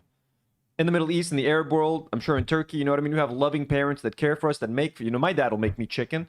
I bet Ethan's dad has never made him chicken, and that hurts him. So a lot of Israelis, like you also personally mentioned, right, believe that a secular singular state would mean genocide. But you also have been reasonable and have come to terms with the Israeli fears being overrepresented in this conversation. And this is the exact same conversation being played out once again. When I talk about emancipatory movements, I feature the actual people that are being wronged in this process and not the considerations of those who are defending, maybe not directly oppressing those people who are asking for a just cause that are morally on the right side, but those who are defending those who are wronging them. I don't care about the considerations of people who defend Israel in that situation. The Palestinians are the ones being wronged, which I agree with. Yeah. Then they can't be, then they can use that phrase they can use phrases with impunity about Israel. I mean, if they said, phrases with impunity, again, he's making it sound like they're saying we need to nuke Israel. you know, kill all the Jews, then no, of course not. That's not a phrase that they can use with impunity. What if they said Israel shouldn't exist? Israel shouldn't exist? Israel shouldn't exist. It depends. It depends contextually. It's entirely entirely about. Ethan is saying that. What if the people that were harmed by Israel the most, the Palestinians? What if Palestinians living in Palestine, living in Gaza, in an open-air prison under the oppression of Israelis, what if they said Israel shouldn't exist? Of course they're going to think Israel shouldn't exist. Why do you want to police what the oppressed people are thinking or feeling?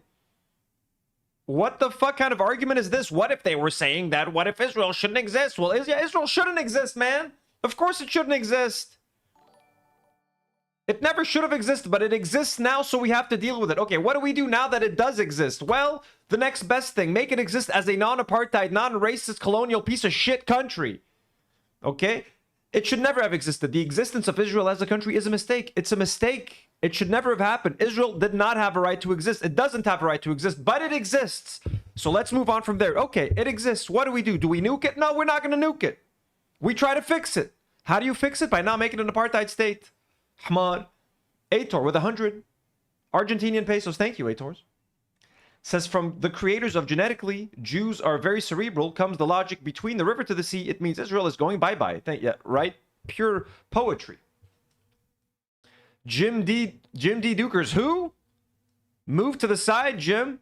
Ethan Klein is the true poet of this generation. Haley D. Haley D. I was going to say that. Ethan doesn't know what it's like to be loved unconditionally. He doesn't, right? He knows to be loved conditionally. As long as he supports Israel. Ethan, I will give you the love. I will show you my love, Ethan. If you make fun of Sam Cedar tomorrow. If you do not tell the podcast that you wipe the floor with Sam Cedar, you will not get the loving. You will not get the loving.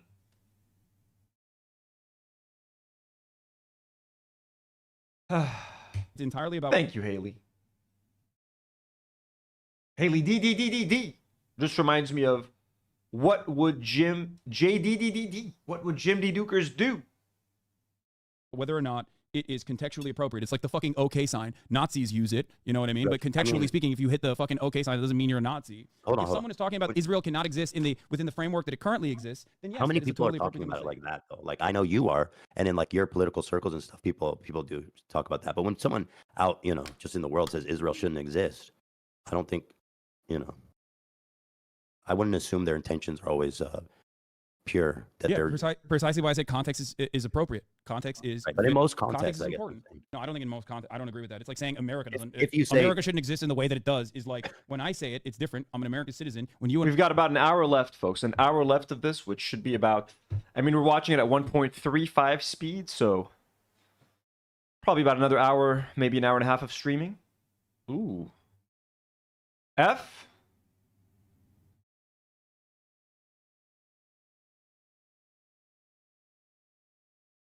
Doesn't have any weight, though. Doesn't have any weight. There's no terrorist group trying to fucking kill Americans. What? Yes, there. Wait, I don't get it. I thought Hamas was crossing the fucking southern border to come and destroy America. Right. Like, well, I know it you're hasn't not saying happened that, yet. I know it is crazy that people are saying that. I agree. It's absolutely fucking nuts that they think that. But anyway, I'm just telling you the Jewish perspective. That's why people don't. No, when they hear it from no, you're not telling me the Jewish perspective. You're telling me. I am. No, Ethan, you can't say it's just. Okay, so now I can see the chat up here. So that's Hasan's chat, I'm guessing. So he must. So now the chat is back on screen, and now Ethan's gonna start freaking out about chat. The Jewish perspective when I'm telling you, because Jews, I know they're talking about Israel, but when Jews around the world, Chonkenstein says the day Goofs and Gaps died. I know. The day the music died. Heard someone say Israel shouldn't exist from the river to the sea, which is how it's interpreted. They see that again. I keep bringing this up. They see it as a genocide. Okay. Can I ask you a question? I'm just telling you. That's what it is. The perspective of like, like I said, it's not every single Jew or like the Jewish perspective. Jews are not a monolith. I think that it's ridiculous to make this assertion when like again, Jews, anti-Zionist Jews are at the forefront of criticizing Israel and have been. K-Mac says Hasan's dad brings food. Ethan's dad likes porn on Twitter. I'd be bitter too. I know, right? W for the Turkish dad that brings you chicken versus the white dad that likes porn on Twitter and has a Pinterest collection of your wife called Sexy Ela.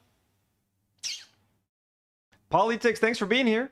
Using these, have been using this term in perpetuity, and Irene Bertoni, this is an old conversation. This was the unofficial final episode of Leftovers. therefore comparing them to capos is like, I think, very inappropriate. Dude, no. My point in comparing them is to say you can find support on any movement by anybody. You know, it's No, just but that's not. But that's not a it's not broadly. persuasive But that's to not say, like a. hey, it That's doesn't. not a tiny, minuscule percentage of the Jewish population. That's a very important percentage of Jewish scholars. It's a very important percentage of Israeli scholars. An important percentage of So Jewish people you're in general. saying that you know that there's a large portion of Jewish people around the world that say from the river to the sea.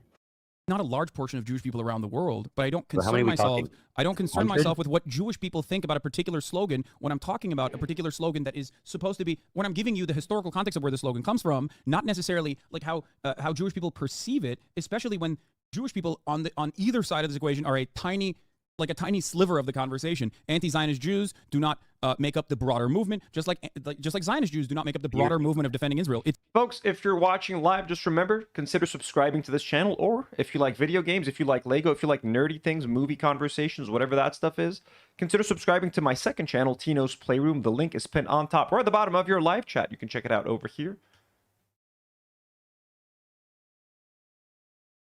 Boom, look at that really quickly. I might even be doing a second live stream over there later tonight. Tino's Playroom, the link is pinned, folks. I played some Dark Souls last night with my girlfriend Demi, watched me. Look at that. No? Bless her for sitting there. Channel. More than just being here And being liking so the videos. patient. You can become a member. You can become a Tino's friend. A friend of who? Don't you want to be my friend? Don't you want to be a Tino's friend? Aw. Kind of wish she was here now with us. Wouldn't that have been nice? Okay. Consider subbing. We've just crossed 1,325 subbies on that channel. Isn't she the cutest, folks? It's literally we're living on a planet where invoking that there's Jewish people that agree with you is I'm just saying I don't think it's a good argument. That's all. No, I'm simply the reason why I mentioned that is Sure, you because can find if you consider it to be an eradication that are like in favor of the occupation too. No, the reason why I brought that, Ethan, and the reason why I think it's a disingenuous framing to compare. Fuck, you're saying you can find Palestinians in favor of the occupation, and you found one, Ethan. Speaking of which, Ethan found the one. He found Ahmed Fouad al-Khatib, best friend of the H3 podcast. Ethan has made him, a fixture on the H3 podcast.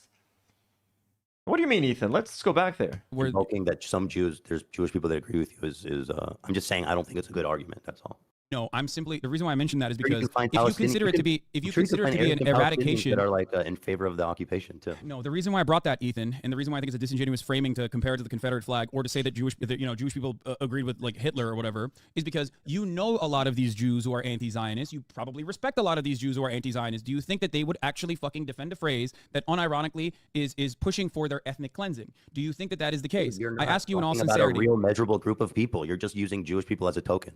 That's not true. That's He's using Jewish people as a token, and that's an accusation that Ethan has made many a time. And who are these people? You're talking about 100, 200? I mean, what are we talking about? I'm talking here? about the tens of thousands of Jews that have been demonstrating on the streets since and you've asked them October 9th. how they feel about from the river to the sea. You've polled them on that.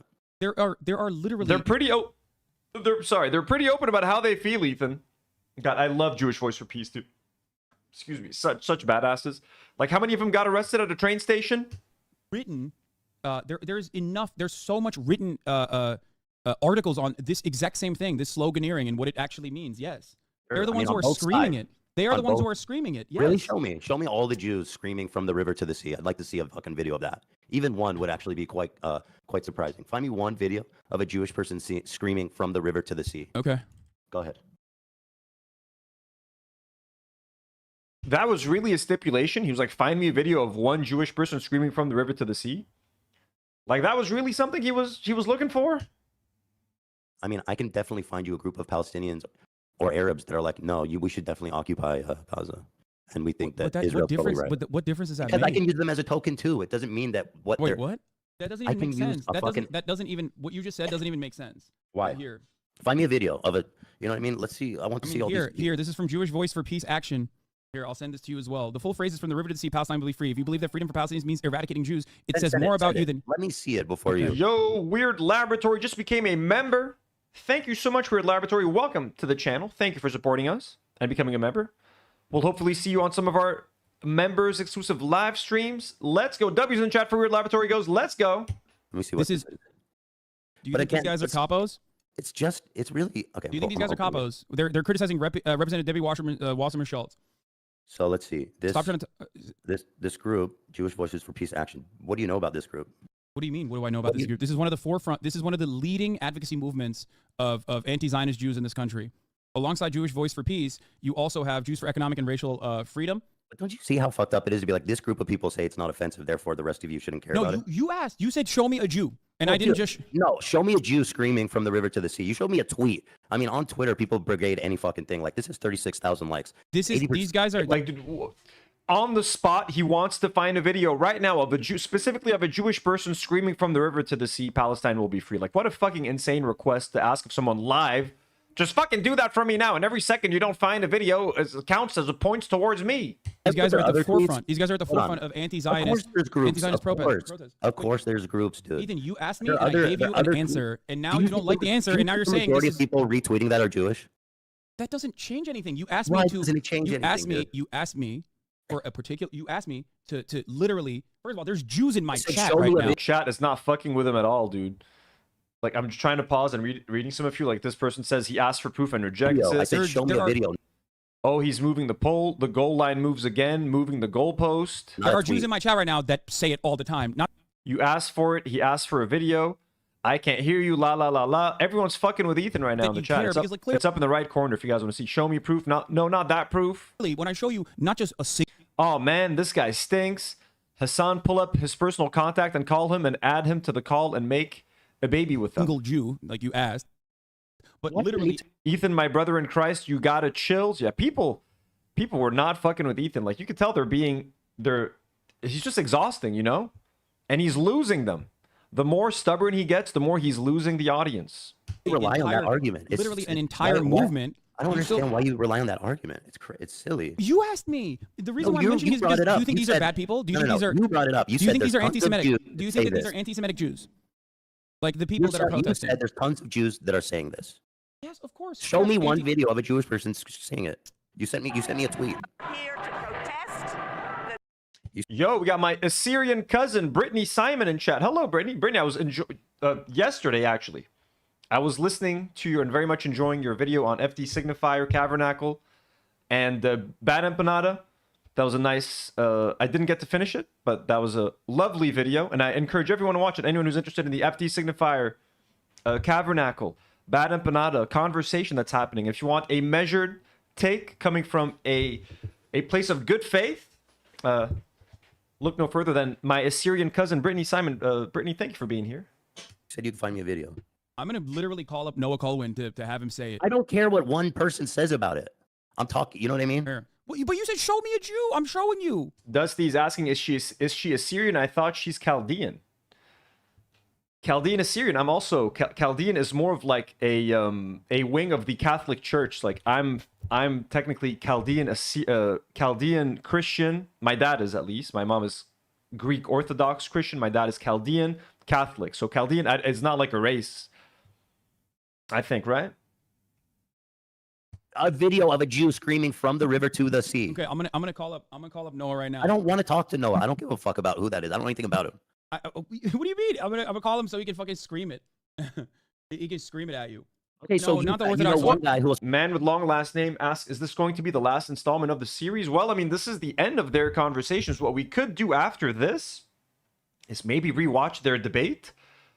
But that is like where the conversation really... And I've already reacted to the debate when I was in the States last year. So I've already done that reaction. But it could be... And I think I don't think it's on the channel anymore. But it could be worth revisiting that nasty, horrible debate a year later. But it's exhausting. Like, that was fucking exhausting. Like, if this is tiring you guys, the debate was a whole other story. Scream it. Therefore, dude, this argument you're making is fucking is ridiculous. What do you mean the argument is ridiculous? That's like saying if I can find a Palestinian to say the occupation is justified, then then saying the occupation is justified isn't anti-Palestinian. No, because the morality behind what he's saying is incorrect. The morality behind what from the river to the sea, Palestine will be free is correct. That's the major difference. That's not how the Jews see it. They see it but as. But now we're having two separate conversations. We're having two separate conversations. If you and I are both in agreement with Palestinian emancipation, which you say you are, and I believe you, then why would if you believe in Palestinian emancipation and you don't believe in a permanent occupation over Gaza, who gives a fuck if you can find a Palestinian that says no, eviscerating Gaza is correct? Like, the conversation is not on the boundaries of like Jewish people versus Palestinians. The conversation is on Zionism versus anti-Zionism. The Jewish people do not interpret that as a morally just statement. I mean, obviously that is completely subjective. Well, the reason why I mentioned that you're wrong in this, I'm sure there are. Are they still talking? Sorry, I zoned out for a second. Are they still talking about from the river to the sea? I'm talking. You know what I mean? Fair. Well, but you said show me a Jew. I'm showing you a video of a Jew screaming from the river to the sea. Okay, I'm gonna call up Nour right now. I don't want to talk to Noah. I don't give a fuck about who that is. I don't know anything about him. Okay, I forgot. He tried to get Noah Culkin on the phone. Dude, that's so funny. What do you mean? I'm gonna call him so he can fucking scream it. He can scream it at you. Okay, so not the you Orthodox know one guy who will scream it. Therefore, dude, this argument you're making is fucking is ridiculous. What do you mean the argument is ridiculous? That's like he almost said the R word. Dude, this argument you're making is fucking is ridiculous. What do you mean? Dude, he almost said the R word. Look at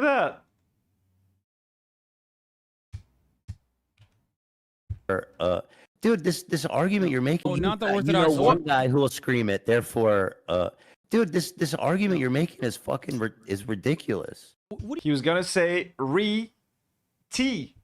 He was gonna say the R word, and then he caught himself and said ridiculous. Look, at least he caught himself. He caught himself. He did not say it, but he was 1/3 of the way there. Dude, this argument you're making is fucking is ridiculous. Nice save, Ethan. Rahul Hussein says Ethan later called Noah a token Jew. Oh, I'm sure he did. He called Raf from the Arabs pod token. Anyone. He called Matt Lieb a token Jew.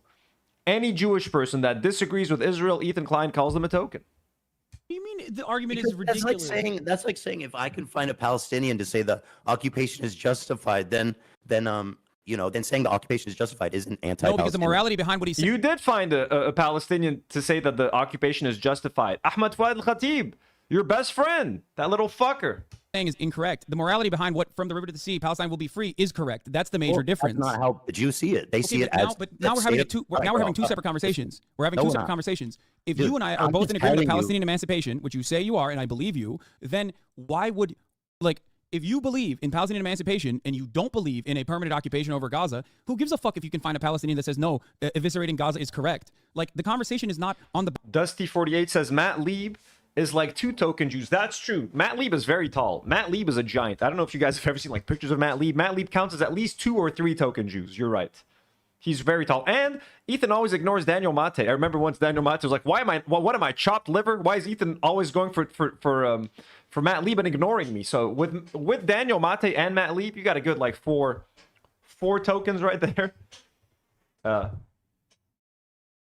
Michaela makes, or Michaela makes. I'm guessing it's Michaela maybe? Makes. It just became a member. Thank you so much for becoming a Do Not Warrior, Michaela. Welcome to the family. Thank you so much for supporting the channel. That is very, very kind and generous. We appreciate you. We got 9 new channel members today, folks. 9 new channel members. We're at 429. Let's fucking go. You guys are awesome. I love you guys. Boundaries of like Jewish people versus Palestinians. The conversation is on Zionism versus anti-Zionism. The Jewish people do not interpret that as a morally just statement. I mean, obviously that is completely subjective. Well, the reason why I mentioned that you're wrong in this, I'm sure there are a lot of Jewish people that don't interpret it as morally just. They think that it means like cleansing. No, but what you're supposed to do in that situation is not to immediately go, all right, well, Jewish people don't think this is appropriate, so. I'm gonna so go it's not allowed. I'm gonna go find a group of black people say the Confederate flag isn't racist. I'm gonna go find. Ethan, please stop. No, don't do that. Don't do that. Oh, he's good. Oh my god, dude. Yeah, dude. He's doing. I'm gonna find black people to say the Confederate flag isn't racist. Ethan, are you fucking stupid? No, you're being ridiculous. This point is Ethan, you're making a conflation that However makes you look many Jews horrible. can put in Why a don't room you to see agree with this? It means fucking nothing. Ethan, I'm you're making a telling you, I conflation that know. literally makes you look so bad. Please stop doing that. He's trying to help him, dude. Diego asks Anthony, how tall are you? I am, I think, just like 6 feet, or in centimeters, I am 1 meter and 86 centimeters, I think, something like that. Please. Doing what? Doing what? Stop looking. So I'm gonna so go it's not find black allowed. people. I'm gonna go find a group of black people say the Confederate flag isn't racist. I'm gonna go find. Ethan, please you stop. know, No, a don't bunch- do that. Don't do that. You're, Don't no, do that. you're being ridiculous. This No, point is Ethan, fucking you're making a absurd, though. conflation that makes you However look many Jews you can horrible. put in Why a don't room you to see agree with this? you means fucking nothing. Ethan, I'm you're making a telling you, I conflation that know. literally makes you look so bad. Please stop. Hasan is genuinely upset that Ethan is saying this for two reasons. One, because it's an inconsiderate thing that is kind of offensive and hurtful, but also because he genuinely doesn't want Ethan to look bad. Like, look at Hasan. He's like putting his hand. He's like, Ethan, look at just at the screen frame right there. Look at Hasan's face, genuine concern. Like, Ethan, stop saying what you're saying. You are going down a path that you should not, that I don't think you want to go down, that the audience doesn't want you to go down on. He's being super patient with him. He's being super fucking nice. Hasan is being fucking like so fucking generous and kind. And like Ethan we shouldn't be watching this back. Ethan needs to go back and watch these back and see how nice and patient Hasan is being. And honestly, I think that's the best thing you could do. Just go back and see how fucking nice this guy was being to you, dude, while you were being just a fucking piece of shit for years, for months. Look at how nice Hasan's being, dude. Doing that, please. Doing what?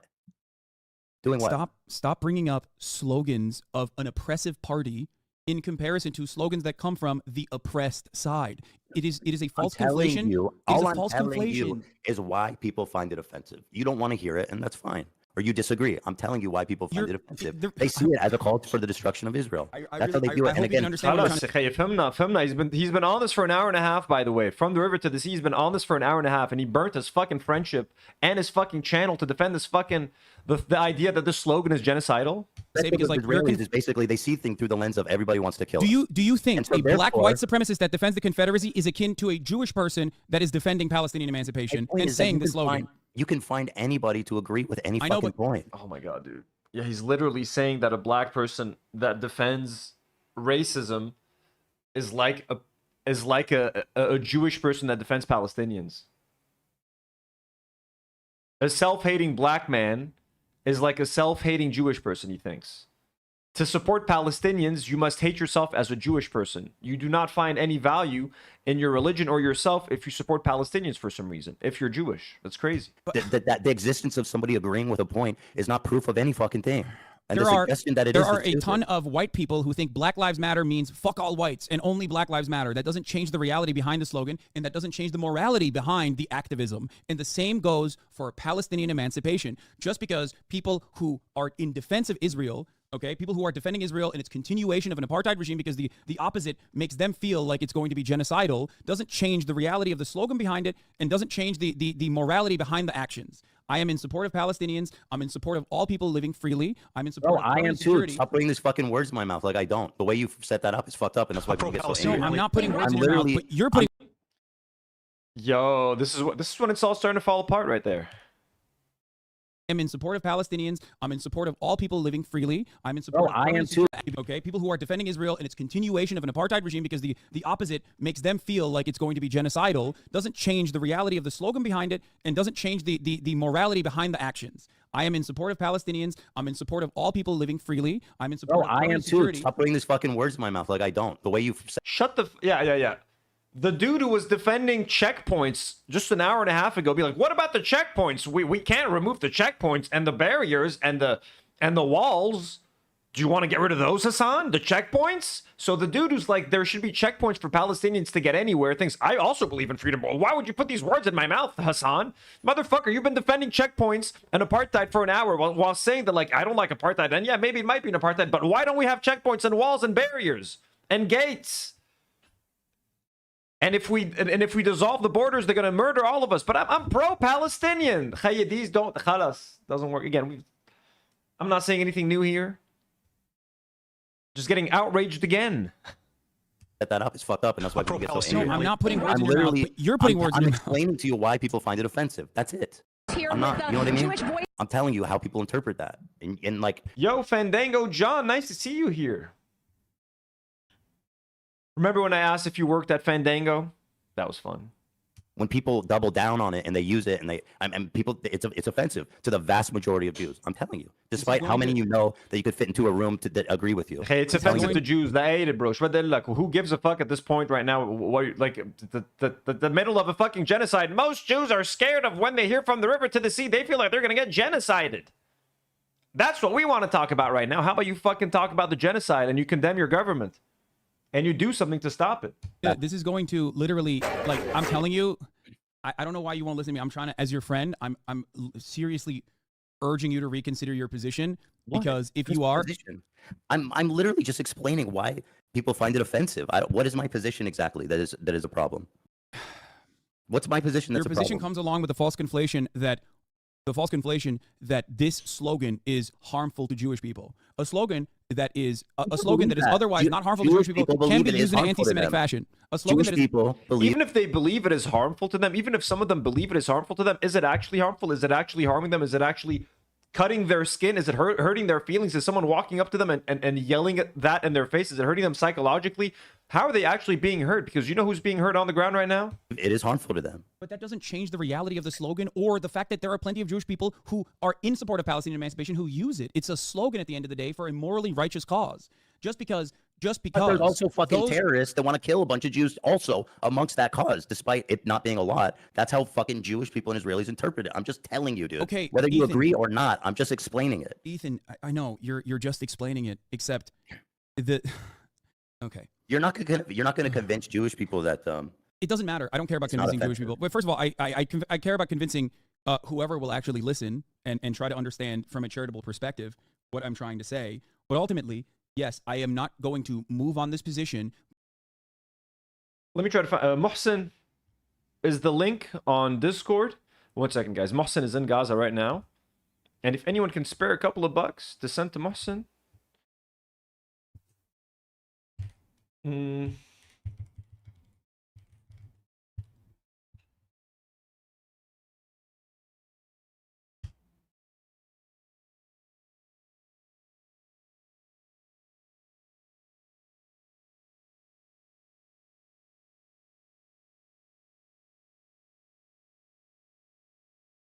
No, it's not Mohsen.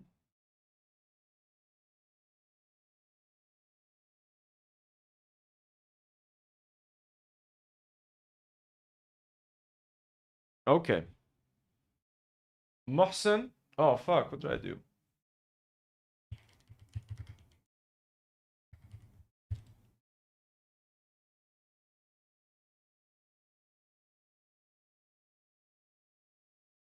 Is this still the correct... Mohsen, is this the correct link? Mohsen, هيدا هو الرابط.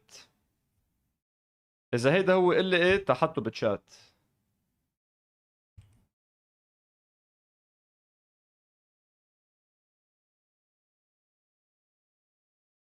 Hope for the Al-Umbus family. This is Mohsen's family, his nieces. And this fundraiser was started by the one and only Harley O'Donnell.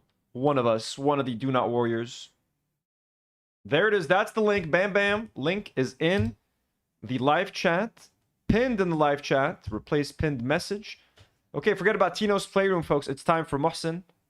If you guys have any money to spend. By the way, we were able to help last year. A lot of you guys, not even last year. 6 months ago, we did a fundraiser for Palestine, helped by Harley. Harley organized the whole thing, and we had a bunch of guests here, and we were able to raise together $17,000 for Mohsen, his family, and the community there. He's been able to provide a lot of food for his community in Gaza. So Mohsen has been doing great work on the ground during a genocide. So we fucking love Mohsen. He's our bro. He's always on Discord. He's a big part of this community. W Harley, W Mohsen. So if anyone can spare anything, the link to this is pinned on top or at the bottom of your live chat right now. And let's help support our boy Mohsen. Whoopsie. Because people are uncomfortable by this slogan, considering what the slogan actually is. There's no reason to concede. There are certain things. Sarah, hello. Zed Productions, hello. Things that I find. K-Mac, goodbye. Thank you for being here, K-Mac.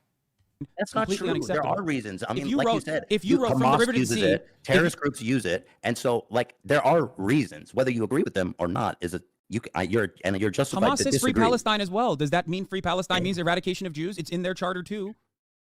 He's got to think about that one. Yeah, think about it. Take a second to think about it, Ethan. Really mull that one over. No, it doesn't mean that. Okay, what's the difference then? I mean, obviously the context matters, right? Some people mean it that way. That's some what I people don't. said. That's what I said from the start. Right, but well, so free Palestine in it doesn't suggest the destruction of Israel, which is how again people interpret. But saying free Palestine right after October the 7th does mean the destruction of Israel, right? No, that's not true. Plenty of Free Jews, plenty of Zionist Jews that I've seen think free Palestine means the destruction of Jews, Okay. not just Well, Israel, the entirety of the international Jewish population. I don't think that, because from the river to the sea in the saying itself is people interpret it as the annihilation of Israel. That's how people see it. Okay, when you want to understand what Black Lives Matter means, do you go to white people to ask them, or do you go to black people and ask them what it means? Who do you listen to? Hey, what? Great example. That was a great, I remember that. That was such a great example. When you want to understand what Black Lives Matter means, do you ask a black person or do you ask a white person? And Ethan right now is asking the white person. How does that make you feel, white person? No, it makes you feel bad, right? That means Black Lives Matter must be a black slogan and a bad cause to stand behind. And right now, Ethan is looking at the Jewish perspective of from the river to the sea, rather than the people who are oppressed by a Jewish majority ethno-state. Go to white people to ask them, or do you go to black people and ask them what it means? Who do you listen to? Hey, what?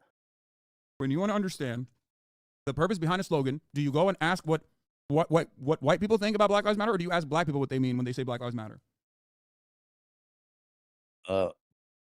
Boom, stumped. Can't answer. And we're watching this at 1.35 speed, so Ethan is really like hesitating there. I would. When you want to understand the Just meaning tell me behind the the point. slogan, Just Black Lives Matter. He can't answer. He can't answer the fucking question because Hasan got him. He got you there, bro. Just fucking admit it. Ethan, you're wrong. He's right. The purpose behind a slogan, do you go and ask what white people think about Black Lives Matter, or do you ask black people what they mean when they say Black Lives Matter? I would. When you want to understand the Just meaning tell me behind the your point. slogan, Just tell me Black your Lives Matter, do you? I would just tell me your point. I don't know what you mean. All right, I don't know what to say. Ask white people what they think it means, or do you ask black people what they think it means? I guess I would probably just ask anyone involved in that movement. I don't know. Okay, that's great. Are there black people in the Black Lives Matter movement that like legitimately hate white people and like maybe want to even kill them?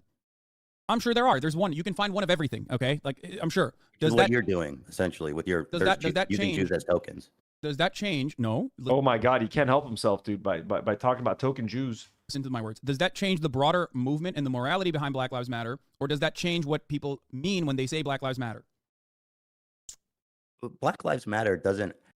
Again, it's what's in the phrase, dude. Saying or the thing is like saying Black Lives Matter doesn't insinuate that other lives don't matter. It's in the fucking phrase, bro. I don't know what to tell you. Saying from the river to the sea, Palestine will be free, that has nothing to do with Israelis or Jews being genocided, Ethan. Great. Just like saying Black Lives Matter has nothing to do with white lives not mattering.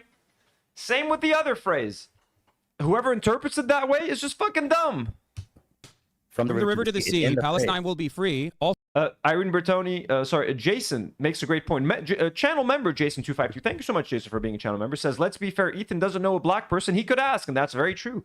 Ethan has himself admitted that he has no black friends. He's never had black friends. Also doesn't feature from the river to the sea, we should destroy Israel and kill all the Jews. You're the one who's saying that is the secondary implication behind it.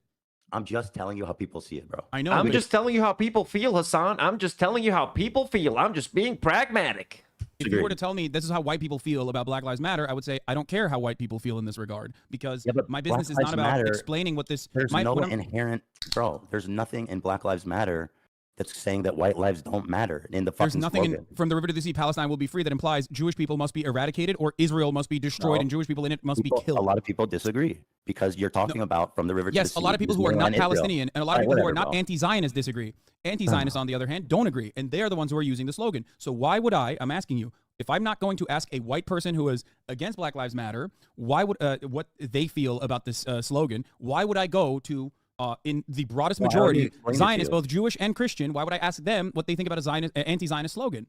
I already explained it, but you don't want to hear me. What, no, I'm asking you. Like, it's not in the fucking slogan itself says people interpret it as destruction of Israel. I know it doesn't say let's destroy Israel, but it's not. But that's from the river to the sea is mainland Israel. Okay. It's mainland Palestine, you. That's it, man. That's how people see it. No, you can't simply say that's how people see it, and it is though. But it doesn't matter how Zionists see it. What matters is how anti-Zionists speak it. Anti-Zionists of all backgrounds, just like Zionists of all backgrounds, will sometimes cynically and other times, because they're misguided, think that this spells the I wish they would move on from this. genocide of Jews. It does not. And you do you care that your chat is calling you racist? Do you make any attempt to modify? I have not looked at my chat. Moderate that I at have all? not. Now we talk about, look, Zionists see it like that. Who gives a fuck about them? I'm reading chat right now. The good faith being extended. Looked at my chat at all, but you. I have just to opened it, but don't you have Fuck Ethan Klein. Fuck Ethan. Fuck Ethan. Fuck Ethan. moderators? Do you care at all about what your audience says I'm reading the comments. Bro, about There's me? 32,000 people in here right now. The reason why people are saying that lol, oh my god, dude. Yeah, people are not fucking with Ethan. And he's just looking at the chat right now. And now whatever the chat is saying, he's associating with Hasan. If the chat says that he thinks that Hasan automatically condones it, he's drowning, he's spiraling. is because of the conflations that you made, Ethan. That's why, like, I can't stop people from Ooh, Artful Decadent says the tears should make their way in soon. All right, cool. viewing you a certain way. If you're going to make these comparisons that they've heard from actually racist people, you literally implied that Jewish Voice for Peace would be akin to a capo in this Oh, circumstance. you are fucking so bad faith for saying that, and fuck you for even putting that out in the world. That was You are not the my one who made point. this My comparison. point was that you can find anybody to defend any fucking thing. That was my point. You also made a comparison that this slogan is akin to the swastika changed. He said akin to Jewish Nazi conspirators, dude. Over the course of its trajectory as a symbol for Nazi Germany. And then also on top of that, stated that the Confederate flag means something different to the Southern folk that want to promote heritage, not hate. Those people, when they say that, are cynically saying heritage, not hate. It doesn't mean slavery to me. Those people are in the wrong. These people that are saying from the river to the sea, Palestine will be free, are not in the wrong. They're in the right. That's the major difference. They are morally righteous. And their slogan in and of itself is on the exact opposite side of what the Confederacy implies. That's why a better comparison would still be to make a comparison to Black Lives Matter. Like, imagine being upset at such a tame slogan, like from the river to the sea, Palestine will be free. And imagine making that your debate and your point for the next 2 hours. Like, be thankful that's all they're fucking saying. Your people fucking stole their land and are genociding their people and displaced 900,000 Palestinians, and all they're saying is from the river to the sea, Palestine will be free. And you're out there complaining about that, you fucking ungrateful bastards. In the way that some white people foresee or perceive Black Lives Matter. And if I'm not going to listen to what white people who are against Black Lives Matter have to say about the slogan itself, then why would I listen to people who are defending Israel on what this slogan means? Because the broadest majority of people who consider this to be an anti-Semitic slogan are, in my opinion, deploying it cynically. Not you. By the way, I'm not even defending I'm not even like, I'm just trying to tell you guys how it feels. And I'm fucking shocked that you don't care that people in your chat are saying, who the fuck is this child, cold, arrogant, Ethan, I love you, but there's only so much I can do. How can you be surprised when your Discord is literally full of fucking Ethan, I love you, but there's only so much I can do if you're making that. He's losing it now. That's it. He's losing it now. He's like, your Discord is full of fucking freaks. And how can you moderate a chat with 30,000 people in there, Ethan? I mean, I guess unless he bans words like Ethan, Zionist, and idiot or something at this point because of all the fucking idiotic points you're making. But you're saying all the shit. You're putting all the shit out there, Ethan. That's it. He's focused on the comments now. It's over. That argument, you know that, right? Like, at a certain point, you're an adult, and the words that you're saying are going to be perceived by people in a certain way. I can't constantly tell my community to shut the fuck up, like, Well, which I have, listen, and I think they should. But at the end of the day, it's because I know you personally, and I think your heart is in the right place. But they don't know, so it's hard. It's hard for people to view what you're saying beyond your words. You the perspective. You disagree. That's it. I mean, what the fuck do you want from me? Okay, but do you get where I'm coming from? Like, that's why I'm trying to understand your analysis, dude. Okay. I understand your analysis. I don't want my community to hurt your feelings. I don't want your feelings to be hurt. One of the comments was leftovers is so over. I understand your analysis. I don't want to. This one, leftovers is so Jover, leftovers is Jover, leftovers is so Jover. Oh my god, dude. And someone says from the river to the sea, Palestine will be free, just to spite Ethan. I don't want my community to hurt your feelings. I don't want your feelings to be hurt. They're not hurting my feelings. They're monsters. They're like psychotic. I think you're a good. But Artful Decadent says, I remember seeing this in 2023 and feeling so bad for Ethan. I had no clue who Hasan was at the time. Yeah, crazy how times change. Haley says he did end up banning the words Ethan and Ela. Lol, that's funny.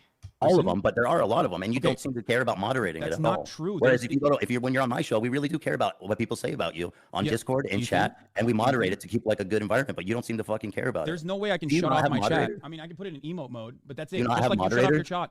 Just like you shut off your chat when these sorts of conversations happen in an effort to stop bad faith pieces of shit. We can put it in emote mode, which is what I'm doing now. But ultimately, But ultimately, you have to realize, like, when there's 33,000 people, and it's not even YouTube, it's literally fucking Twitch, so it's even faster. It's almost impossible to moderate because people are going to perceive what you're saying in a certain. Aitors with the Argentinian peso says, I'm not justifying it. That's not my position. I'm just trying to tell you what Israel people feelings, bad faith, crocodile, tears. Exactly, Aitor. way. This is not like there's only so much moderation I can do if you make that comparison. Do you have moderators in your chat? I don't understand. I didn't make any fucking comparison, dude. I'm literally just explaining how people feel about it. All the emotes are like crying babies. That's all I'm fucking doing, man. And you continue to put words in my mouth, making it seem like I'm comparing them to fucking Jewish Nazis and shit. Hold on. It's so fucked up. It's not fair. Here. And when you say that shit, then people in your chat are obviously going to co-sign it. And they're going to fucking, think that, as I quoted, a Zionist fucking freak pig. I mean, I don't know. For the record, I understand the analysis, right? That it's not anti-Israel or anti-Semitic. I understand. And I agree with his analysis, actually. I do. I'm explaining why Jewish people around the world find it offensive. And I can tell you guys, most Jews do find it offensive because of the way they interpret it, which is the destruction of Israel. That's how they interpret it, whether it's meant that way or not. And I think that it's worth, acknowledging that that's how people feel about it. Keep using it. Sorry, I was gone. I'm talking to the audience. Can you hear me? I'm telling the audience because I don't think I can. You know why? But I'm just explaining to the audience that I'm simply explaining why people interpret it to be anti-Semitic or anti-Israel because of the insinuation that it is from the river to sea. They interpret it as it being a call for the destruction of Israel.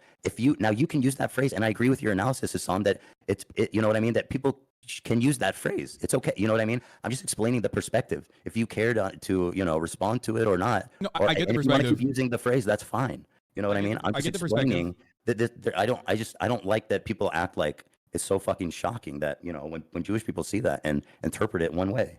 It's not fair to make them seem like crazy Zionist if you see interpreting it that way. If you see my explanation of this, and if you hear Palestinians explain this term and the slogan and what it means to them and the history of the slogan, right? And instead of going, oh wow, I didn't think about that. Actually, maybe I'm in the wrong here. I would rather listen to those who are anti-Zionist, Palestinians, and also American Jews and Western Jews who are anti-Zionist alike.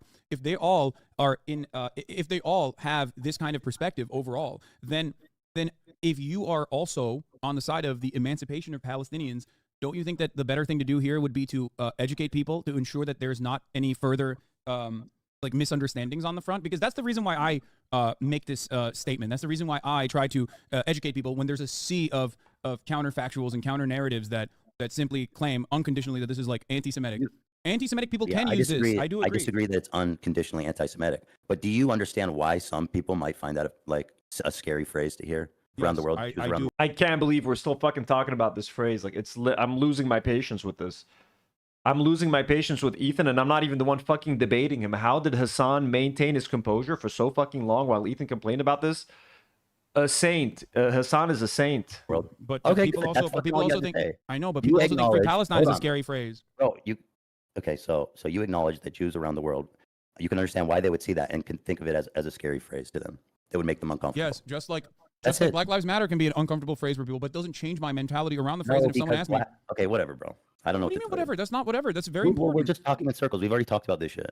I know, but it's important because I don't want you to think that I'm like cynically or in a weird way, just like being like, no, anti-Semitism is like totally fine actually with this one phrase. But you won't make any fucking concessions, and it's crazy. Like I make so many fucking concessions to you all the time. Because you're on the wrong side, Ethan. Hasan has no reason to make a concession with Israeli talking points, with an Israeli point of view that is completely fucking wrong.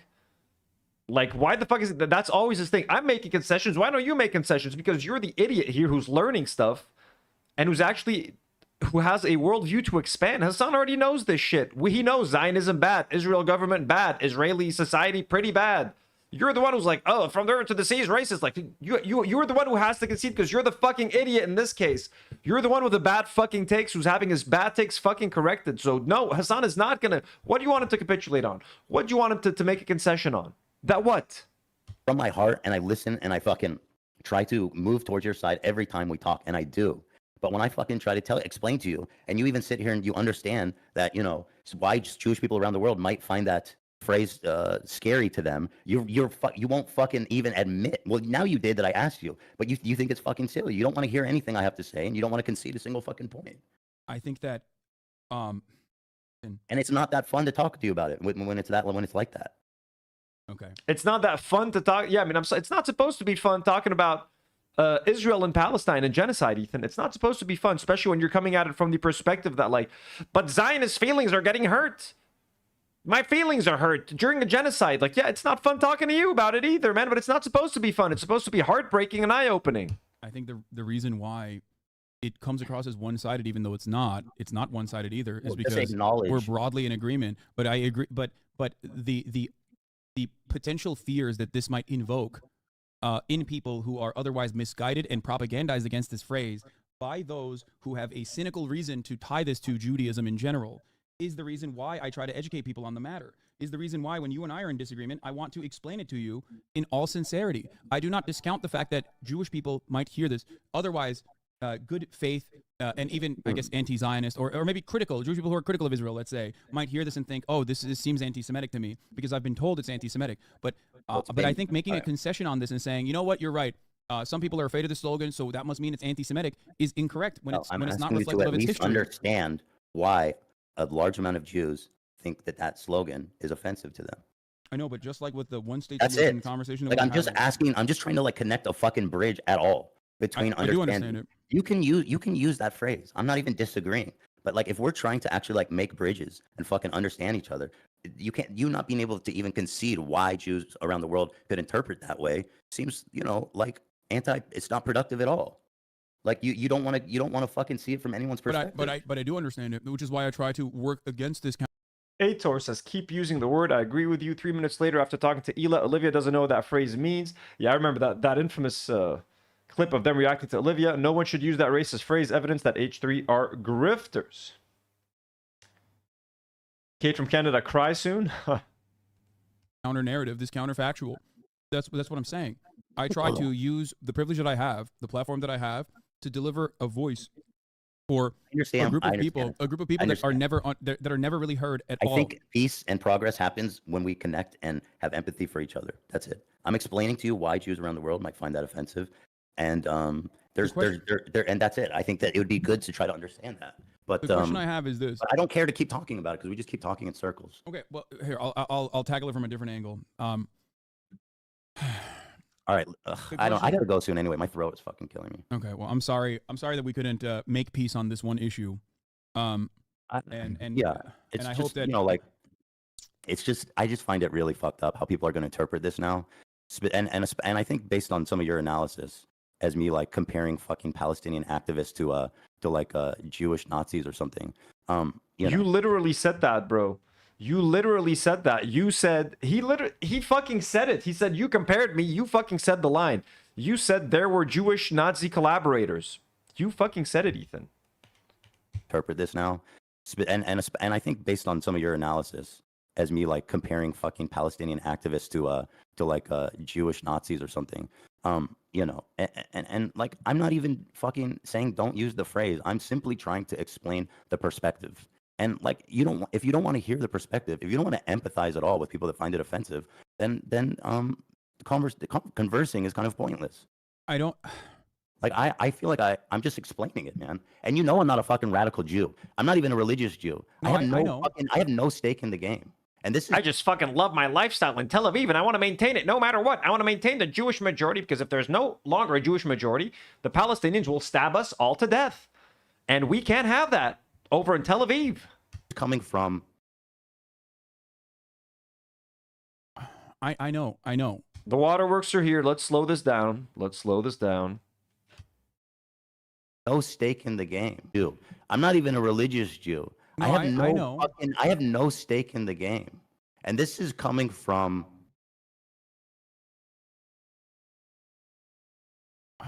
I know. I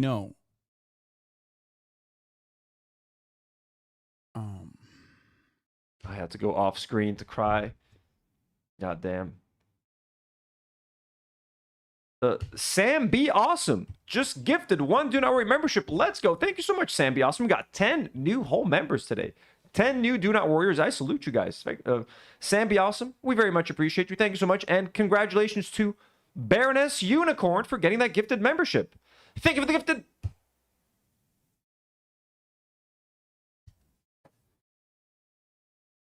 Yeah. Dusty says, damn it, you got Beetlejuice crying.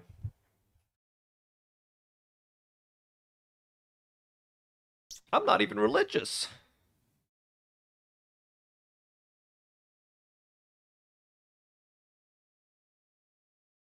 I mean, honestly, he should have cried on screen. Could have maybe helped him get some sympathy back from the audience. The fact that he moved off screen, it's not going to help you, Ethan.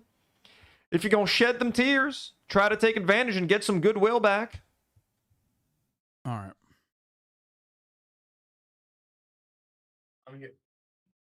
Sorry. Just Artful Decadence said things that made Ethan cry. This conversation and Charlie Kirk getting murked. Well, she said getting killed, didn't getting kirked. Oh, she said getting kirked. And Charlie getting kirked. I don't know why I get so fucking emotional lately. Oh, look how sweet he removed his camera to give him some privacy. Look how sweet.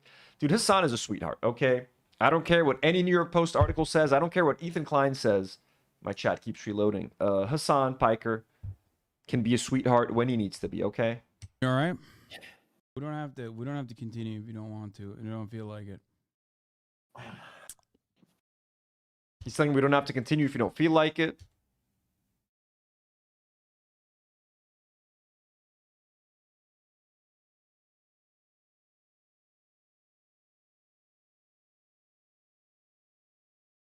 Anyway, I think this is the reason why I originally wanted to eventually feature Jewish voices in this conversation, because I feel like that would be.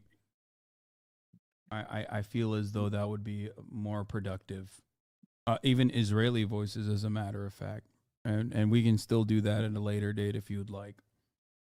Look at that. He was still like, we can do that at a later date. He's still like not in his mind. Leftovers is still happening. This is just a small like obstacle. This is just a small disagreement that they're having. It's like we can do that at a later date. Like Hasan is still being 100% good faith, thinking that this is a conversation that he wants to build upon. And in Ethan's mind is like, this show's so fucking over, man. I'm never talking to this fucker again, making me look like a Zionist on stream. When Ethan was the one saying like, there were Jewish collaborators with the Nazis. you know, I'm not like a fucking I'm not a sensitive Jew. I never scream anti-Semitism about anything. No, I know. So like, you can't. I don't even think it's. Yeah. Now, oh my God, dude. He's like, I'm not. That's. Whew. I never scream anti-Semitism about anything. I'm not like a fucking I'm not a sensitive Jew. I never scream anti-Semitism about anything. No, And now you scream anti-Semitism about everything. You call everyone an anti-Semite. You called me an anti-Semite. You called me fucking anti-Semite, motherfucker. You are now the worst. You literally, everything is anti-Semitic. You are disgusting. Your podcast is disgusting. Everyone on your show is fucking disgusting at this point, man. Like, oh, he's become such an evil motherfucker. I have no sympathy for this fucker right now, dude. I feel nothing. I feel nothing watching this. So like, you can't. I don't even think it's fair to characterize. Like, I'm just telling you how people see it. I'm just telling. Yeah, shut the fuck up. Trying to be all innocent. I mean, that's all Ethan, I'm doing. I know. I never You said that. disagree. Clearly, that's it, and that's fine. I don't, Ethan. I've never said any of those things against you, and I don't believe that. Okay, I'm not saying Crying because he can't handle the chat. that at all. I'm simply trying to describe the position of Palestinians in this matter, on this front. And You've done not that, just and I understand, Palestinians, bro. but I anti-Zionists as a whole. understand. I understand. I've listened to you. I agree. That's it. Okay. As far as shit. I As far- agree. I just believe there should be checkpoints, Hasan. All right, I agree. What about the checkpoints? You know, I'm gonna miss the checkpoints. As far as being conciliatory on this front goes, I think that's the reason why it'd be better served to Hasan, have this speak into the mic, conversation not please. with my Speak into the mic. Stop speaking off mic. We can't hear shit. front goes. I think that's the reason why it'd be better served to have this conversation not with myself, but with an anti-Zionist Jewish person. Why does it matter if they're Jewish? Because I'm not Jewish, and you've said in this conversation that, like, how can you tell me how to feel about the situation? Yeah, but how is one person a representative of of Jews at large. I think that they can talk about it from a more united. It'll be a balancing act. You're not a representative. They're not a representative. But two Jewish people are more representative of Jews in general than one. Perspective and give you more give you additional feedback and additional information. Here, I'm just gonna. This person said, "Okay, we don't give a fuck if they interpret it like that because they're fucking brain dead genocidal freaks." It's like understanding a fucking Nazi's perspective that emancipation for minorities is a threat to their existence. Get the fuck out of here. Yeah. So because this is, and for the record, that is the perspective of someone who is not fucking Nazi's perspective if they interpret it like that because they're fucking brain dead genocidal freaks. It's like understanding a fucking Nazi's perspective that emancipation for minorities is a threat to their existence. Get the fuck out of here. Yeah, so because this is, and for the record, that is the perspective of someone who is not speaking about Jewish people. He's talking about Zionists. This is the difference. And the number of Christian Zionists far outnumber the number of Jewish Zionists as a whole. How are the by the way, how do you honestly expect the mods to keep the discourse like in any way like civil? That was a comment left by your mod. Which mod said that? I don't care. It doesn't matter. I'm just saying. Well, I mean, why'd you bring it up? No, I'm not trying to snitch. Okay. But ultimately, you have to understand that the reason why people feel this way. He's bringing up old. Where'd he get that from? Discord? Jewish people. He's talking about that information. Here, I'm just gonna. This person said, "Okay, we don't give a fuck if they interpret it like that because they're fucking brain dead genocidal freaks." It's like understanding a fucking Nazi's perspective that emancipation for minorities is a threat to their existence. Get the fuck out of here. Yeah, so because this is pretty based comment, but yeah, I mean, I guess he's upset that a moderator said that. That's pretty funny. Ators says clearly he's crying because he lost the debate and he's been exposed. A secular supremacist. Why mention religion? Had I seen this in 2023, I would have stopped watching it that year, not in 2024. Oh, you haven't seen this before. That's pretty crazy. I thought everyone saw this. For the record, that is the Alien Internet says, God, I'm exhausted. Yeah, I know, right? It's pretty imagine being Hasan in that case and having to talk to him. Perspective of someone who is not speaking about Jewish people. He's talking about Zionists. This is the difference. And the number of Christian Zionists far outnumber the number of Jewish Zionists as a whole. How are the by the way, how do you honestly expect the mods to keep the discourse like in any way like civil? That was a comment left by your mod. Which mod said that? I don't care. It doesn't matter. I'm just saying. Well, I mean, why'd you bring it up? No, I'm not trying to snitch. Okay. But ultimately, you have to understand that the reason why people feel this way is because this is not like this community, these very same moderators, this entire moderation team has been tackling anti-Semitism for 4 or 5 years at this point. Like they're not anti-Semitic. They're not saying this because another mod says Ethan is so bad faith. What have I been bad faith about? Like I genuinely don't understand that. The way that people so that's another mod. So Frogan is also in the chat and he ain't happy with what they're saying now. So ended up suing Frogan. That's how unhappy he was with Frogan. Tried to get her off of Twitch. With the hummus tier list, right? What was it? Do you think people across the board are geared towards hating the Habibi tier list in this community, in my community in general? Do you think that I don't yell at them regularly and try to tell them not to have these kinds of perspectives? The reason why people feel the way that they do is because after a certain point, what have I said is bad faith? I think you want me to be totally honest. Yeah. No kitty gloves. Okay. Fuck you, bro. No, that insinuation is so stupid, man. No, please don't get mad at me. I'm gonna be fucking moron. You just talk down to me the whole time. No, absolutely not. I think you're a very smart person, but you do get a little emotional on this issue. Gloves that's on. Tell me. Okay. Yo, I forgot about that. I thought he said no more kitty gloves when he made the comeback video from Japan. He even said that now. Yeah, that was bound to upset Ethan, but he had to say something. I think you want me to be totally honest. Yeah. No kitty gloves. Okay. There you go. Ethan doesn't take it well. Hasan's just being nice. He's just trying to joke, trying to lighten the mood a little bit. Fuck you, bro. That insinuation is so stupid, man. By the way, that's the second time Ethan tells Hasan to go fuck himself, by the way. Twice. Oh, no, please don't get mad at me. I'm gonna be fucking moron. You just talk down to me the whole time. No, absolutely not. Yeah, right. Tingo Brap says kitty gloves back on immediately. Right, took him off for 1 second. Oh, fuck you, bro. Oh, they're back. Ethan, no, Ethan, please, Ethan. I think you're a very smart person, but you do get a little emotional. Ethan, you're so smart. Ethan, you're the best. You're very smart, Ethan. Kitty gloves that's on. Tell me. Okay, I think that what you said about from the river to the sea being akin to a Nazi slogan, or the fact that it's a Confederate flag, those comparisons, because I know you personally and because I know you're an empathetic person, because I don't think you're a bad faith person at all, but anyone else that says something like that, it's going to come across, especially from the people that don't know who you are and what you represent, it's going to come across like you are making a bad faith argument that Ben Shapiro would make or any number of other conservatives would make in this circumstance. Of course people feel this way because... Why did you compare me to Ben Shapiro? Is it because he's Jewish? They don't see your reconciliation process. They don't see that like you go back on information and you internalize it and you think about it and you come out with an honest perspective. They only see clips of you. They will see clips of you making that comparison. And they'll bad faith. You're saying people take it out of context. That's not the same thing as being bad faith. Well, I don't think it's being taken out of context because you're saying this in defense of... Ghost ATW says, Ethan, the whole fucking point of leftovers was treating you with kitty gloves. That is also true. Bastardizing the perspective of Palestinians or minimizing the voice of Palestinians, Muslims, and anti-Zionist Jews, and the rest of the anti-Zionist movement by trying to say, no, this is what it actually means. This is how it's being perceived by the other side.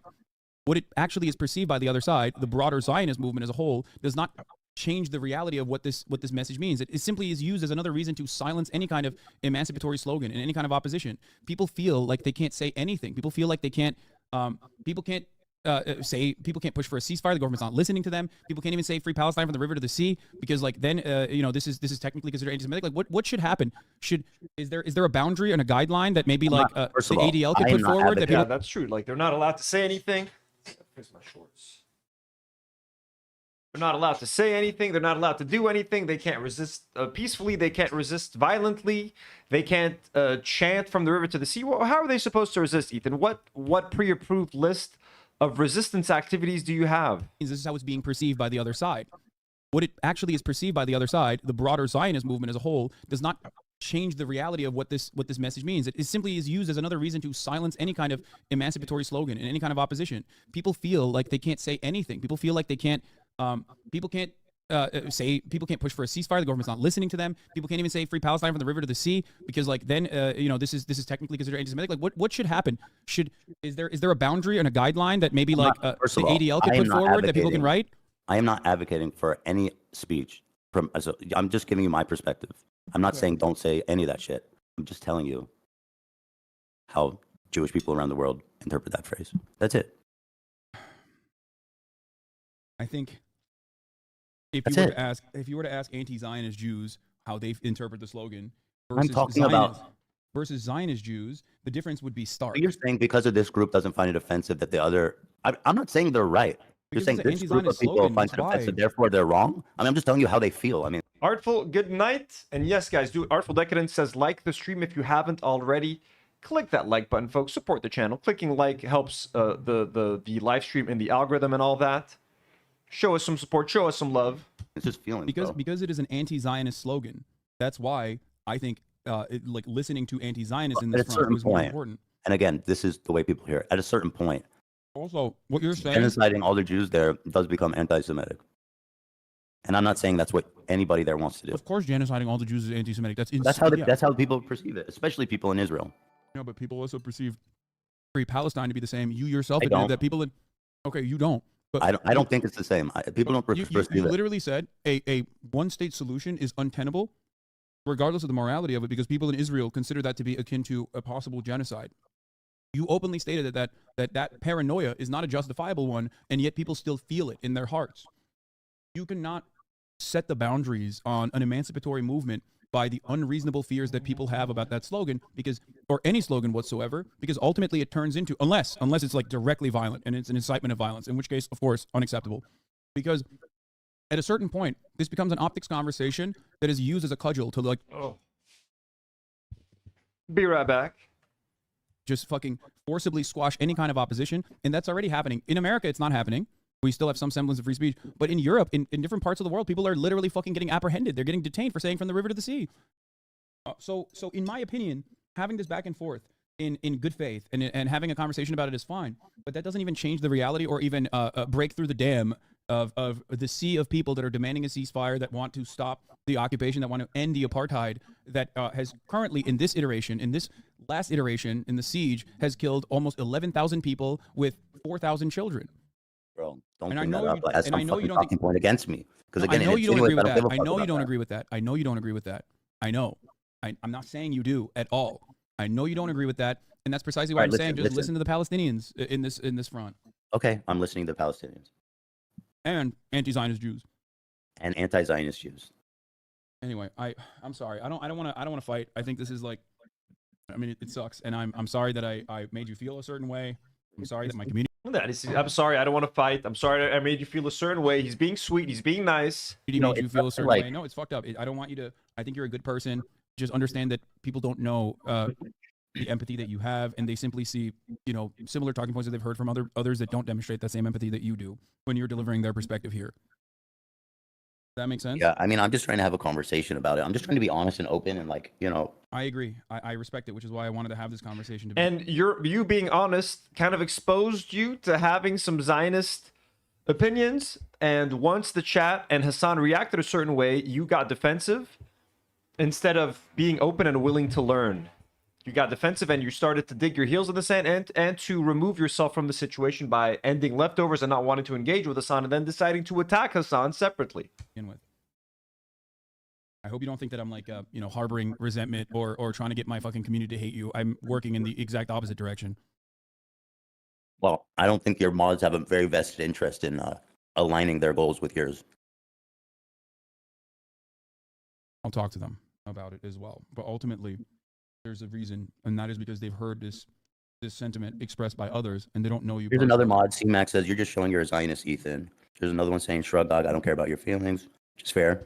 Ator with another 100 Argentinian pesos. No, I never saw this when it came out. I saw clips of it inside Hasan's nuke. I had already unfollowed H3 before the nuke, and after nuke, I started following Hasan, Denims, Frogan, and you. Well, thank you so much, Ator. It means a lot. Yeah, I'm not taking it back, says Fish. Frogan said, I forget what she said, that I'm a Zionist or something like that. The talking points that you've demonstrated come across like you are in defense of Israel, and they are identical to the talking points that those who support Israel put forward. When did I defend Israel? I know you're not. I know. When? When? You said it can be when? No, you're misunderstanding what I'm saying. I know you're not. I know you personally. I know what you represent. I know the values that you represent. I know that you're empathetic. The talking points that you bring forward, however, are identical to the same talking points that I literally spent the entire day dissecting. That's the difference. That's why people see that and they automatically ascribe bad faith, bad faith to what you're saying. Like what though? What's a talking point that you'd hear Ben Shapiro say? Where do I begin? I think that the from the river to the sea conversation, every single thing that you brought up, I've heard from. I mean, if I pulled up a Ben Shapiro video right now, I'd probably say identical things. Right. And on that one, I'm just saying, as a member of the Jewish community at large, and myself being a moderate, fucking secular, non-religious, unsensitive to not like desensitized to anti-Semitism for being on the internet so long. Like, I'm just giving you the perspective. You disagree with it, and that's fine. But you can't argue about how people feel. It's an emotional. That's an emotional thing. I know. That's what it is. And I'm not even trying to argue about how people feel. I'm saying I'm not trying to argue about how people feel. I'm trying to explain what the historical background of that sentiment is and how it's being oftentimes. What else other than that? I was planning on doing a second live stream on my second channel. If I do that, it's going to be at like 1 a.m. Lebanon time start time. So I don't think I'll be able to do that realistically. God, I feel like playing Dark Souls. I feel like building Lego. There's like so much that I feel like doing. Kind of glad we'll be done with this for a while. What else other than that? It's mostly that. I know Ben Shapiro says that. Listen, I'm just telling you the perspective. What else did I say that would I think I don't know. I haven't watched a lot of your takes. Like I genuinely don't know. You said today is just the river to the sea thing for sure. That's it. You made it sound like today in the conversation I was echoing all kinds of talking points that suggest that I'm defending Israel. Wait, and I didn't say that. I'm talking specifically about river to the sea thing. But as far as like a two-state solution goes, I think you're or a one-state solution goes, like even having that conversation alone implies that you're not a Zionist. So I don't know why. I literally conceded to you that the one state might make more sense. I know, Ethan. I know. I'm telling you that I don't feel that way anyway. I'm not coming from that perspective at all. I'm also eating now. I'm just letting you know. But yeah, I can see it's fine. All right, I do have to go. I mean, I don't know I don't know if this was productive or anything. You're not a Zionist, so I don't know why. I literally conceded to you that the one state might make more sense. I know, Ethan. I know. I'm telling you that I don't feel that way anyway. I conceded and you didn't concede, Hasan. What the fuck, man? I'm not coming from that perspective at all. Miffy Eve says this also should have stayed private. This conversation, oh yeah, definitely. This should have definitely stayed private. The fact, if it was private, at least there wouldn't have been a chat. And I think the chat being so antagonistic towards Ethan really turned him off. I think it was just him and Hasan talking. he wouldn't have been as offended or as hurt. I think the chat being there really kind of fucked up Ethan. Not that I don't think the chat was behaving inappropriately. They were listening to Zionist talking points and they were reacting accordingly. You know, maybe they should have been given like a heads up, like, listen, this dude needs a lot of coaxing and a lot of like massaging and kitty gloves, so let's be nice, just as you see me. And maybe the chat should work harder to reflect the tone of the host. So like if chat is seeing that Hasan is being very is extending a lot of grace and is being very patient with Ethan, they should try to extend the same thing. If they see Hasan losing his patience, then they can maybe be a bit more aggressive. They just were like, fuck Ethan right away. And maybe, look, I'm not trying to blame anything on chat, you know what I mean? Ultimately, their gut feeling was right. We have seen Ethan reveal himself to be who he is. Like, for example, you guys, if you guys see me talking to someone and if I'm being nice or something, I would want you guys to kind of pick up on that and also be nice in chat. And if I'm starting to be aggressive, maybe you can pick up on that as like, that's my cue telling you guys, yo, guys, fuck this person. Let's go all in on him. But maybe, you know, Hasan wasn't that in tune with his like audience at that point. You know what I'm saying? I'm also eating now. I'm just letting you know. But yeah, Mauricio says Hasan has too large of an audience. Exactly. He has like 40,000 people watching. You can't in any way, shape, or form control that. But yeah, I can see it's fine. All right, I do have to go. I mean, I don't know I don't know if this was productive or anything really at all. My sense of this is that I'm going to probably deeply regret having this conversation, but that's what it is. Ethan, I love you. I wanted to talk to you beforehand, so we can just like have a more productive outline for a conversation like this. I mean, this I'm not is what sure I wanted to talk about. What? No, this is what I wanted to talk about. No, I know. I just like look, as a final statement on this for everyone that's watching, Ethan is not a bad person. He's not a Zionist. He is delivering the perspective of a person that has lived in Israel. Yelling at Ethan is not going to be productive in this situation or appropriate in the situation.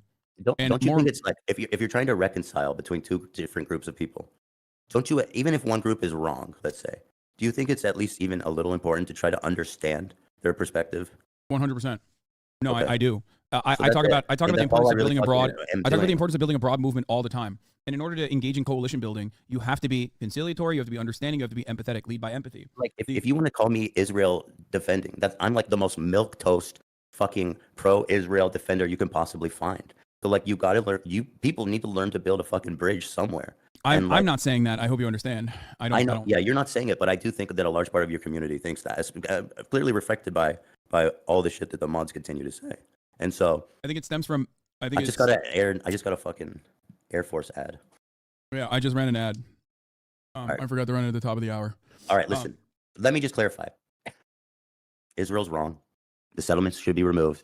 Netanyahu's a war criminal. I fucking hate him and his whole cabinet. They're genocidal, absolute psychopaths. Fucking despise them. I think the Palestinian people, I think the blockade needs to be lifted. I think that Israel is indiscriminately bombing Gaza. I think that this indiscriminate bombing of Gaza is fucking horrific and horrible and absolutely destroys Israel's position. I don't know. You also love checkpoints. You also don't think Palestinians should be able to travel around all of Israel. You also think that there should be a Jewish majority in Israel. What more I can do to try to empathize as someone who's an Israeli? I don't know. And so those are my positions. If I try to explain a perspective of a Jewish or Israeli person, I'm not endorsing it. I'm not defending it. I'm only saying it because I think it's important for people to understand the perspectives of those on the other side of them, so that you can connect with them better. That's it. That's my goal. And what could the pro-Palestinian side do better? I think that's a good question to ask you. Like as far as its own advocacy, I don't mean this like cynically. I'll answer it. I hate to speak so broadly about the whole movement, but in general, I've seen, and what I'm seeing now is just like a really vitriol, like there's zero empathy or tolerance or desire to hear the perspective that I'm doing, and so much so there's not only a lack of empathy, there's a downright an outright hatred for it. I mean, I feel like a lot of people can't differentiate between like real Zionist propagandist psychotic fucking freaks and then someone like me who's a secular modern fucking unreligious and concerned Jewish person, Israeli, Who's Hasan talking to there, dude? His mom or his dad? propagandist, psychotic fucking freaks, and then someone like me who's a secular, modern, fucking unreligious and It's funny, dude. concerned Jewish person, Israeli, that's concerned about what's happening to the Palestinian people. And so I think that people, again, Mithy Eve, also a channel member who's constantly supporting the channel. Thank you so much, Mithy. Says, I think Ethan would be reachable if he wasn't married to Ela. Oh, 100%. We've talked about that so many times on this channel. Ethan being married to an ex-IDF, like Israeli with her family in Israel and stuff, most definitely has held him back. I can't speak to the whole movement at broad, but I can talk about what I'm seeing in your community with your mods and such, is that there's such a quick, it's so quick to condemnation. It's so quick to interpret the worst faith possible. There's no charitability. And I understand because tensions are high. People are rightfully upset about what's happening. I mean, that's to put it mildly, right? As you said, I mean, 10,000 people died, 6,000 of them are kids, or maybe even more, 8,000, I don't know. But there has to be, if there's not even tolerance for someone with my perspective, then I genuinely don't think that there's ever going to be a chance of anyone reconciling. Your perspective loves checkpoints. You're like, but what about the checkpoints that make, the Palestinian lives hell? We can't lose those, can we? And the barriers and the walls? Like this in a meaningful way.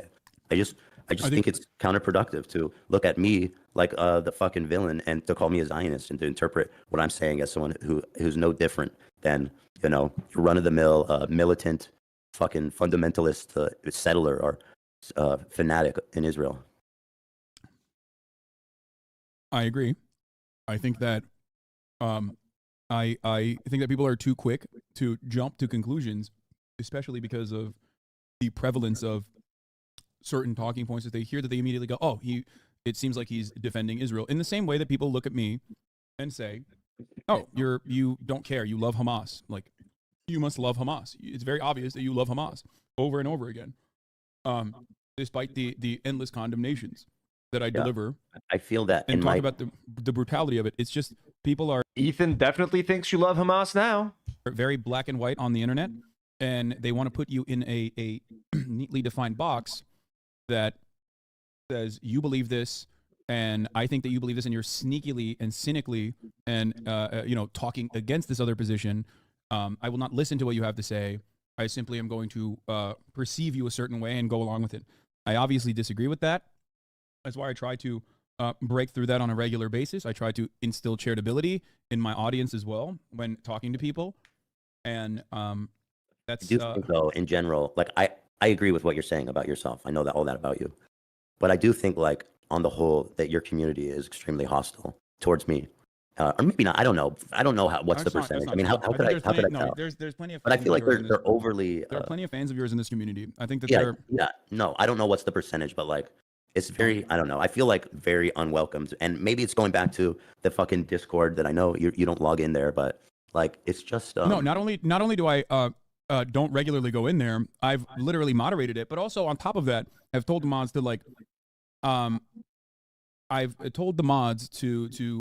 And again, it comes down to him not feeling welcome, him feeling like his feelings were hurt by chat, essentially. The from the river to the sea conversation was such a waste of time, and he just felt like, he said so many fucked up things that chat turned on him, and he could never get over that. To deal with it. The thing is, now that you've said like, I don't know. Springtime says, man is too sensitive to be on the internet. I agree. I just like, everyone is going forward from this point on. There are going to be people that like regularly will take clips that you've had on this broadcast and use it against you and say that you have a certain position and continue fucking bullying you, which I disavow and I disagree with, and I think it's fucking bullshit, and I've said it time and time again, you know this. And then also on the other side, people are going to be eating good and being like, see, Hasan and his community fucking despise Ethan. Like when you said that about Discord, my Discord and my community, everybody went along with it. The worst pieces of shit that you and I both fucking despise, like all those fucking little weirdos on Twitter, like the likes of Ian Miles Wrong and shit, quartering, like they all fucking went along with it, and we're like, Hasan's community are fucking anti-Semitic, and they all fucking hate Ethan, and they're all woke and they hate Ethan, and I hate that shit. I despise it. Like whenever you and I have a back and forth like this, they eat so good, and I despise it. Like they're probably gonna use this as well, constantly fucking driving a rift and constantly moving away from like having a charitable conversation, having an important productive back and forth. I do feel, and people say, oh, you're wrong. Well, that's why.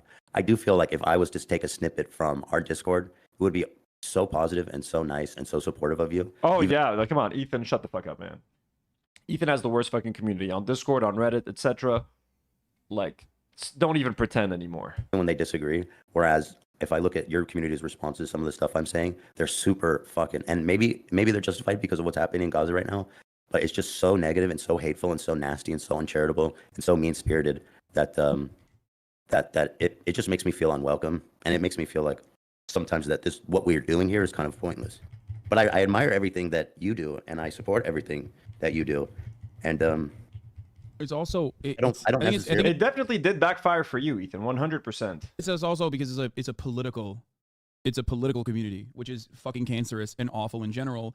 Especially like this morning, I talked about walking my dog. I was 10 minutes into the broadcast, and the first thing I saw in the fucking chat was, "Oh, so no more BDS against Starbucks, I guess," because I said I got a puppuccino for my dog. I never said I went to Starbucks. I never said anything for the past fucking for the past 4 weeks, almost 5 weeks now. I've continuously talked about what is going on in Gaza. And yet there were still people who are mentally ill. God, I am exhausted, bro.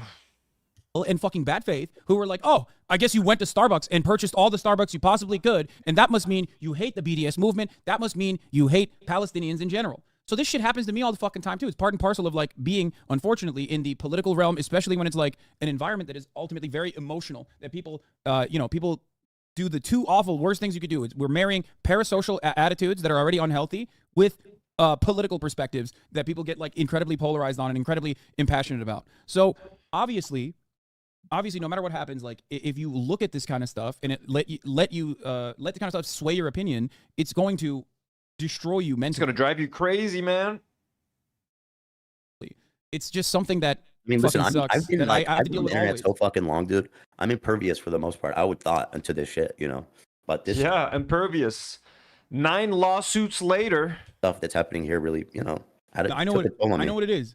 It's getting yelled at by those you perceive as your allies. Happens to me all the fucking time too. You recall this happened during the you bought a house saga when you and I had this conversation. Okay. Can you hear me? What? I can hear you. What's going on? From you said, can you hear me? That's weird. I guess no, that's old. Also, don't show your phone on your camera. Yeah. Anyway, no. Remember? Listen, I do have to go. When I bought a house. Last thing I want to say. Remember when I bought a house and everybody fucking lost their minds, or when I bought a car and everybody lost their fucking minds?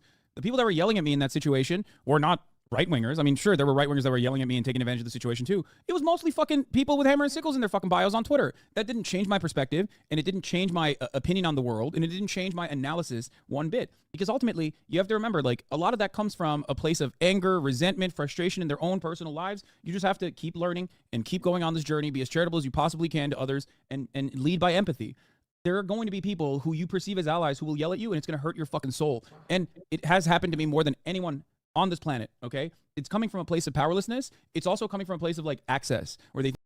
tomorrow's gym session is going to be all about undoing this 5 hours of sitting down watching this. think they have access to you, where they know you will hear what they have to say, and you will respond to it, and they'll make him feel good. What about when all those people saying that are your mods? I mean, that seems more personal. It's the exact same principle behind that as well. It's the exact same principle of, like, people perceiving what you're saying without knowing your background, without knowing what you believe. Like, my mods aren't... Like, these are not people I'm seeing personally every single day, Ethan. They are fans all the same. They don't know you. They don't know the conversations. I do have to go. What I'll say is this: I have always admired what you do, and I've always supported what you do, and I will continue to do that. And I think that you can. And that's it. I don't know. And you can say from the river to the sea. You can say free Palestine. No, okay. Do all that shit. It's not. I don't think that it's inherently anti-Semitic to say those things. To be clear, I don't think that fucking Jewish people that are anti-Zionist are fucking Nazi sympathizers. Okay. I don't think you. I don't think you believe that. I know. I'm saying. I don't think that Confederate that Jews who are anti-Zionist are Confederate supporters. I'm anti. I'm not a Zionist, so I'm not sure where that comes from. Oh, I know people are saying it, but in short, I support you. I've always respected what you do, and I will continue to do that. And that's it. Is Ethan drunk? No. Lydia hates both. Lydia says, I hate them both, knowing where they're at now. They're the worst, perfect for each other. Lydia, all I can say is thank you for being a member and supporting the channel. Just pick and okay, before we go, please don't read shit online. People are going to be fucking ruthless knowing full well that you read it, and it pisses you off, and it hurts your feelings. That's why people are doing it Really, for the most I mean, part. Anyone who thinks that like He gave him great advice. Don't read anything online for a while. And Ethan did the complete opposite of that. taking you down a notch or a peg is going to like somehow be productive or somehow win anything and call you a Zionist and yell at you is wrong. They're wrong. They're in the wrong. They're not thinking about this. They're just simply selfishly trying to yell at you, just like people selfishly try to yell at me all the fucking time because it's a mechanism of like releasing stress, especially in an incredibly stressful environment. We as we in the online arena as e-celebrities, shitty e-celebrities, are always going to be punching bags. Okay, so don't read any of that shit. Don't. Not good. Yeah. It's not reflective of anything other than people's own personal perspectives. I say this as not only your friend, but also as someone who's looking at it even from the outside. Okay. Listen, I want to say to everyone watching. Yeah, he did in the chat, exact opposite of that. He spent the next 2 years doing nothing but reading random tweets and random Reddit posts. that I appreciate you guys' perspective. I love you guys, and thanks for watching. And I hope that anything I said doesn't come off. Guys, I'm exhausted. I'm gonna take a break. I'm gonna have something to eat, some dessert or something. Watch some mindless YouTube. Oh yeah. Sounds like a dream. To everybody who tuned in today, thank you so much. It was a pleasure having you guys here. To everybody who sent in a super chat, to everybody who gifted a membership or became a member, thank you so much. Let me thank y'all. In person, Ator, thank you so much. Sam B. Awesome, thank you so much. Michaela Makes Weird Laboratory, thank you for becoming members of the channel as well. Haley D, thank you so much for the super chatties. Show Me Llama, thank you so much. Yalla Habibi, thank you so much. Vitya Deputi, thank you so much. Marmar, we love and appreciate you. Emma Mimosa and Zenith Star 69 and IDF Kills Children and T-Talk with Shaw. We appreciate you all so much for your contributions to the channel. We love you. We appreciate you. To everybody who tuned in and who spent time with us, thank you. I highly doubt there will be another stream today. If there is, it'll be a surprise, either a gaming stream or a Lego building stream or a Lego reaction on Tino's Playroom, my second channel. Alrighty, my second channel. Let me quickly link Tino's Playroom for you guys. I'm so tired. I'm so tired. There it is. Subscribe, folks. Subscribe. Message retracted. Pin. Have a good night, everyone. Keep an eye out on Tino's Playroom in case there's a second live stream. I will see you guys tomorrow. I'm not sure on which channel, but I will see you tomorrow. Saturday, I shan't see you. Sunday, I might see you Sunday night for Better Left Unsaid with the boys. We have an event, Demi and I, so it might be hard. I might be late or something. Good night, everyone. Much love. We're done with this. And as always, do not worry.